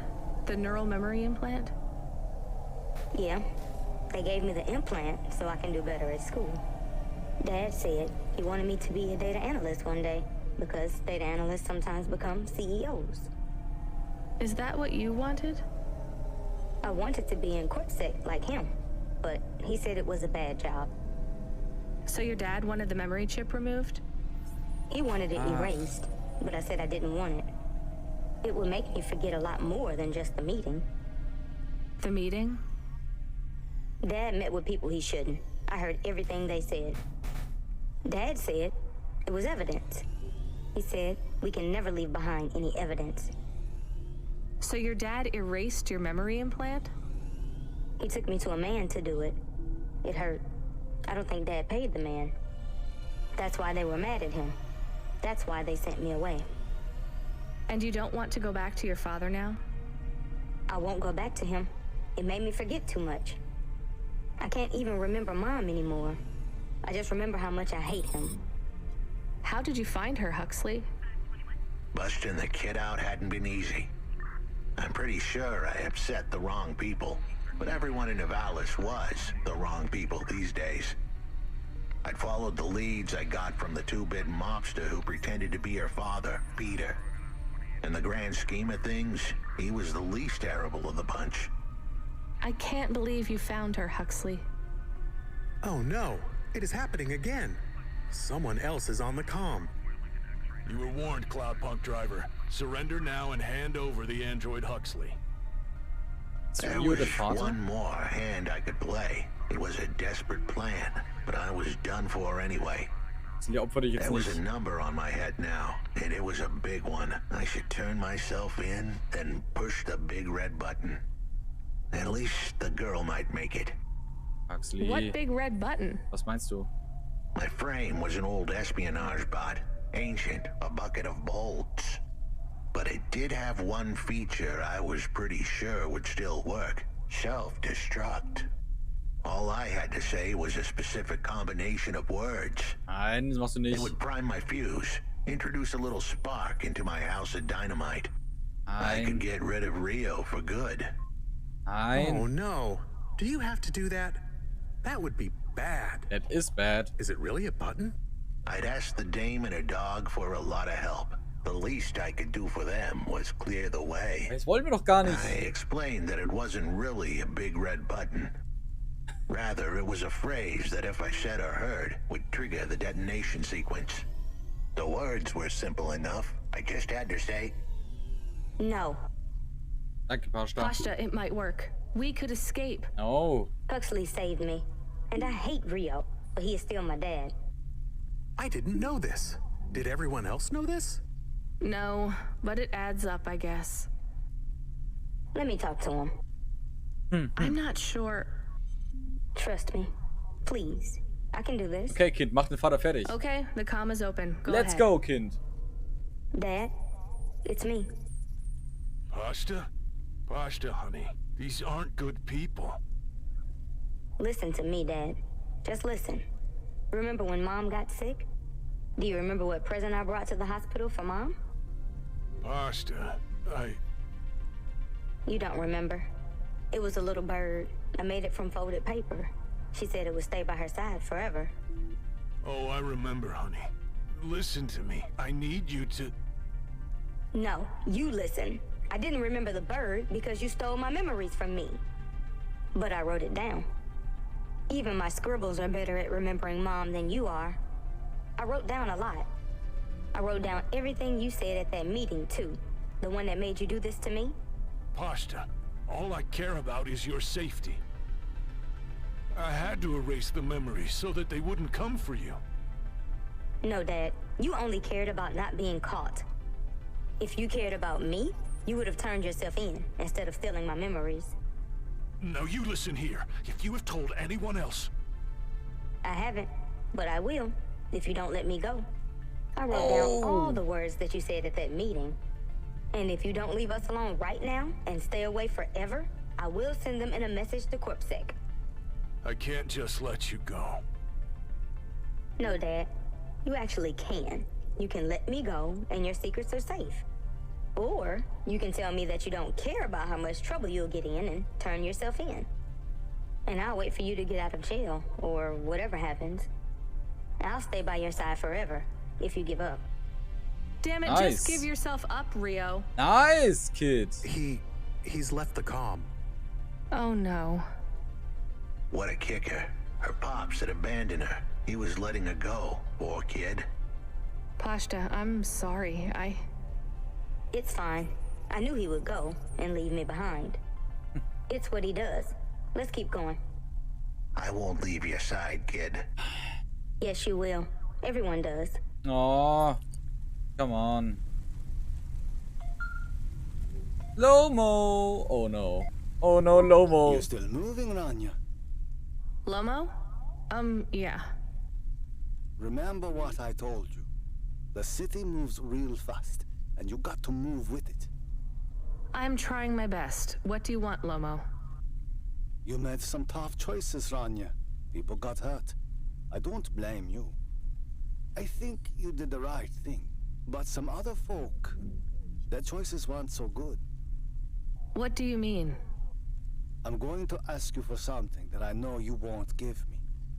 Still, I have to ask, and you have to answer. Wir killen Khan. Our choices have narrowed to a point, Rania. We've just got to play our parts from here. What are you talking about? I did what you asked. Alter. Langsam spitzt die ganze Scheiße zu, ne? This is about what you have. Wir geben dir nicht das Kind. No. Back to me. She's the dead. What girl? What? Let's not do this. I'm asking, but I know your answer. Bring her to me. Last chance. Shit. No. All right then. No hard feelings, Rania. To be honest, I would have thought less of you if you'd said yes.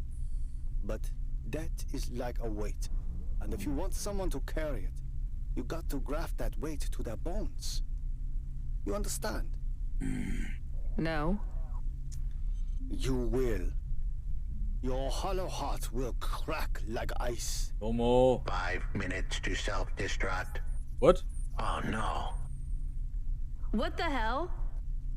How could the scumbag know? I don't keep the best hacker in the city around for his singing voice. Your number's up, Huxley. You're deader than the dance hall. It was true. I was a goner. 4 minutes, 50 seconds to self-destruct. Jetzt nicht, You're jetzt going ist to gerade kill alles us ein bisschen all. You tense. said you wouldn't. Später. You're free to drop Aber it erstmal. off. In fact, I highly recommend you do.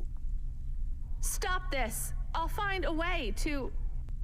As your robot friend might say, you were never going to come out of this shit smelling like roses. Goodbye, Rania. Shit. He has disconnected. It isn't fair. We have to help him. Ja, gerade ist es nur etwas intens, deswegen wir machen den Gag später, wir holen ihn nach. What long shot? The vents. If we could get there in time, maybe I could find an old hackbot and disarm the self-destruct sequence. Why aren't you driving faster? We have to save him. Shit. Okay, let's go. Okay, ja, shit. Wie viel Tank haben wir noch? Wir haben noch genügend Tank. Zum Glück haben wir getankt vorher noch. Man kann mir auf Social Media folgen, aber ich kann es gerade nicht. Warte, ich kann ja währenddessen weiterspielen. Wir fahren gerade eh nur. Man kann mir Social Media folgen. Danke für die Frage, Pigeon.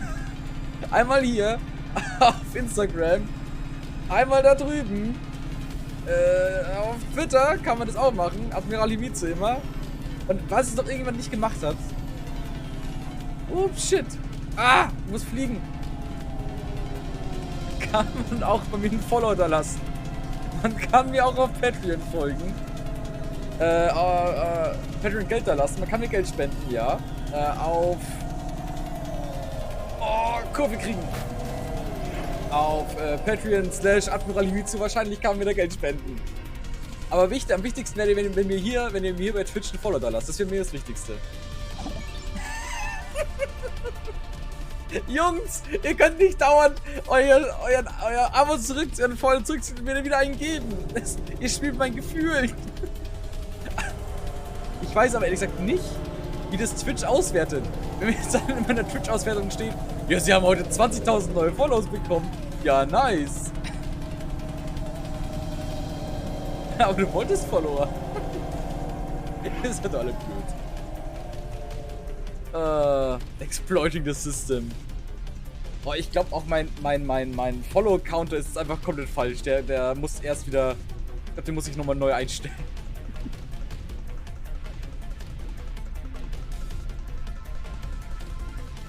Wie viel Zeit haben wir jetzt noch? Ah, shit.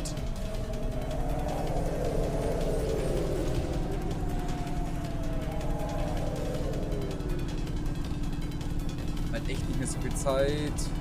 Noch knapp 2 Minuten.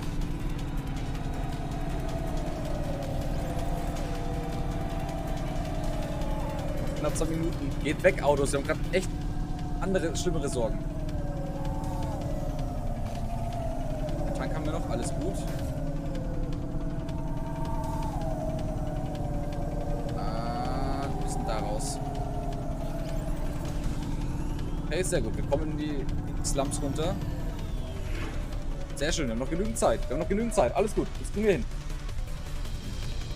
Ich hätte jetzt nicht damit gerechnet, dass wir jetzt gleich hier eine Aufgabe auf Zeit haben. Doch jetzt bisher immer so ein schönes, entspanntes Spiel. Warum müssen wir jetzt Aufgaben auf Zeit lösen? That's something I do not like. Ich sehe halt auch hier gar nichts. Ich halt auch nur auf gut Glück. Der Punkt ist geradeaus vor uns. Sie fliegen jetzt einmal so weit, wie es geht. Da kommen wir nicht durch. Da müssen wir vorbeifliegen. In eine Kurve rum. Shit. Jetzt Gang. Ja, hier muss es doch dann vorbei gehen. 83 Sekunden. Da können wir parken. Da wollte er hin. Oh Gott, oh Gott, oh Gott.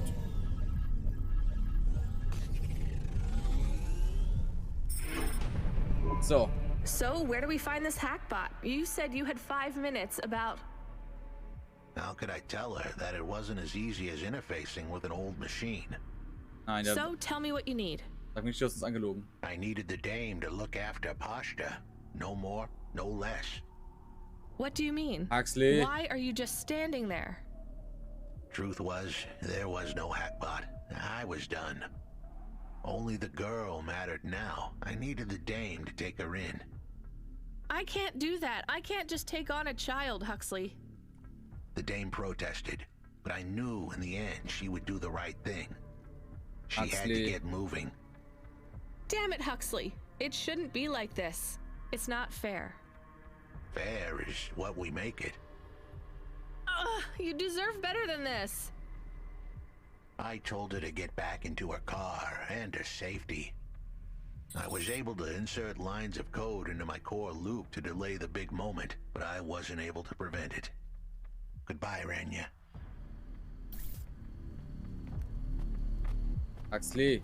Komm schon, wir müssen doch irgendwas für dich finden. Irgendwas hier muss es doch geben, zu helfen. Oder?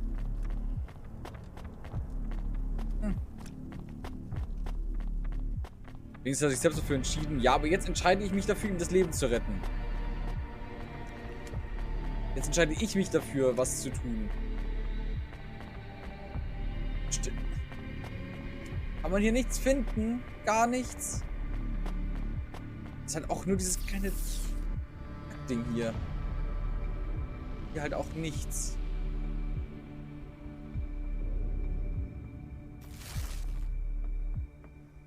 Alter, halt echt so F in Chat. Für Huxley.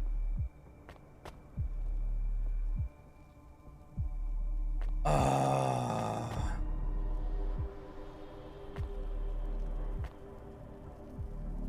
Geh zu seinem Hover zurück. Wir haben auch echt keine andere Chance.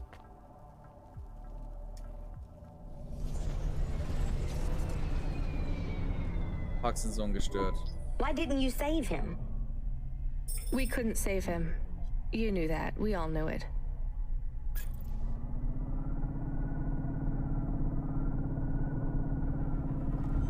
Mann, da kann das Kind jetzt halt auch nichts dafür. Und sie hat gerade noch gesagt, ja, du lässt mich irgendwann allein. I knew he would leave. Ja. Don't you dare say anything bad about Huxley. Never again. He gave everything for you. For us. Where are you taking me? Back to my apartment. Really? Shush. Let's just drive in quiet for a little while.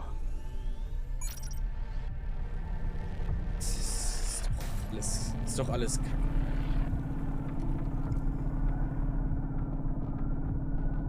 Immer wenn wir hier runterkommen, stirbt irgendjemand. Das ist doch Kacke. Nicht so, wenn wir hier runterkommen, stirbt Camus, ne? Wir fahren nicht mehr runter. Ist mir komplett egal. Lass die Zeit auslaufen nächstes Mal. Ah, ist doch ätzend.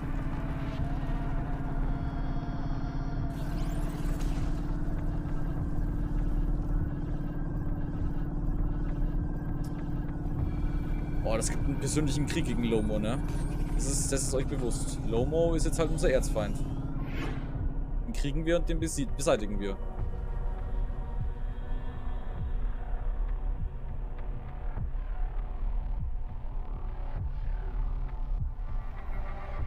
Oh, ärgert mich das jetzt. Ärgert mich das.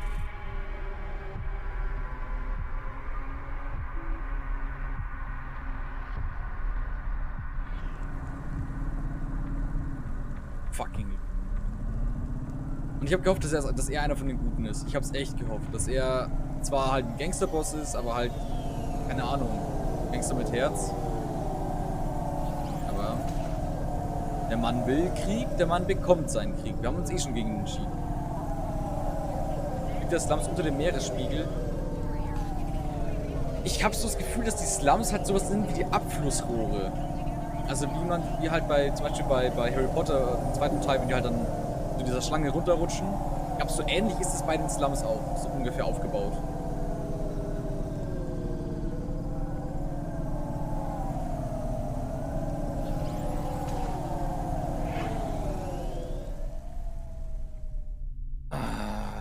Diese Stadt macht mich fertig. Diese Stadt macht mich krank einfach.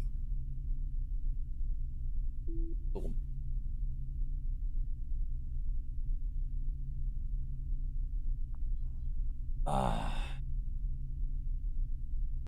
Also generell, wie die Stadt, also wie diese Stadt zu dieser Stadt wurde, ist nicht so ganz bekannt. Das wird nicht so ganz erklärt.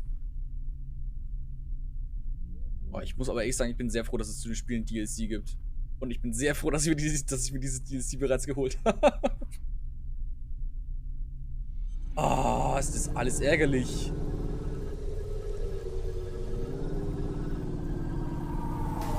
Ja, voll gegen mich gefahren, sehr schön. Nochmal.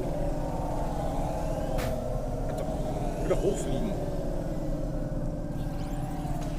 Hoch, aber schon hoch genug. Ich will erstmal das Mädchen ab. Das ist jetzt Prio 1. Braucht Ruhe. Apropos, Prio 1 und Ruhe. Nein.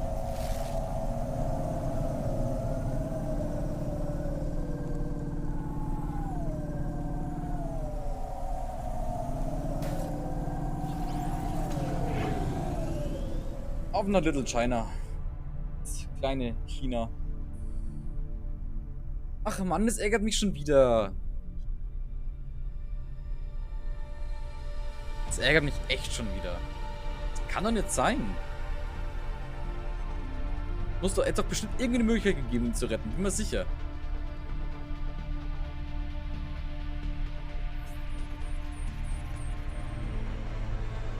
Meine erste Idee war ja, als er explodiert ist, wollte ich ihn eigentlich zu dem Lokal fahren, wo Lomo sitzt. Dass wir den zumindest noch mit in die Luft dass wir quasi ihn in die Luft springen können mit Huxley. Das wäre so meine Masterplan-Idee gewesen. Aber das war anscheinend nicht die Idee des Spiels.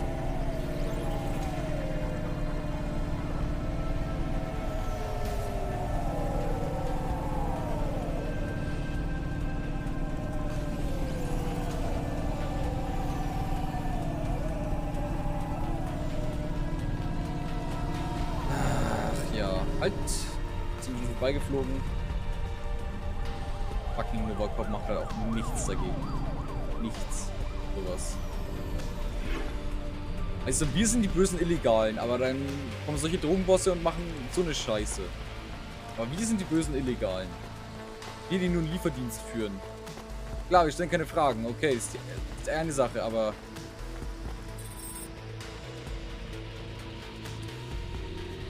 Oder zumindest sollen wir keine Fragen stellen. Wir stellen ja dauernd Fragen. Wir sind das schwarze Schaf in dieser Firma. Hoffentlich. Ja, hoffentlich nicht. Oh, die ist kleiner als gedacht. So, I don't really have much food right now. I'm not hungry. Is this your whole house? Yes, it's plenty big for me and Camus. How long can I stay here? I'll get some food when my shift finishes. In the meantime, there's some fruit and mochi in the fridge. The fridge? The thing that keeps the food cold? Oh yeah, I knew that.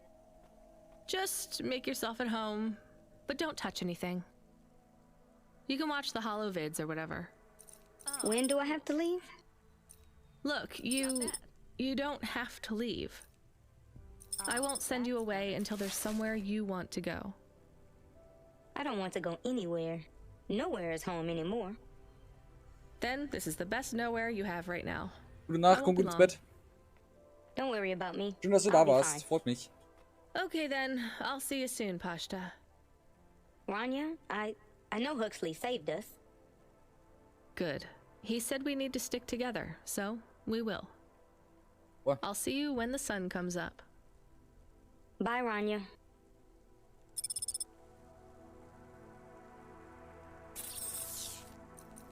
Aua, das heute Bett kann ich jetzt nicht mehr kaufen. Shit. Wir müssen uns dann nochmal Geld holen.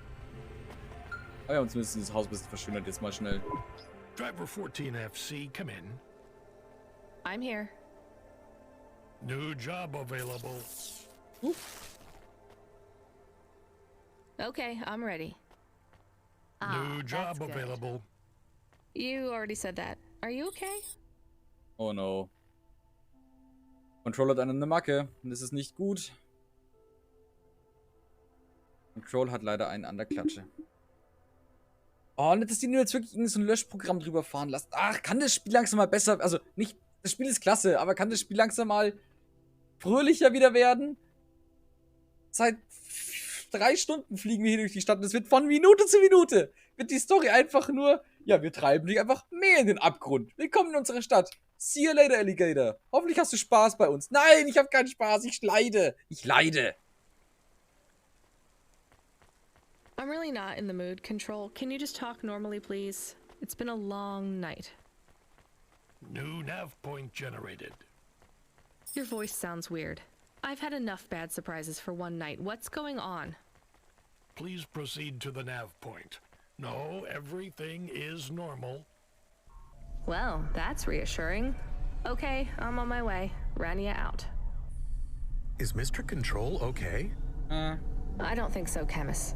Let's go to the nav point. We have no other choice.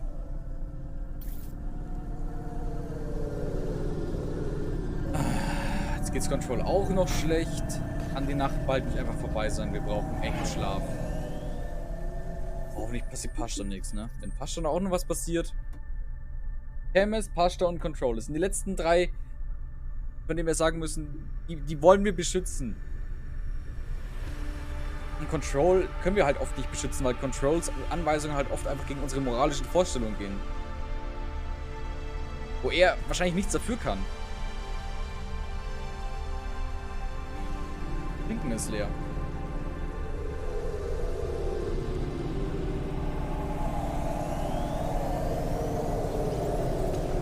Kurz was nachgucken. Hier gab es ja nichts mehr. Ich habe jetzt hier noch so Leute zum Angucken. Das sollten wir vielleicht nochmal anmachen. Ich will jetzt halt der Main Story folgen. Die Main Story ist gerade echt gut. There's a terminal next to a beacon. It looks like the one we used to talk to Cora? Yes, there's nothing else here. We are getting a message from Control again, text only. It says to fly close to the ruined transmitter beacon. All right, let's go. Okay. Hat Cora jetzt gerade Control übernommen? Das ist eine Möglichkeit. I am Cora. I am not as I once was. You again. Did you pretend to be Control? I am patches on upgrades, systems on systems, mechanical, computer, and human. And yet, you can't just answer my question. I took on the guise of another to bring you here. You stole his voice. He has no voice. He is a shell. Don't say that about him. Deep down, you know how empty he is. I felt the pain of your android passing. He was lost. Then he found me. You're mad. I have no time for this. Huxley says he wishes you well. Screw you. I'm leaving. Stop calling on me. I would have your answer to my question before Lebt you Huxley leave. oder lebt er nicht? What answer? I am bifurcated light. Consciousness through a prism. I must know what the future holds for this place and for those who follow me. You're a mad old AI with no purpose. This may be true. I still must know. You came to this city from outside. You understand here and also there. You know the city and the not city. If you say so. So answer my question, and think carefully on your answer, as it will have repercussions. Is Nivalis a city overcome by monsters? What? I repeat, is Nivalis a city overcome by monsters? Overcome with monsters? No, Cora. Nivalis is the monster. Das vielleicht eher, aber... I can't detect a signal anymore. Good. We're done with crazy people. Cora said... Did you say the wrong thing? I don't care anymore, Camus. Let's get out of here.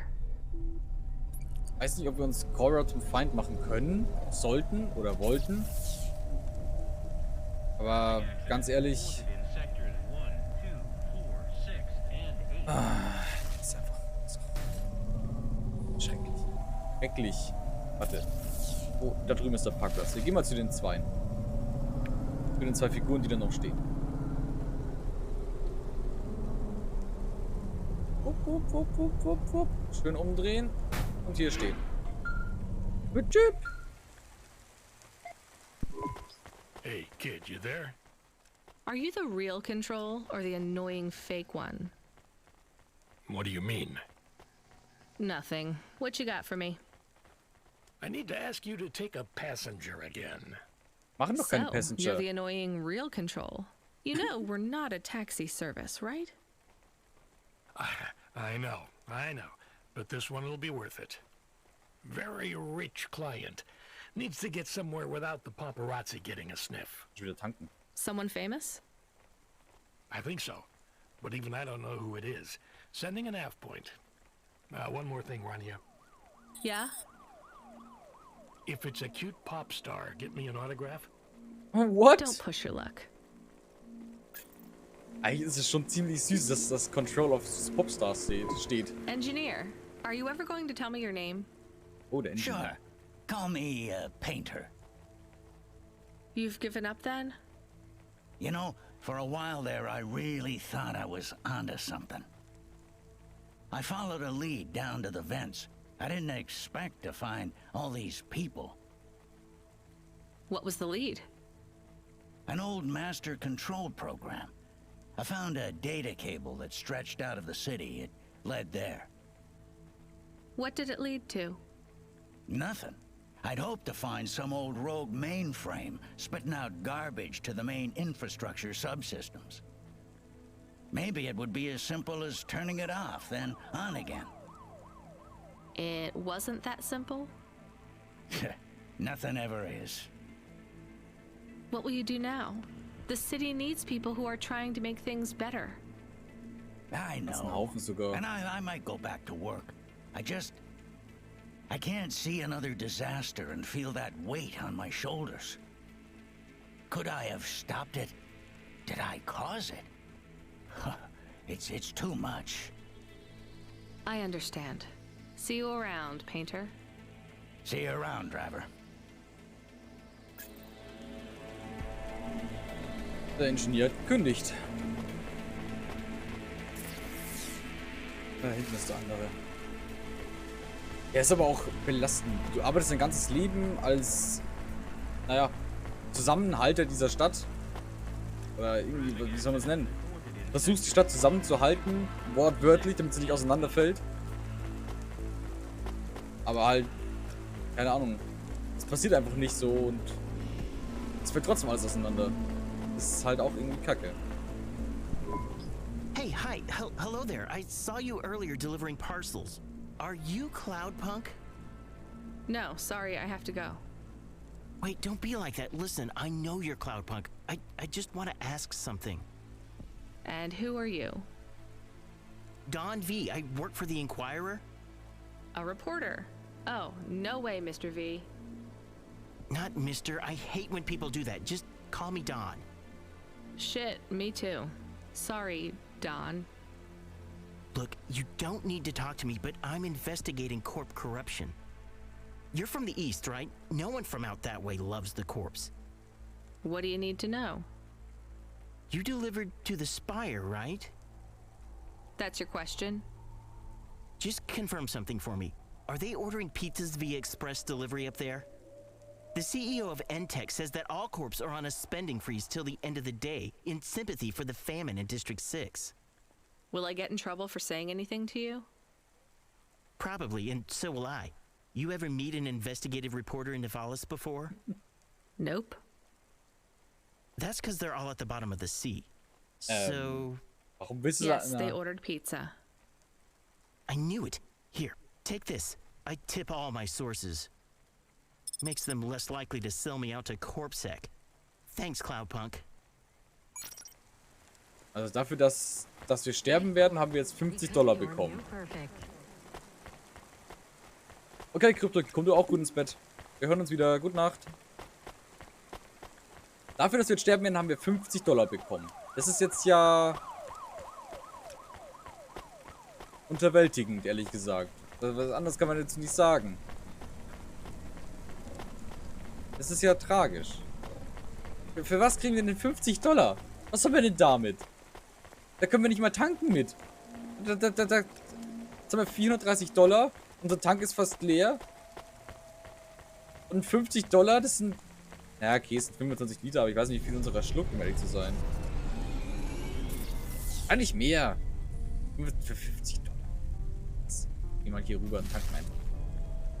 Warte. Die Karte verwirrt mich immer, weil keine Pointer setzen kann. Das ist das Einzige, was ich in dem Spiel ankreide. Ich würde gern Pointer setzen. Dahin, wo ich hinfliege, würde ich schon gern so mir Wegmarker setzen. Doch bin ich vorbeigeflogen, ne? No! Fly back!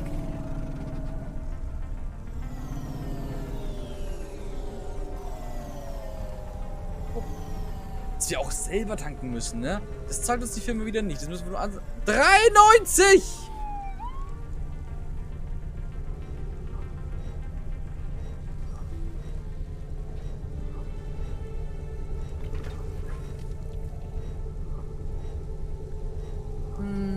Haben wir überhaupt nicht viel Kohle? Haben wir jetzt noch 139. Alter. Alter.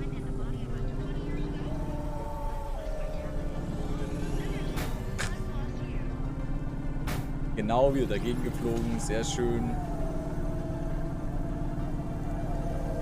139 $139 haben wir jetzt noch, weil die Scheiße 4,50, knapp $4 gekostet hat. Das kann sich auch keiner vorstellen. Ganz toll. Gut geparkt. Wo ist denn... Einfach geradeaus. Dadurch. Und dahin parken. Sehr schön.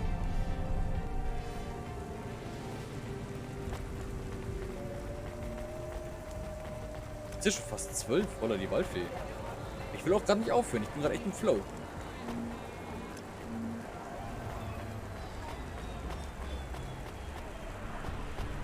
Wir könnten ja auch nochmal so ein Ding hacken, ne? Wir könnten nochmal so ein Holo-Terminal hacken und dann da halt uns Kohle rausholen. Will ich ja eigentlich auch nicht. Jetzt schauen wir mal, wie viel Kohle wir jetzt von dem Popstar da kriegen. Hi. My name is Rania. I'm a delivery driver. I don't normally take passengers. Sag mir nicht zu viel. Wir sind jetzt ein Taxidienst. Cooles Achievement. I can't believe it is really Dolly. Can I ask you a question? You may. Your new song is so good, but on your second album, on Dream Bop Candy Droid, were you singing about your first breakup? Oh, for crying out loud. No, Camus. I was singing about the pressures of my Dream Bop world. Sometimes it is very lonely. I am sure it must be tough to be so rich that you can't tell if the people being nice to you really even like you. That is... This was not a very nice thing to say. I'm sure she can go home and cry herself to sleep on her big pile of money. Ach man, ja. There is more to life than material success. Says the rich pop star. Give me a break. Can I ask an additional question? You may. On your third album, on the song Second Skin, you sang, "Metal skin, scales or rubber, I'm your dream girl, bubblegum lover." Does the second skin mean their clothes? Yes, but it also means I believe love exists for all beings.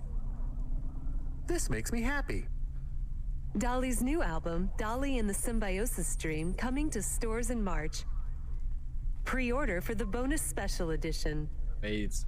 Please let this be over soon. You are moody today. No shit, Camus. You remember who we just lost? I remember Huxley. Don't say I forgot him, because I didn't forget. All right, don't get upset. I'm sorry. I also feel lost sometimes. Or I want to get lost. No one knows me. They just love Dolly. You are Dolly. I am Dolly. I am the real Dolly, the first. Wait, what does that mean? I am not permitted to explain this any further. I forgot to say, please just drive to the west for now. You act like an automata, right? Like that's the act? You speak and act like an AI girl, but you're a real grown woman? I am what the audience needs me to be. They recreated me. Okay. Also sie ist schon Mensch, aber man muss so tun, als wäre es ein Automata. Das hat so eine Miku reversed einfach. Wir finden alles so geil, dass, also, wenn man Hatsune Miku hört, ist es ja eigentlich schon geil, ja, gerade dass es die Programm ist. Aber sie muss es umgekehrt machen. Also die Leute wollen keine echten Sänger mehr, sondern nur noch Roboter? Auch wild. Erinnert mich an die Tropic Become Human. Relativ zu Anfang, da war ja auch so Made an AI that looks like you? I am not supposed to say. So they fucked you too, huh? The corpse, the media, Nivalis. I was replaced. I was Dolly before Dolly was taken by the audience. And when the audience bought shares in my persona, someone needed to manage the IP. That's when they took control of me, piece by piece. My name, my face, my songs, my dances, my personality, the way I talk, the words I say. I came home one day to find my apartment locked. My key card did not work. I tried to get a cab and found my credit was declined. I called on my mother and the number was blocked.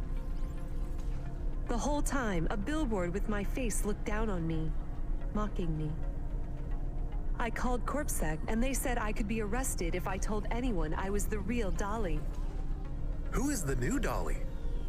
They said it was going to be an automata. It would take some of the workload off me so I could have a holiday. Alter. They said it would have my memories and Alter.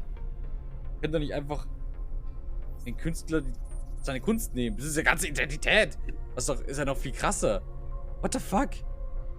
Kann das Spiel auch mal nicht komplett alles zerstören?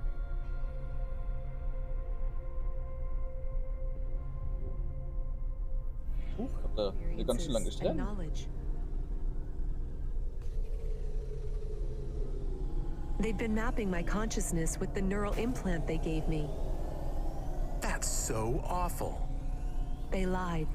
They replaced me with another girl, another human. She barely even looks like me. But people will know. No, they don't notice. They've been using her likeness for a year now. So, what do you want to do now? Where do we go? I need to make a decision. My future is over. They are looking for an excuse to imprison me forever. If I break my contract, mention who I really am, I'll be put away forever. I was going to face them, gatecrash the live interview which is happening in 15 minutes. Unless you have any other ideas. Start again. New name, new career. Move on. It'll be hard, but... There is nowhere I could go. I am forbidden to work, to have money. Leave the city. Why stay in Nivalis? Head out to the Eastern Peninsula, my old home. I would not survive there. You might. You'd have a better chance than here. I do not know. I can't decide. Do what you think is best. Take me wherever you please. Shit. Wir fahren zum Bahnhof. Wenn sie sagt, ich soll das Beste für sich entscheiden, ich glaube, außerhalb der Stadt wird sie sich leichter tun als in der Stadt. Glaube ich und hoffe ich.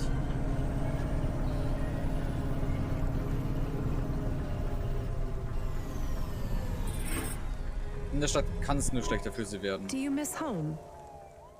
Yes. Will I like it outside Nivalis? I don't know. Will they accept me? They take in anyone who is willing to work, but they will be suspicious and it won't be easy. I can call some old friends back home and ask them to help you out. No, I have to do this myself. Okay. Well, good luck, Dolly. Good luck. Maybe you will come back someday? Maybe you will release the 5th album? No, Camus. I didn't like the music I made. That wasn't really me. It is sad that no one will hear you sing again. Oh, don't worry about that. I'll never stop singing for anyone who wants to listen. I won't let them win. That's what Rania doesn't understand. They don't win until your music stops. Hä? Bist du... Hä? Ich habe schon verstanden, worum es hier geht. Aber ich will nicht, dass du stirbst, Kindchen. Das ist mein Deal mit dir. Hey, Control. Hey, kid. You still surviving out there? Up to now. Just about, Control. Do you ever worry they'll replace all of us with automata? Not for a second. Or worse, just replace us with other people who aren't broken yet? Everyone and everything in this city is broken. 2 more hover crashes in the last hour, and they say the food dispensers in Diver Row are only serving up shrimp chocolate bars. But hey, it keeps you on your toes, right? You doing okay out there? Yeah, I'm fine. You know, I was thinking about your flute playing. Did you ever... I don't want to talk about that. All right, kid. All right. I got a job for you. It's not great. Just tell me where to go, Control. You remember the contract for a client called Gil? Yeah. You know, at the time, I thought that was the worst job I'd ever do. Nothing like a night with Cloudpunk to shift your perspective on what a bad night can be, right? Well, there's a family member of Gil's that wants to ask you some questions. They even paid the call-out fee, so as far as the company's concerned, you gotta go. Ah, remember when we used to deliver things? That's the spirit. If you're giving me attitude at this point, you're all right. Look, you don't have to say anything special, but you don't have to take any crap either. Just go and listen, answer their questions, and then get out of there, nice and easy. On my way, Control. Ein paar einfache Antworten werden uns nicht wehtun. Hör dir das Kundenfeedback an. Naja. Das wird ja toll. So, da noch schön die Peile mitnehmen, dann zurück zum Auto. Kundenfeedback, Alter. Aber das Problem ist, Kunden glauben auch, sie sind so schlau. Das ist halt schon belastend manchmal. Dass Kunden immer meinen, so, die wissen alles. Dann ist es halt so, sie wissen, was sie manchmal denken. Hi there. Are you alone? Mom lets me hang out here. I like to watch the traffic go by. I'm Mala. She lets you out here by yourself? Yeah, I like to see the different hovas. And Mom says the air is nice and clean by the roads because the vapor from the engines helps. Yeah. Back home, it's smelly because of the factories. You live near the factories? I guess this is the best place for you to play then. Mom says it's safe as long as I don't talk to the police people. But strangers are okay. I guess that makes sense. So you like the Havas? Yeah, I want to race one day. The desert races in the wastelands? No, I like the street races. I've met a racer tonight. Really? Who was he? He calls himself Never Slow Joe. Wow, Never Slow Joe? He is good. I have something for you then. You want this card? Oh, cool. I didn't have this one yet. Thanks. Ja, schön. He is not like the best, but pretty good. Who's the best then? Scuttle Runner, maybe the Bandit Queen. Oh, I know, Jane Turbine. Are those their real names? No, silly. You need a special name when you become a racer. Well, it was nice to meet you. I've got to run. See you, Mala.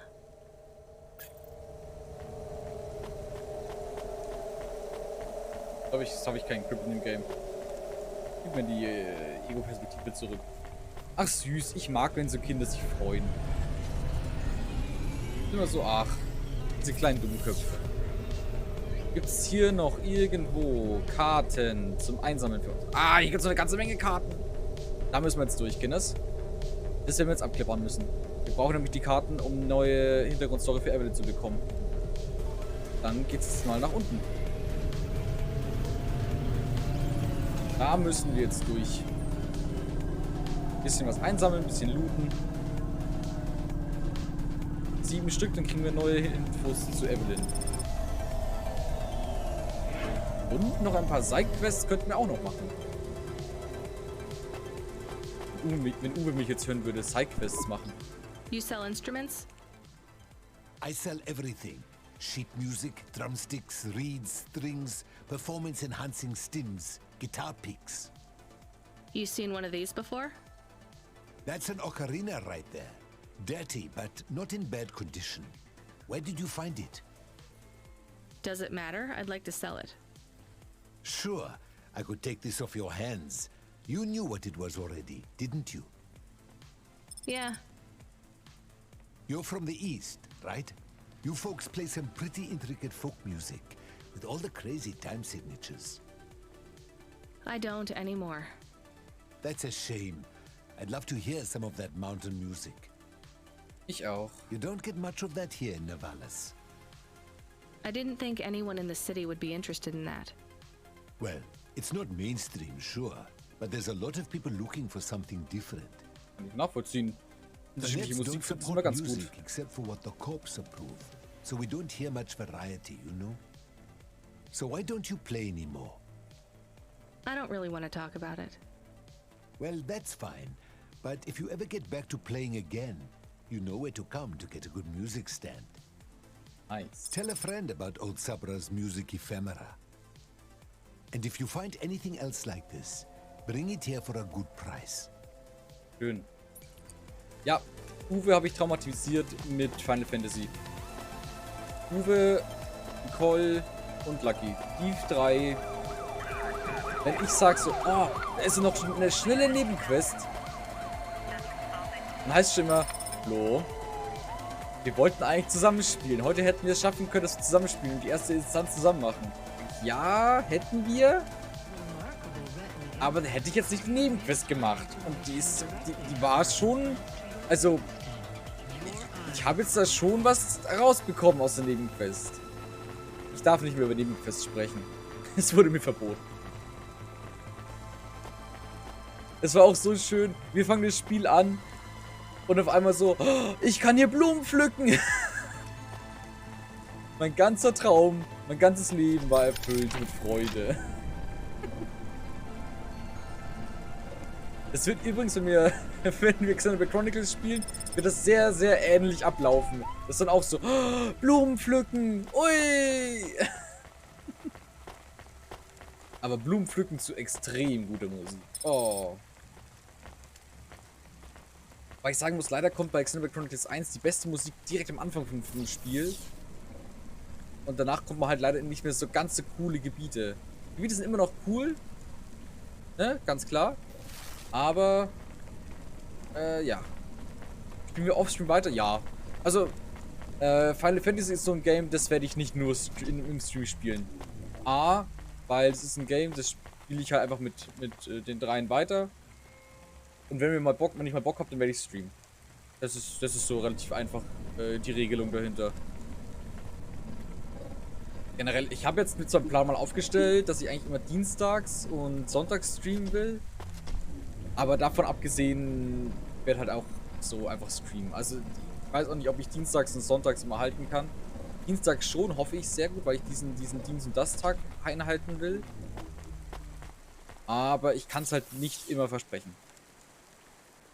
Weil solange man halt noch einen Job hat, ist das schwierig zu handhaben. Das sagt, macht das regelmäßig, weil sonst würde ich ja hier drüber mein Geld verdienen. Aber das tue ich nicht. Und einerseits bin ich auch ganz froh darüber, dass ich festes Gehalt kriege im Monat.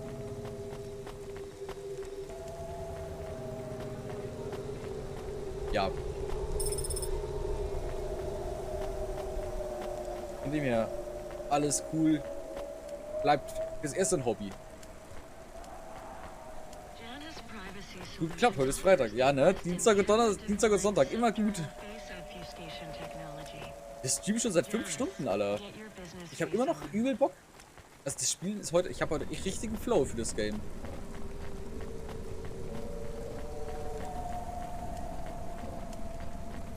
Mal gucken, wie lange wir heute durchziehen.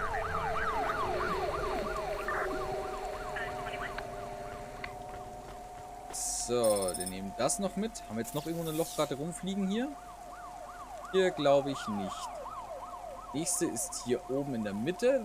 Haben wir hier einen Parkplatz? Dahin? Hier ist ein Parkplatz. Ah ja. Okay. So, dann erstmal zurück zum Auto.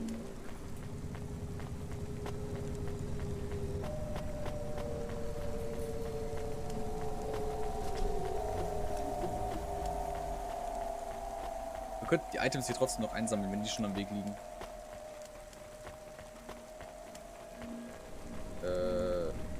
Da ist eins und da... Ach, das andere ist jetzt oben. Okay, das holen wir uns. Die Items sind leider echt nicht so wichtig. Die braucht man nicht so oft.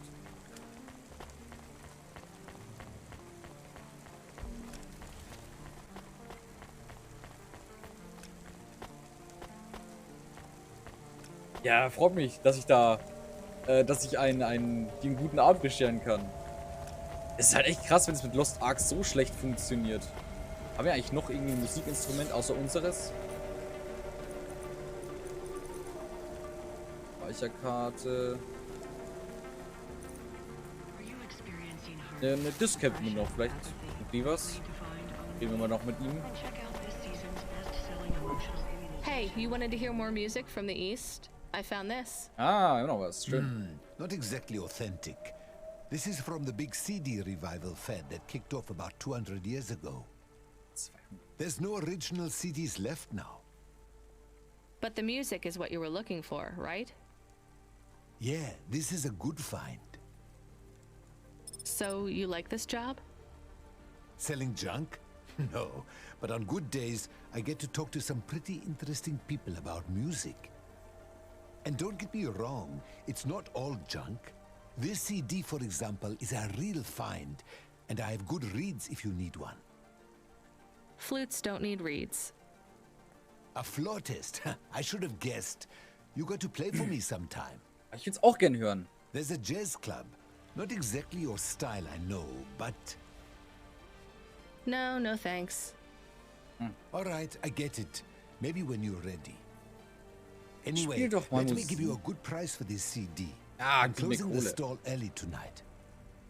Gonna grab a coffee from that 200. expensive place Ja, nice. downtown and listen to this CD. That is, if I can find something that will play the damn thing. Irgendwo wird noch alte Tech rumliegen, nehme ich mal an. Irgendwo liegt doch immer alte Technologie rum, die man nutzen kann, um irgendwas abzuspielen. Zumindest wenn man sich Mühe gibt. Außer es ist Beam Racers. Game wieder. Hab schon wieder vergessen, wie das ging. Da hoch. Einmal schräg hoch. Da ist natürlich dann gleich eine Wand.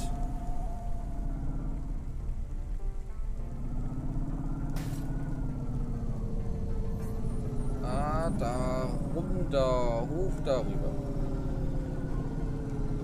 Hier dass wir vorbeifliegen? Nee. Alles. Wir sind vorbeigeflogen. Okay. Ein bisschen weiter geradeaus. Weiter geradeaus. Umdrehen. Da lang. Boah, Alter. Gerade noch so ein Safe gemacht. So, wo ist jetzt hier? Hier unten ist 1 und dann da oben sind noch 2. Mal halt hoch. Gehen wir mal da lang. Ach ja. Ich bin echt gespannt, was mit Evelyn auf sich hat. Also, wir haben jetzt ja schon einiges über sie rausgefunden. Aber... ja, ich hoffe halt mal, es wird nicht noch schlimmer. Wahrscheinlich schon. Dieses ganze Spiel, es wird einfach immer nur noch schlimmer. Je mehr wir erfahren, desto schlimmer wird's. Aber hat der vorhin gemeint, die Nacht ist halb durch? Ich dachte eigentlich, das Spiel geht nicht so lange. Also, das geht schon, wie gesagt, richtig lange jetzt. Ich dachte halt, es ist eher ein kürzeres Game, aber habt mich da wohl getäuscht. An die Corpsec Flyer bringen wir nichts.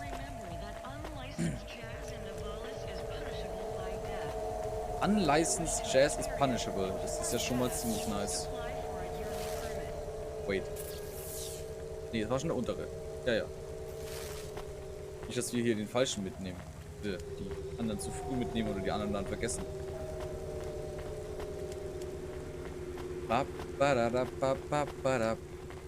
Wo ist das Stück? Da ist die Lochkarte. Dann der letzte. Müssen wir da nochmal nach hoch. Hoch. Vorne? Oben? Nach hoch? Wo habe ich nach hoch gehört? Kommt mir irgendwie so bekannt vor.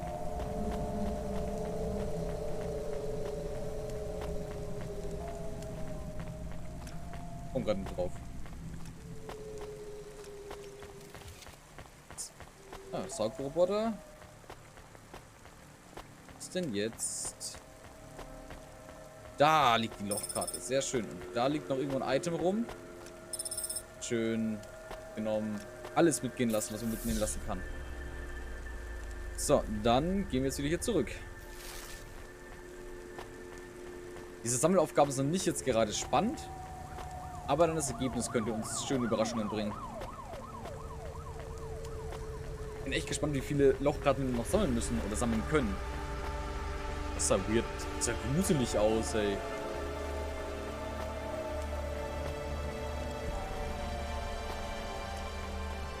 Echt gruselig aus.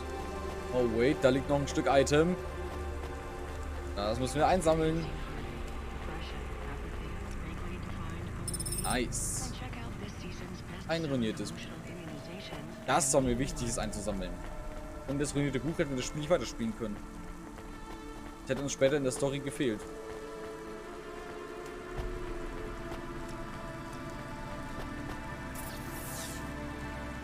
Ja, ich muss dann nochmal die Brücke drauf.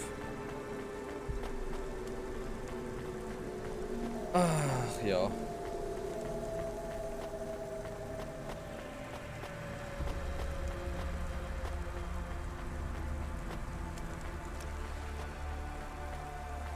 Da ist das Auto.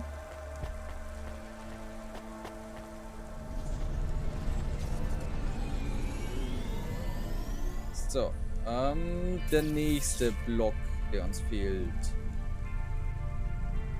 Hier unten sind noch 3 Punkte.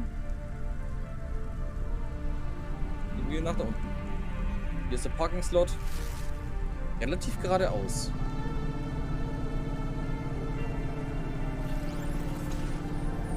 Oh, ich muss sagen, es ist... Inzwischen wird der Stuhl langsam unbequem. Ich sitze schon sehr viel auf diesem Stuhl. Im Homeoffice, allem drum und dran. Das ist leider ein Stuhl gewesen, mit dem haben wir etwas gespart. Das war vielleicht die beste Entscheidung. Ich muss auch an Stühlen sparen. Vor allem, wenn ihr viel drauf sitzt. Falls ihr gute Stuhlempfehlungen habt für Bürostühle, dann gebt mir da gerne Bescheid. Ich habe mir auch schon überlegt, ob ich mir wieder so einen Medizinball hole. So einen blauen Medizinball und sich da drauf setzen, ist auch besser für den Rücken. Andererseits habe ich keine Ahnung, ob ich das dann im Stream durchhalte. Andererseits, weiß nicht. Als Kind konnte ich auf diesen Bällen auch immer ewig lang drauf sitzen. Ich weiß nicht, ob das immer noch so ist oder ob da auch... Wobei, nee, das geht nicht. Sonst kann ich den Greenscreen nicht mehr aufstellen, weil der Greenscreen hängt an meinem Stuhl. Das ist ja nur so ein rundes Teil.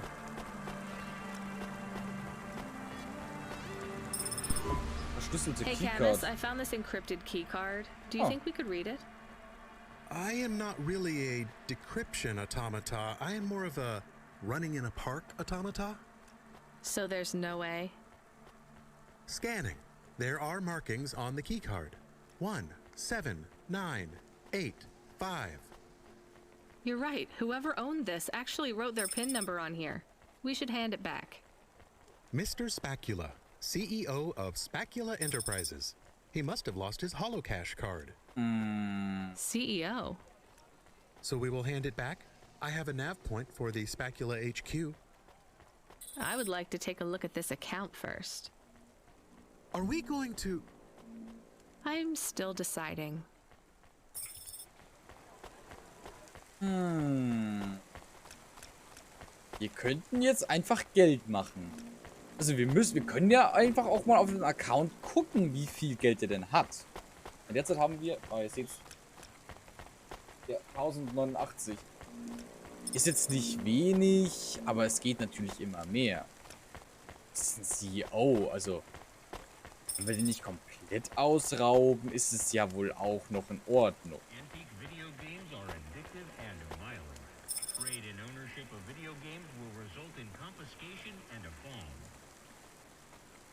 Antique video games are addictive and violent. Ja, das sind sie. Bring Evelyn die Lochkarten zurück. Halt. Noch ein Item, das sammeln wir noch ein. Ancient Video Games are addictive and violent. Ja, wenn sie gut gemacht sind, sind sie auf jeden Fall addictive. Also das Spiel ist, dem hängen wir jetzt ja auch schon. Violent nicht zwingend. Addictive, ja. Wenn sie gut sind. Also, lass uns doch mal gucken. Wir müssen ja, wie gesagt, nicht ausrauben. Also.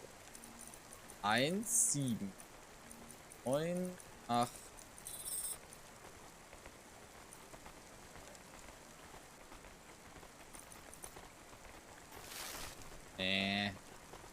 Da ist ja nichts drauf. Ich habe jetzt mit schon mehr gerechnet. Ja, dann ist es mir auch egal. Dann ist es mir auch egal. Dann brauche ich mich da auch nicht drum kümmern. Wir geben das Ding einfach zurück und dann hoffen wir mal, dass wir irgendwas dafür bekommen.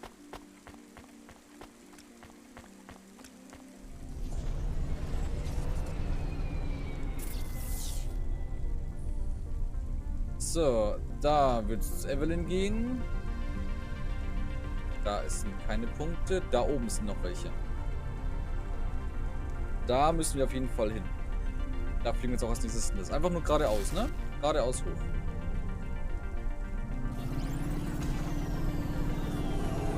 Schön Hyperspeed mitnehmen. Wenn man also durch die Stadt fliegt, ist es ja eigentlich auch ganz angenehm.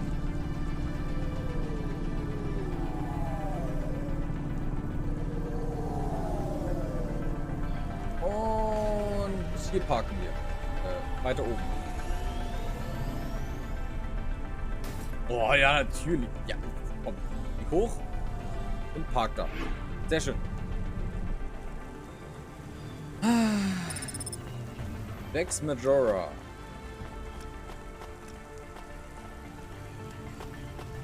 Jo. Noch eine Lochkarte.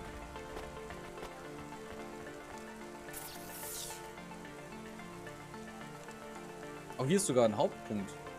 Abgabepunkt. Ist es der... Ja, der CEO ist es. Da können wir das ganze Ding auch gleich abgeben.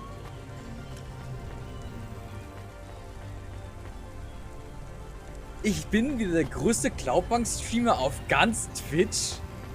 Weltweit. Zum 2. Mal. Alter, das schreibe ich in meinen Lebenslauf rein.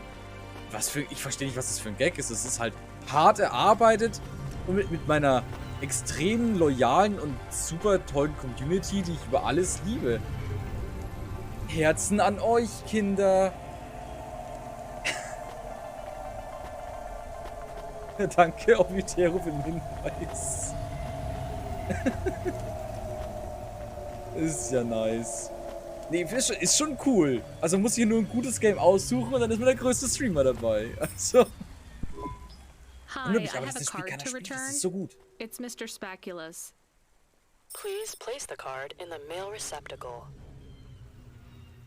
Is there a reward for this or something? Please hold. We should have just kept the card, Camus. That's what I said. Hä? You did not. Hast du gar nicht. Please note the authorization code from Mr. Spacula, 78D54. What do I do with this? Use this code at a holocash machine to claim your reward. Thank you. Thanks. 78D54. Das ist unser Geld, das haben wir uns redlich verdient. Sehr schön. Immer schön das ganze Geld verdienen, das wir uns auch verdienen. Oh, danke für die Herzen. Immer gerne, ich stelle dir eine Rechnung.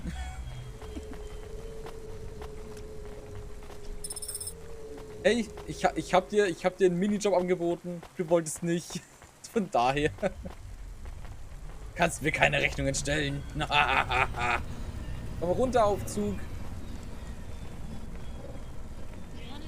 Oh.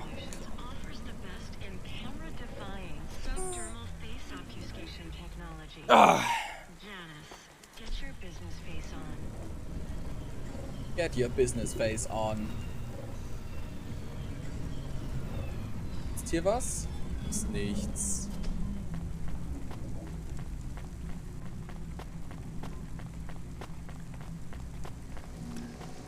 Roboter, noch ein Roboter. Auch mit einem Holocache-Terminal, ne? Speicherchip. Ich glaube, die weißen Dinger sind irgendwelche Quest-Sachen. Die anderen Sachen sind weniger relevant. Ich glaube, so ist es aufgebaut. Okay, jetzt müssen wir wieder runter. Weil da noch ein bisschen was liegt.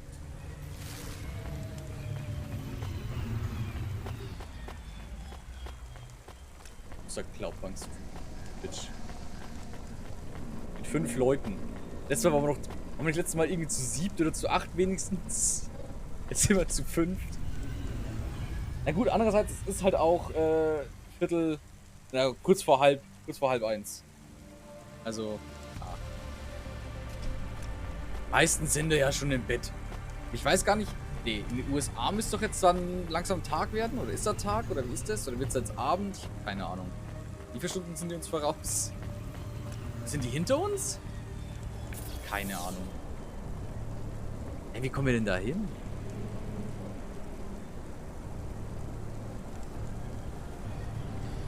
Nee, da komme ich nicht lang.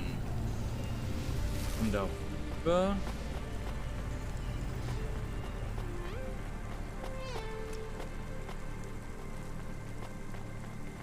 Kann nichts dagegen tun, wenn du es einfach tust. Wir übernehmen keine Verantwortung für die Konsequenzen. Jetzt weiß ich gerade nicht. Was habe ich jetzt gerade gesagt, was Konsequenzen verursachen könnte? Was habe ich gerade gesagt? Was habe ich gesagt? Ich sag zu viele Dinge. Ich kann mich ja nichts erinnern. Ach so. Die anderen beiden haben nur einen Zuschauer jeweils. Direkt abwerben. Kann man gleich sagen, hey, kommt mal rüber und schaut in den größten Twitch-Stream, in den größten Cloudpunk-Twitch-Stream rein, den wir haben. Was zur Hölle? Kann ich aber bitte nicht auseinanderfallen? Danke. Nein, geht jetzt bitte keiner rüber und wirbt die ab. Das ist sehr unhöflich. Sagst du zur Sicherheit. Weiß, es macht keiner, aber zur Sicherheit.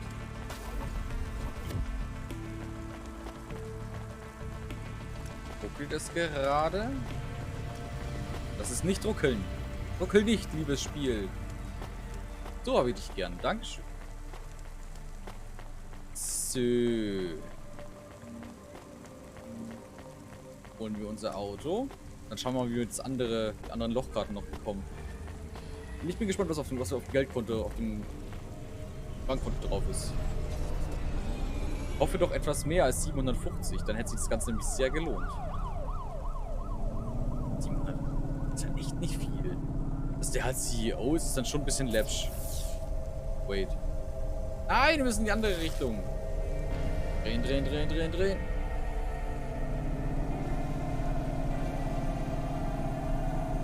Zockt aber gerade wirklich, ne? Ja. Es hat auf jeden Fall gerade... Ist nicht so ganz flüssig, habe ich das Gefühl. Mal. Hab schon noch runtergestellt auf 40.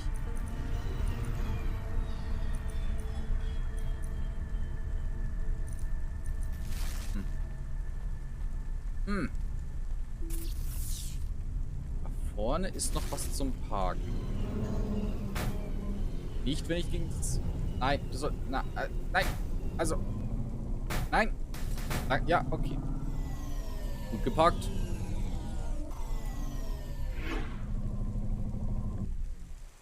Ach, ja. Lochkarte. Eingesammelt. Da hinten ist noch ein Item. Das sammeln wir auch noch schnell ein. Wie ist das, wenn ihr eigentlich Spiele spielt? Seid ihr eher die Sammler oder dann eher so, ja, die Leute, die halt schnell das Spiel durchhaben wollen? Mir kommt es drauf an immer. Also wenn ich halt irgendwie ein Game habe, das mir richtig gut gefällt, dann fange ich an zu sammeln. Und dann ist aber auch exzessiv sammeln. Also dann ist auch kein Halten mehr. Dann will ich halt sammeln. Will ich jede fucking Blume haben, dann will ich jedes Tier haben, das gibt, dann will ich alles haben. Bis zu dem Punkt, in dem es mich nervt. Und dann spiele ich das Spiel nicht weiter, weil ich zu viel sammle. Kommt drauf an, wie nervig es ist. Ja, okay, das kann ich nachvollziehen. Es kann sehr schnell nervig werden, wenn man nur Blödsinn sammelt. Aber andererseits... Wann, also, keine Ahnung, das... Alter, was ist denn gerade los? Na? Die ganze Zeit funktioniert.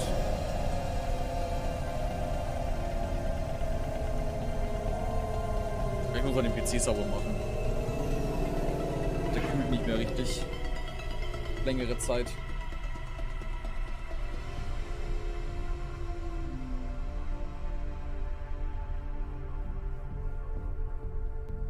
Jetzt haben wir keine 300 Collectibles, um dafür was zu bekommen. Hey! Bestes Beispiel, Breath of the Wild. Diese kleinen Korok-Samen. Diese Korok sammeln. Das waren ja 999 oder sowas. Wo man dann am Ende dafür den goldenen Haufen bekommen hat. Well done! Du hast deine Zeit effektiv verschwendet. Also ja, das muss ich dann auch nicht haben, aber... Ja.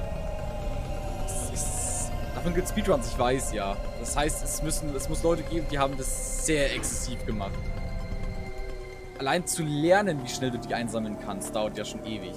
Du sie erstmal rausfinden, also gut, da hast du eine Map und sowas und kannst dann alle ablaufen, aber das will doch keiner. So you're the last person who saw my brother alive. I guess so. Who are you? I'm his brother, Bill. Mom didn't have much imagination when it comes to names. Your mom's still around? I'm sure she wouldn't want you here. She already lost a son.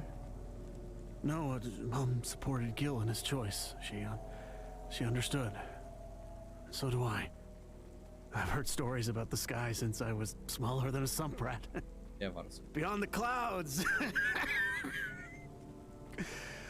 I can't leave Gil there alone. But he's not in the clouds. He's dead. Where's your imagination? Look, I can't really take another desperate dreamer throwing their life away. Can you just tell me what you want? Yes. I just want to know, was he at peace before he went? Was he afraid? No, he had no idea what he was heading into. Then I won't be afraid either. You want to go through with it as well? It's what he would have wanted. After Gil went, was your mom... did she seem upset? No, not at all. She was proud. She'd never been proud of either of us before. I dropped out of Math Academy and Gil couldn't pass his CorpSec entrance exams. We were a couple of failures till Gil went into the clouds. Me and Mom even got some money from the insurance. We bought a new Hova. Oh, come on. What? Put 2 and 2 together, Bill. I don't understand. Your mom filled your head with dreams of going into the sky, then put an insurance policy on both of you. If you're naive enough to go through with this, maybe she deserves the money more than you do. Hey, I'm not naive. Then prove it. Your brother is dead. Your mom doesn't care about you. Maybe no one does right now, but that doesn't mean no one ever will. Get out of here, make something of your life, and stop dreaming about the sky. I've seen it. It only makes you feel worse because no matter how vast and beautiful the sunrise looks, you're still stuck down here with everyone else. Anyone who tells you that you can escape this place by running away is just selling you another lie. You really believe that? Look around you. You think that if there was an easy escape from this place, anyone would choose to stay here? I guess you might have a point. I'll think about it. Maybe I'll go home. Or maybe a bar.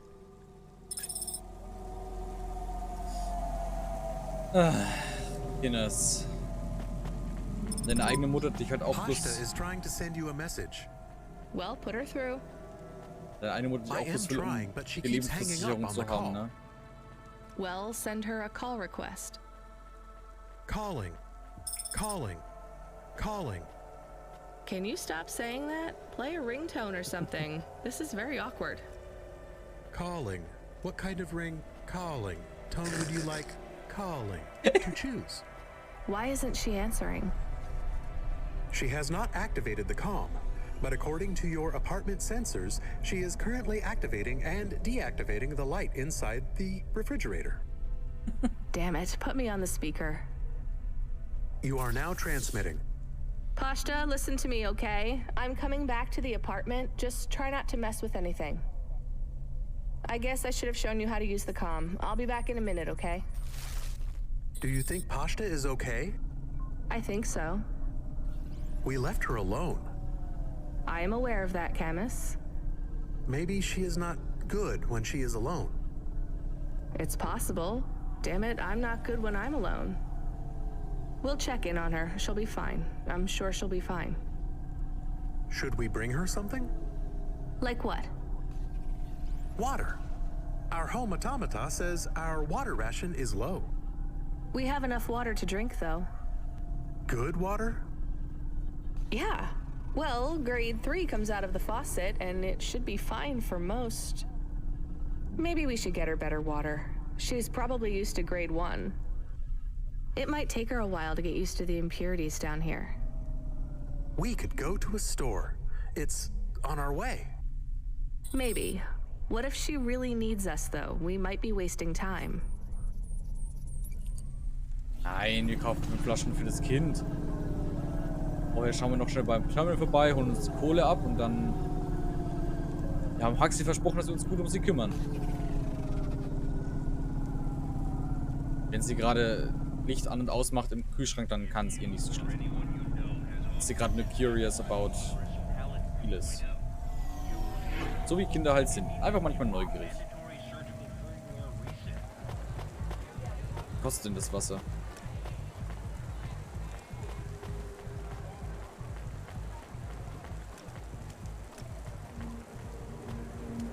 Besitzer. Here's what I can offer you today. Hoffe mal. 1, 2, 3, 4, 5. Thanks. I look forward to seeing you again. Sehr gut. Jetzt schauen wir, jetzt ist gerade da schon der Automat da. Warte mal. Wir haben doch jetzt 5 Flaschen, oder? Ah ja. All right, let's get back to Pashta with her premium water made from fresh diamonds. It is made with... I'm exaggerating, Camus. Schön. Also, was haben wir jetzt auf dem Konto? 7. 8. B. Nee. Boah. Kann auch gar nichts. 7, 8. D, 5.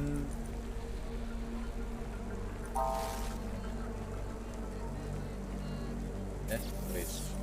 7, 8. D, 5. Hier. Jetzt. 1000. Hey, 250 mehr als vorhin. So. Nice. Taui abgeholt. Da können wir uns schon was leisten. Speicherchip nehmen wir auch noch mit am Weg. Das war doch erfolgreich.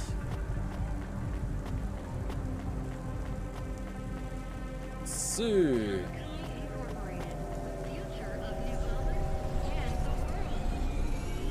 Ja, ich habe es schon gesehen, dass ich B gedrückt habe. Nur das B war halt unter der 8 und sah auch noch aus wie eine 8. Dann, ja. War belastend. Was soll man da machen?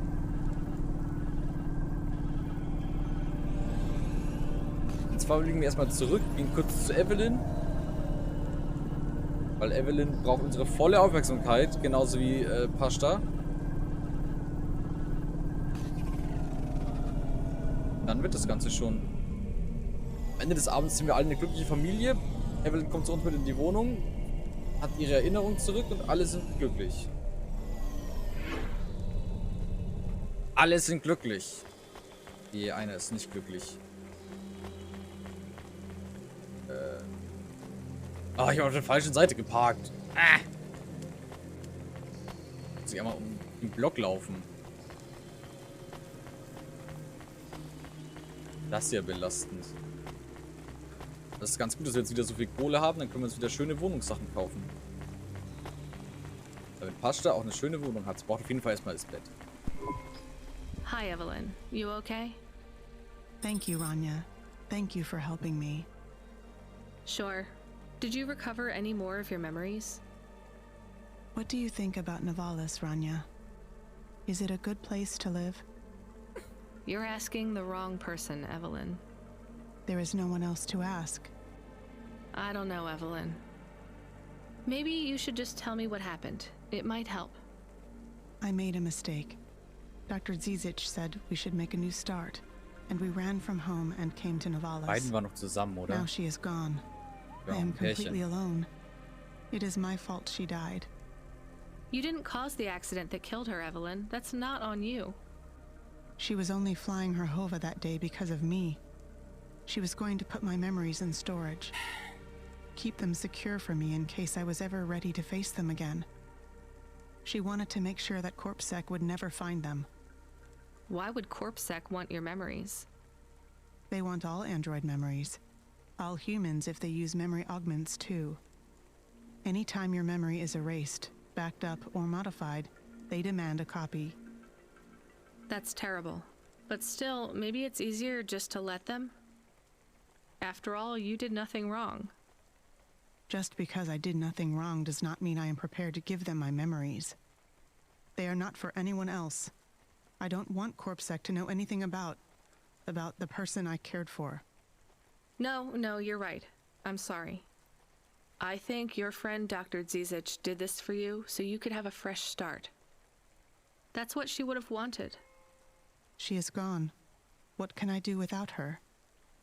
Maybe she would have wanted you to be a doctor to help people.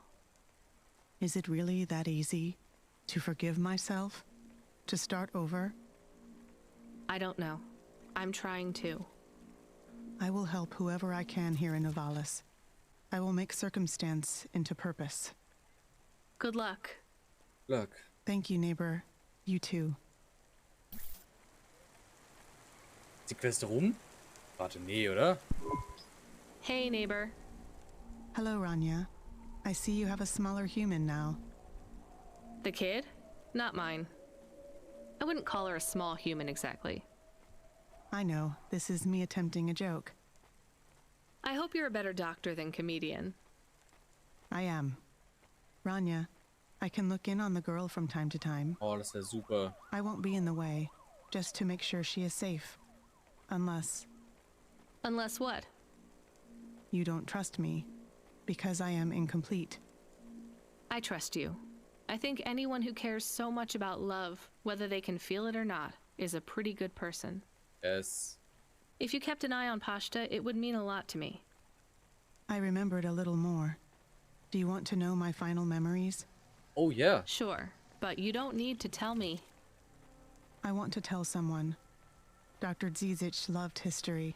That's why she chose the punch cards. She was always interested in how time changed everything. Cities, culture, people. History and koi fish. Time and rebirth. Those were her passions. She had so many paintings of koi fish on the walls. Dr. Zizic, she was the one you couldn't love, right? It was her all along? No, it's not that simple. I am Dr. Zizic. Wait, what? But... When you lose memories, you lost part of yourself. You can't just delete your pain and continue living as the same person. When I made the choice to destroy part of myself, I was no longer Dr. Zizic. I was Evelyn. Sometimes you change so much, your old name doesn't fit you anymore. But the crash, that was you? Yes. I survived, but I was badly damaged. I tended to my own wounds. My injuries were severe. Working on them, healing myself, it made me realize how much I wanted to live. And that's when you realized you wanted the memories back? I believe so. The loss of my memories and the crash made everything fuzzy. But when my mind cleared, I knew I had to be whole again. This isn't the first time I've gone through this process. I've recovered my memories before, and each time, it has been too much. I've deleted them again. Will you delete them this time? I don't think so. I will try to keep them. Then you're free. Not yet. But every day I get through is another day I got through. You'll make it, Evelyn. Thank you, Rania. I'll keep looking out for Pashta. When she sees me at the window, I'll wave. I'll tell her to wave back. Sie ist Dr. Zizic. Okay, damit habe ich nicht gerechnet. Ich dachte ehrlich gesagt, dass die beiden zusammen waren. Aber ich meine, sind sie ja auch in einem gewissen Maß, oder? Pashta, what's wrong? Why did you call me? My favorite. I didn't think you'd come back. I'm here. Ach, Kindchen. I didn't do it wrong. It must be broken. What's broken? The ice cream machine.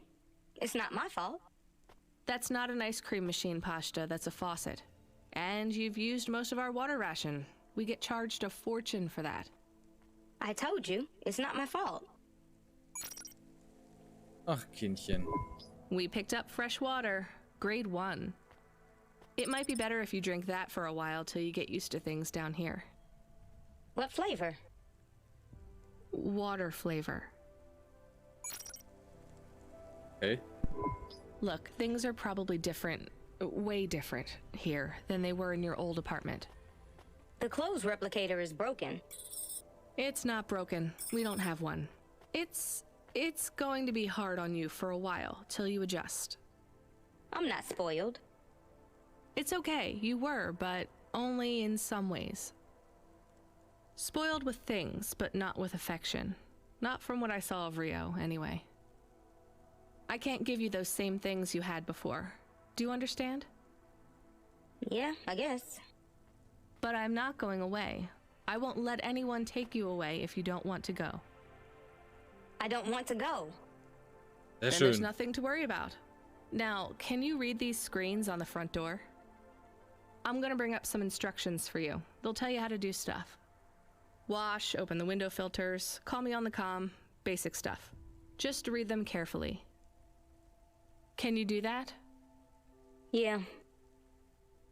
All right, well, I have to go back to work, but my shift will finish in a little while. You should get some sleep, too. I'm not tired. Then don't sleep. You're in charge. Oh, okay. When I come back, we'll do something fun, after I get some sleep. All right, well, I'll see you soon, okay? It is nice to see you again, Pashta. I'm excited to talk later. How come I can hear Camus? Isn't he a car? He can transmit through the comm when I'm home. Really?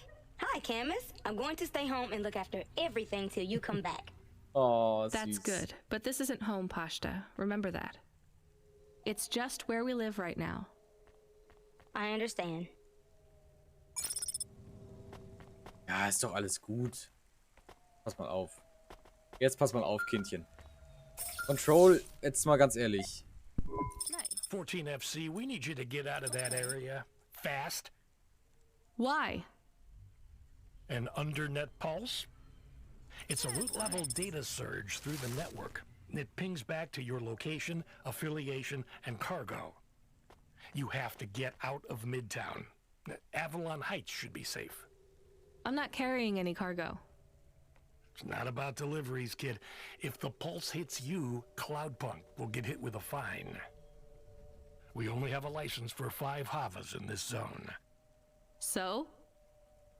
You're number 6. They already got the rest. How much time do I have? Not enough for questions. Go. Okay. Dann müssen wir los jetzt. Ja, zumindest das Kind ist was zu essen in der Bett. Hat was zu trinken da. Alles gut. Das Kind ist gekümmert. Das Einzige, was noch in der Wohnung fehlt, ist der Vogelkäfig. Und der ist jetzt erstmal zweitrangig.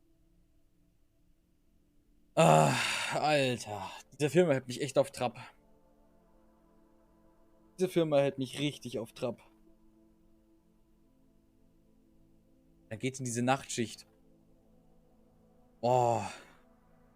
Ich fühle mich langsam selber. K.O. Ist da aus Versehen hinten geparkt. Gleich schnell Avalon Heights. Oh shit, jetzt ist das Auto in einer anderen Richtung. Oh. Bad.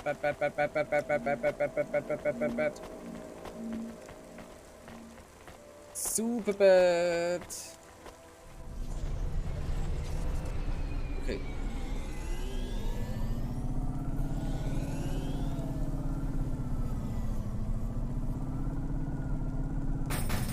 Shit. Ja, wir sollten zur Reparatur. Ja.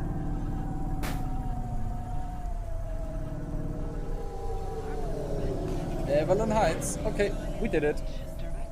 Oh, diese Zeitaufgaben. Das stresst mich ja ungemein.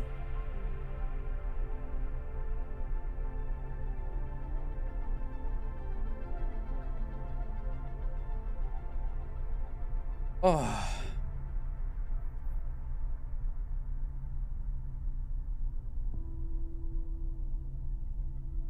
So, aber jetzt haben wir die Aufgabe aber geschafft zumindest. Das heißt, alles gut hier. Wait, wir sind noch in Avalon Heights. Alter.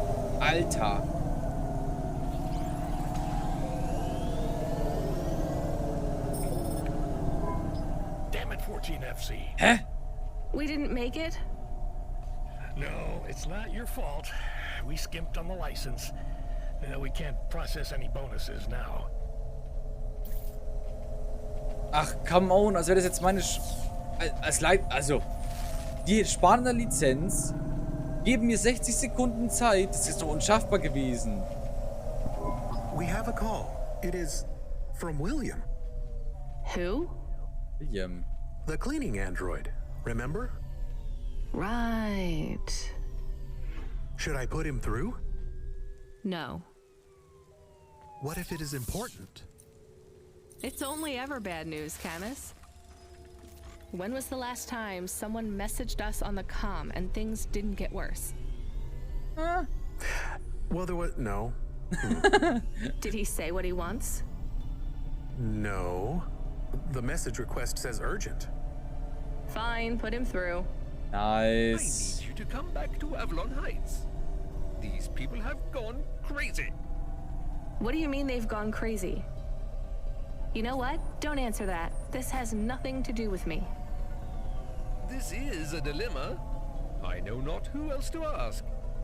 And I care not for your dilemma. I shall pay you. I'll simply raise the rent for all my residents.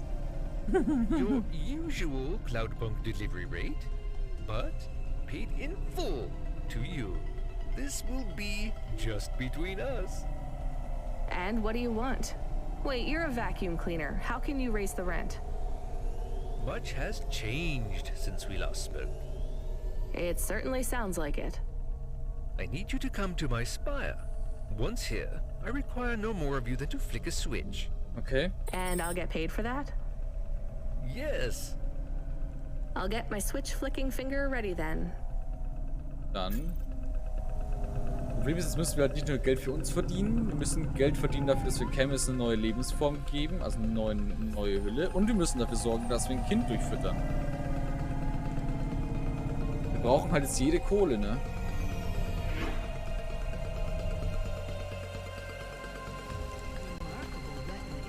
Ich würde sagen, jetzt gerade mit der Hausausstattung haben wir schon einen guten Teil für unser Kind getan, aber wir kommen halt nicht näher an Camus' Ziele ran.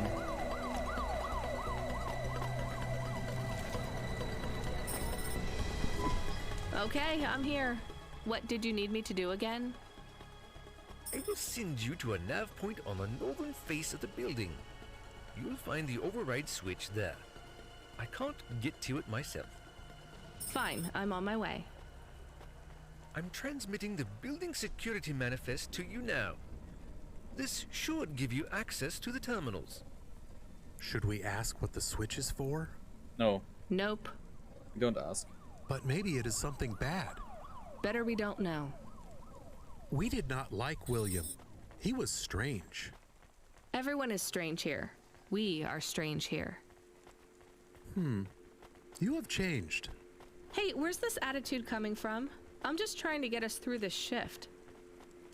Things went bad, and I feel sad too, but you are becoming hard. Are you my conscience now?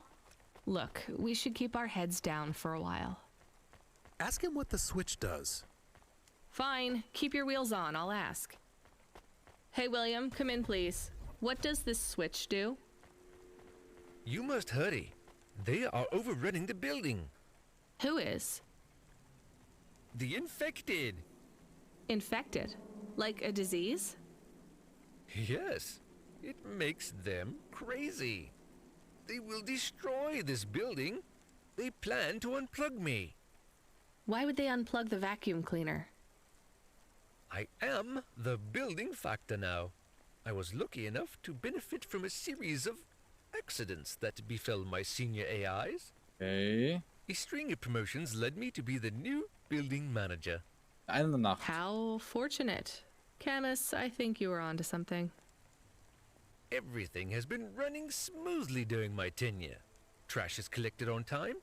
The elevators rarely fail. So what went wrong, William? A plague, an outbreak. They have become monsters and the infection spreads by the moment. Vorher hat gefragt, ob Please Monster Stadt do sind. not delay further. I know you may doubt me, but I confess, I am in over my head. I let things get out of hand. Perhaps the food rations were tainted, or perhaps some nerve gas escaped due to the unnecessarily complicated air filtration systems. I cannot reach the reset switch, which will isolate the infected areas. But you can. I am loath to beg, but I will beg if I need to. Maybe we should help. He sounds desperate. And you can't override the security switch yourself? The emergency isolation systems require a physical switch be activated. My consciousness has been uploaded to the building's mainframe. I have no method to leave the building, far less press a Ich glaube, er sagt auch switch. die Wahrheit. And your maintenance bots, porters, no other androids can help? They were all my seniors too, and sadly, a series of random and unfortunate accidents befell them all. Uh-huh. I do not think he is a good automata. I can hear you, you know. But I still think maybe we should help the people. Let's go look at this emergency isolation switch then. Na gut. We have 2 nav points. What's the deal, Camus? I think we should help the people. But I have also provided a nav point for the building manager's power input. so we could disconnect William completely? Yes, but maybe the people would suffer, or the infection would spread. If there even is an infection. Yes. The other switch would put many apartments in the building into lockdown, isolating many residents. What would happen to them? I do not know. I think they would be trapped.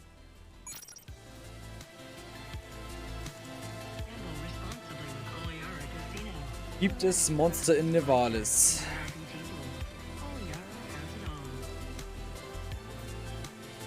Fuck.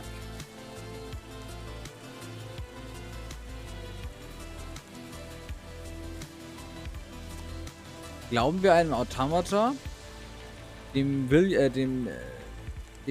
der sich durch Zufälle hochgearbeitet hat und jetzt vielleicht größenwahnsinnig wird?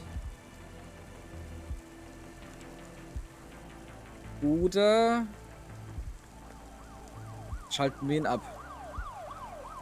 Wenn wir ihn abschalten und er hat aber die Wahrheit gesagt.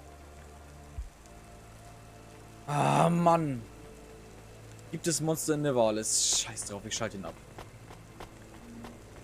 Kann doch nicht einen Haufen Leute einsperren. Weil irgendwer sagt, es könnte so sein.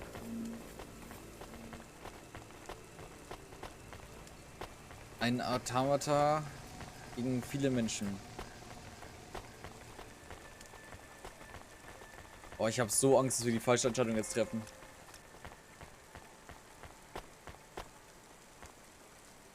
Ziehen den Stecker. What is happening? I'm shutting down. You hit the wrong switch. I don't think so. The infection will spread. You are responsible. I'll live with it. Goodbye, William. This is not fair. This is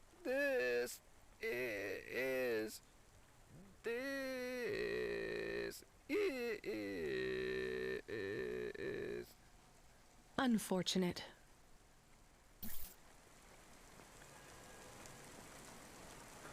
Oh, ja, hoffentlich war das richtig.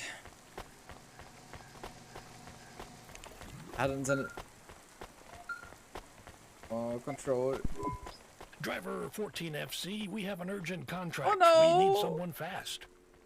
Is that me? I bet it's me. It is. But don't take this one lightly. It's a printed heart. Someone needs it in the spire. Oh, okay. Once you take on the mission, I'll tell LifeCorp to go ahead with the print. Is it a transplant? Is someone ill? Not exactly. From what I understand, LifeCorp specialize in hearts that beat to specific song rhythms. What? It's very fashionable in the Spire. This one is a song from the pop idol Dolly's new album. What? Love to help those less fortunate than me. Hold the sass, kid. This pays well, but you gotta be quick. The batteries don't last on these things unless they're feeding off biomechanical energy in someone's chest. If you're too slow, they'll need to print another. Is this well paid at least? For Cloudpunk, yes. For you, well, kinda. I've sent the nav point to pick it up. Good luck, kid.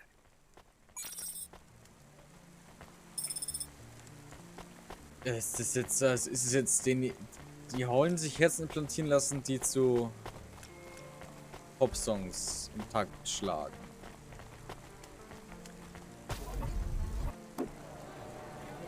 Die wollen Herzen. Ja. Ja, wir sind nur die Lieferanten. Es gibt bestimmt, ich habe bestimmt auch so Sachen auf Amazon bestellt, wo sich die Leute an Amazon selber gedacht haben, so, was zur Hölle, warum braucht der Mann das? Aber, hey. Ich habe noch keine Herzen bestellt. Oh, aber glaubt, es gibt auf Amazon irgendwann mal Herzimplantate zu kaufen? Das wäre ja ultra wild. Weiß auch nicht, ob ich das gut finde. Ich glaube, ich finde es nicht gut, ehrlich gesagt.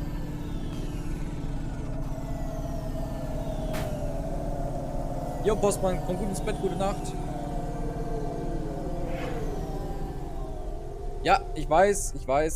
Gute Nacht, Pigeon. Ich weiß, dass ich noch schicken muss. Habe ich im Kopf. Mache ich bald. Ich versuch's morgen zu machen, okay? Ich versuch's morgen zu machen. Oh, nicht Sektum Sempra. War das der, wo mich aufschlitzt? Ich glaube. Oder war das der mit der Schlange? Ich weiß es mir nicht.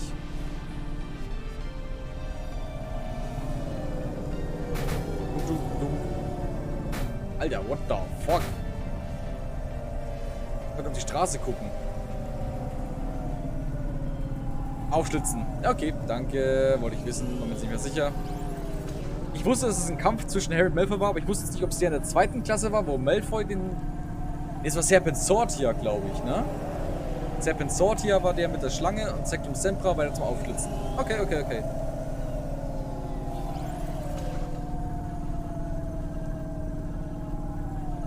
Aber ich werde auch nicht mehr... Ich glaube, ich mache auch nicht mehr allzu lange. Jetzt haben wir schon gleich 1, hey. Da habe ich 6 Stunden gestreamt. Das ist ja fast ein Arbeitstag. Unbezahlter Arbeitstag. So, vielleicht kommt's noch.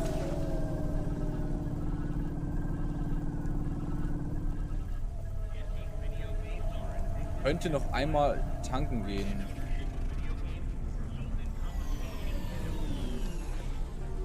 Mache ich auch noch. So. Da geht unser Geld. Das war's. Wir haben kein Geld mehr.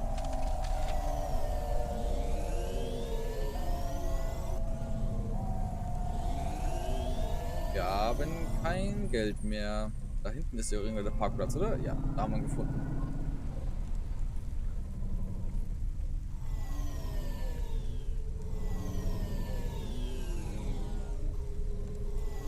Und wir sitzen. Sehr schön.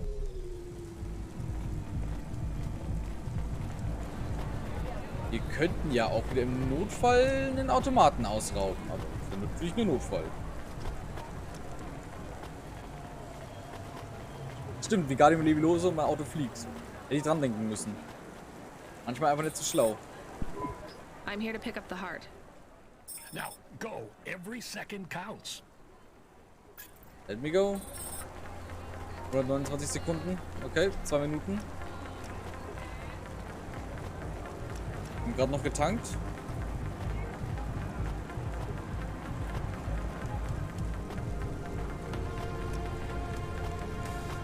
Ah. Ich weiß halt nicht, wie weit es entfernt ist, ne?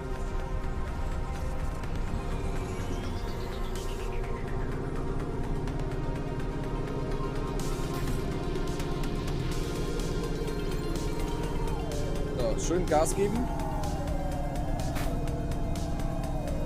Nicht Leviosa.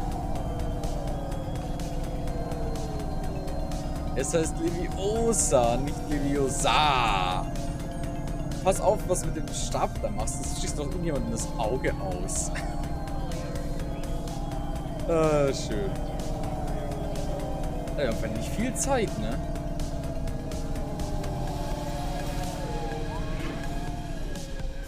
Nicht viel Zeit. Ich würde sagen, dann machen wir die Mission noch zu Ende und dann gehe ich auch offline, oder? Je nachdem, was danach dann passiert.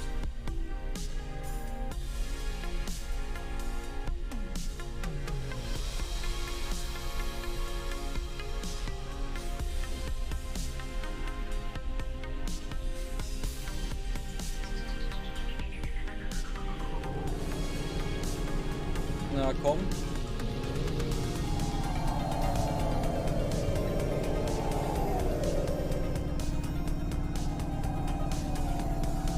Hätte ich da parken sollen? Oh, warte.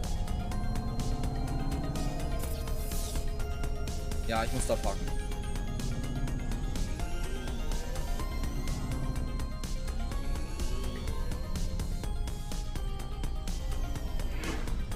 Komm schon, steig aus, steig aus, steig aus. Wird knapp. Oh, es wird richtig knapp.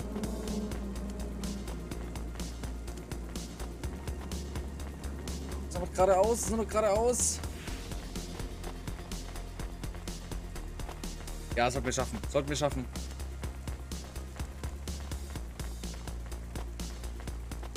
Da rein. Well done, 14FC. Payment has already come through. You've made someone very happy. Be still, my beating heart. If I could, I'd roll my eyes. So, Kinders, dann mache ich jetzt auch Schluss für heute. Und ihr gut ins Bett? Oh ja, 6 Stunden gestreamt, das reicht auch für heute. Und ihr gut ins Bett, habt alle eine wunderbare Nacht, einen wunderbaren Samstag dann. Ein schönes Wochenende, falls wir uns nicht mehr sehen sollten oder hören sollten. Für all die es noch nicht wissen und nicht gehört haben, Instagram habe ich habe Twitter, ich habe natürlich Twitch, ich habe YouTube, YouTube/Admiral könnt ihr mir folgen und wie gesagt, Patreon läuft auch noch, aber lasst das mal meine Sorge sein. Und ihr alle gut ins Bett, schlaft gut, habt noch eine ruhige Nacht und damit klinke ich mich jetzt aus. Ich muss nämlich auch mich hinlegen und mein Auge zumachen. Ja, also dann, gute Nacht, bis zum nächsten Mal.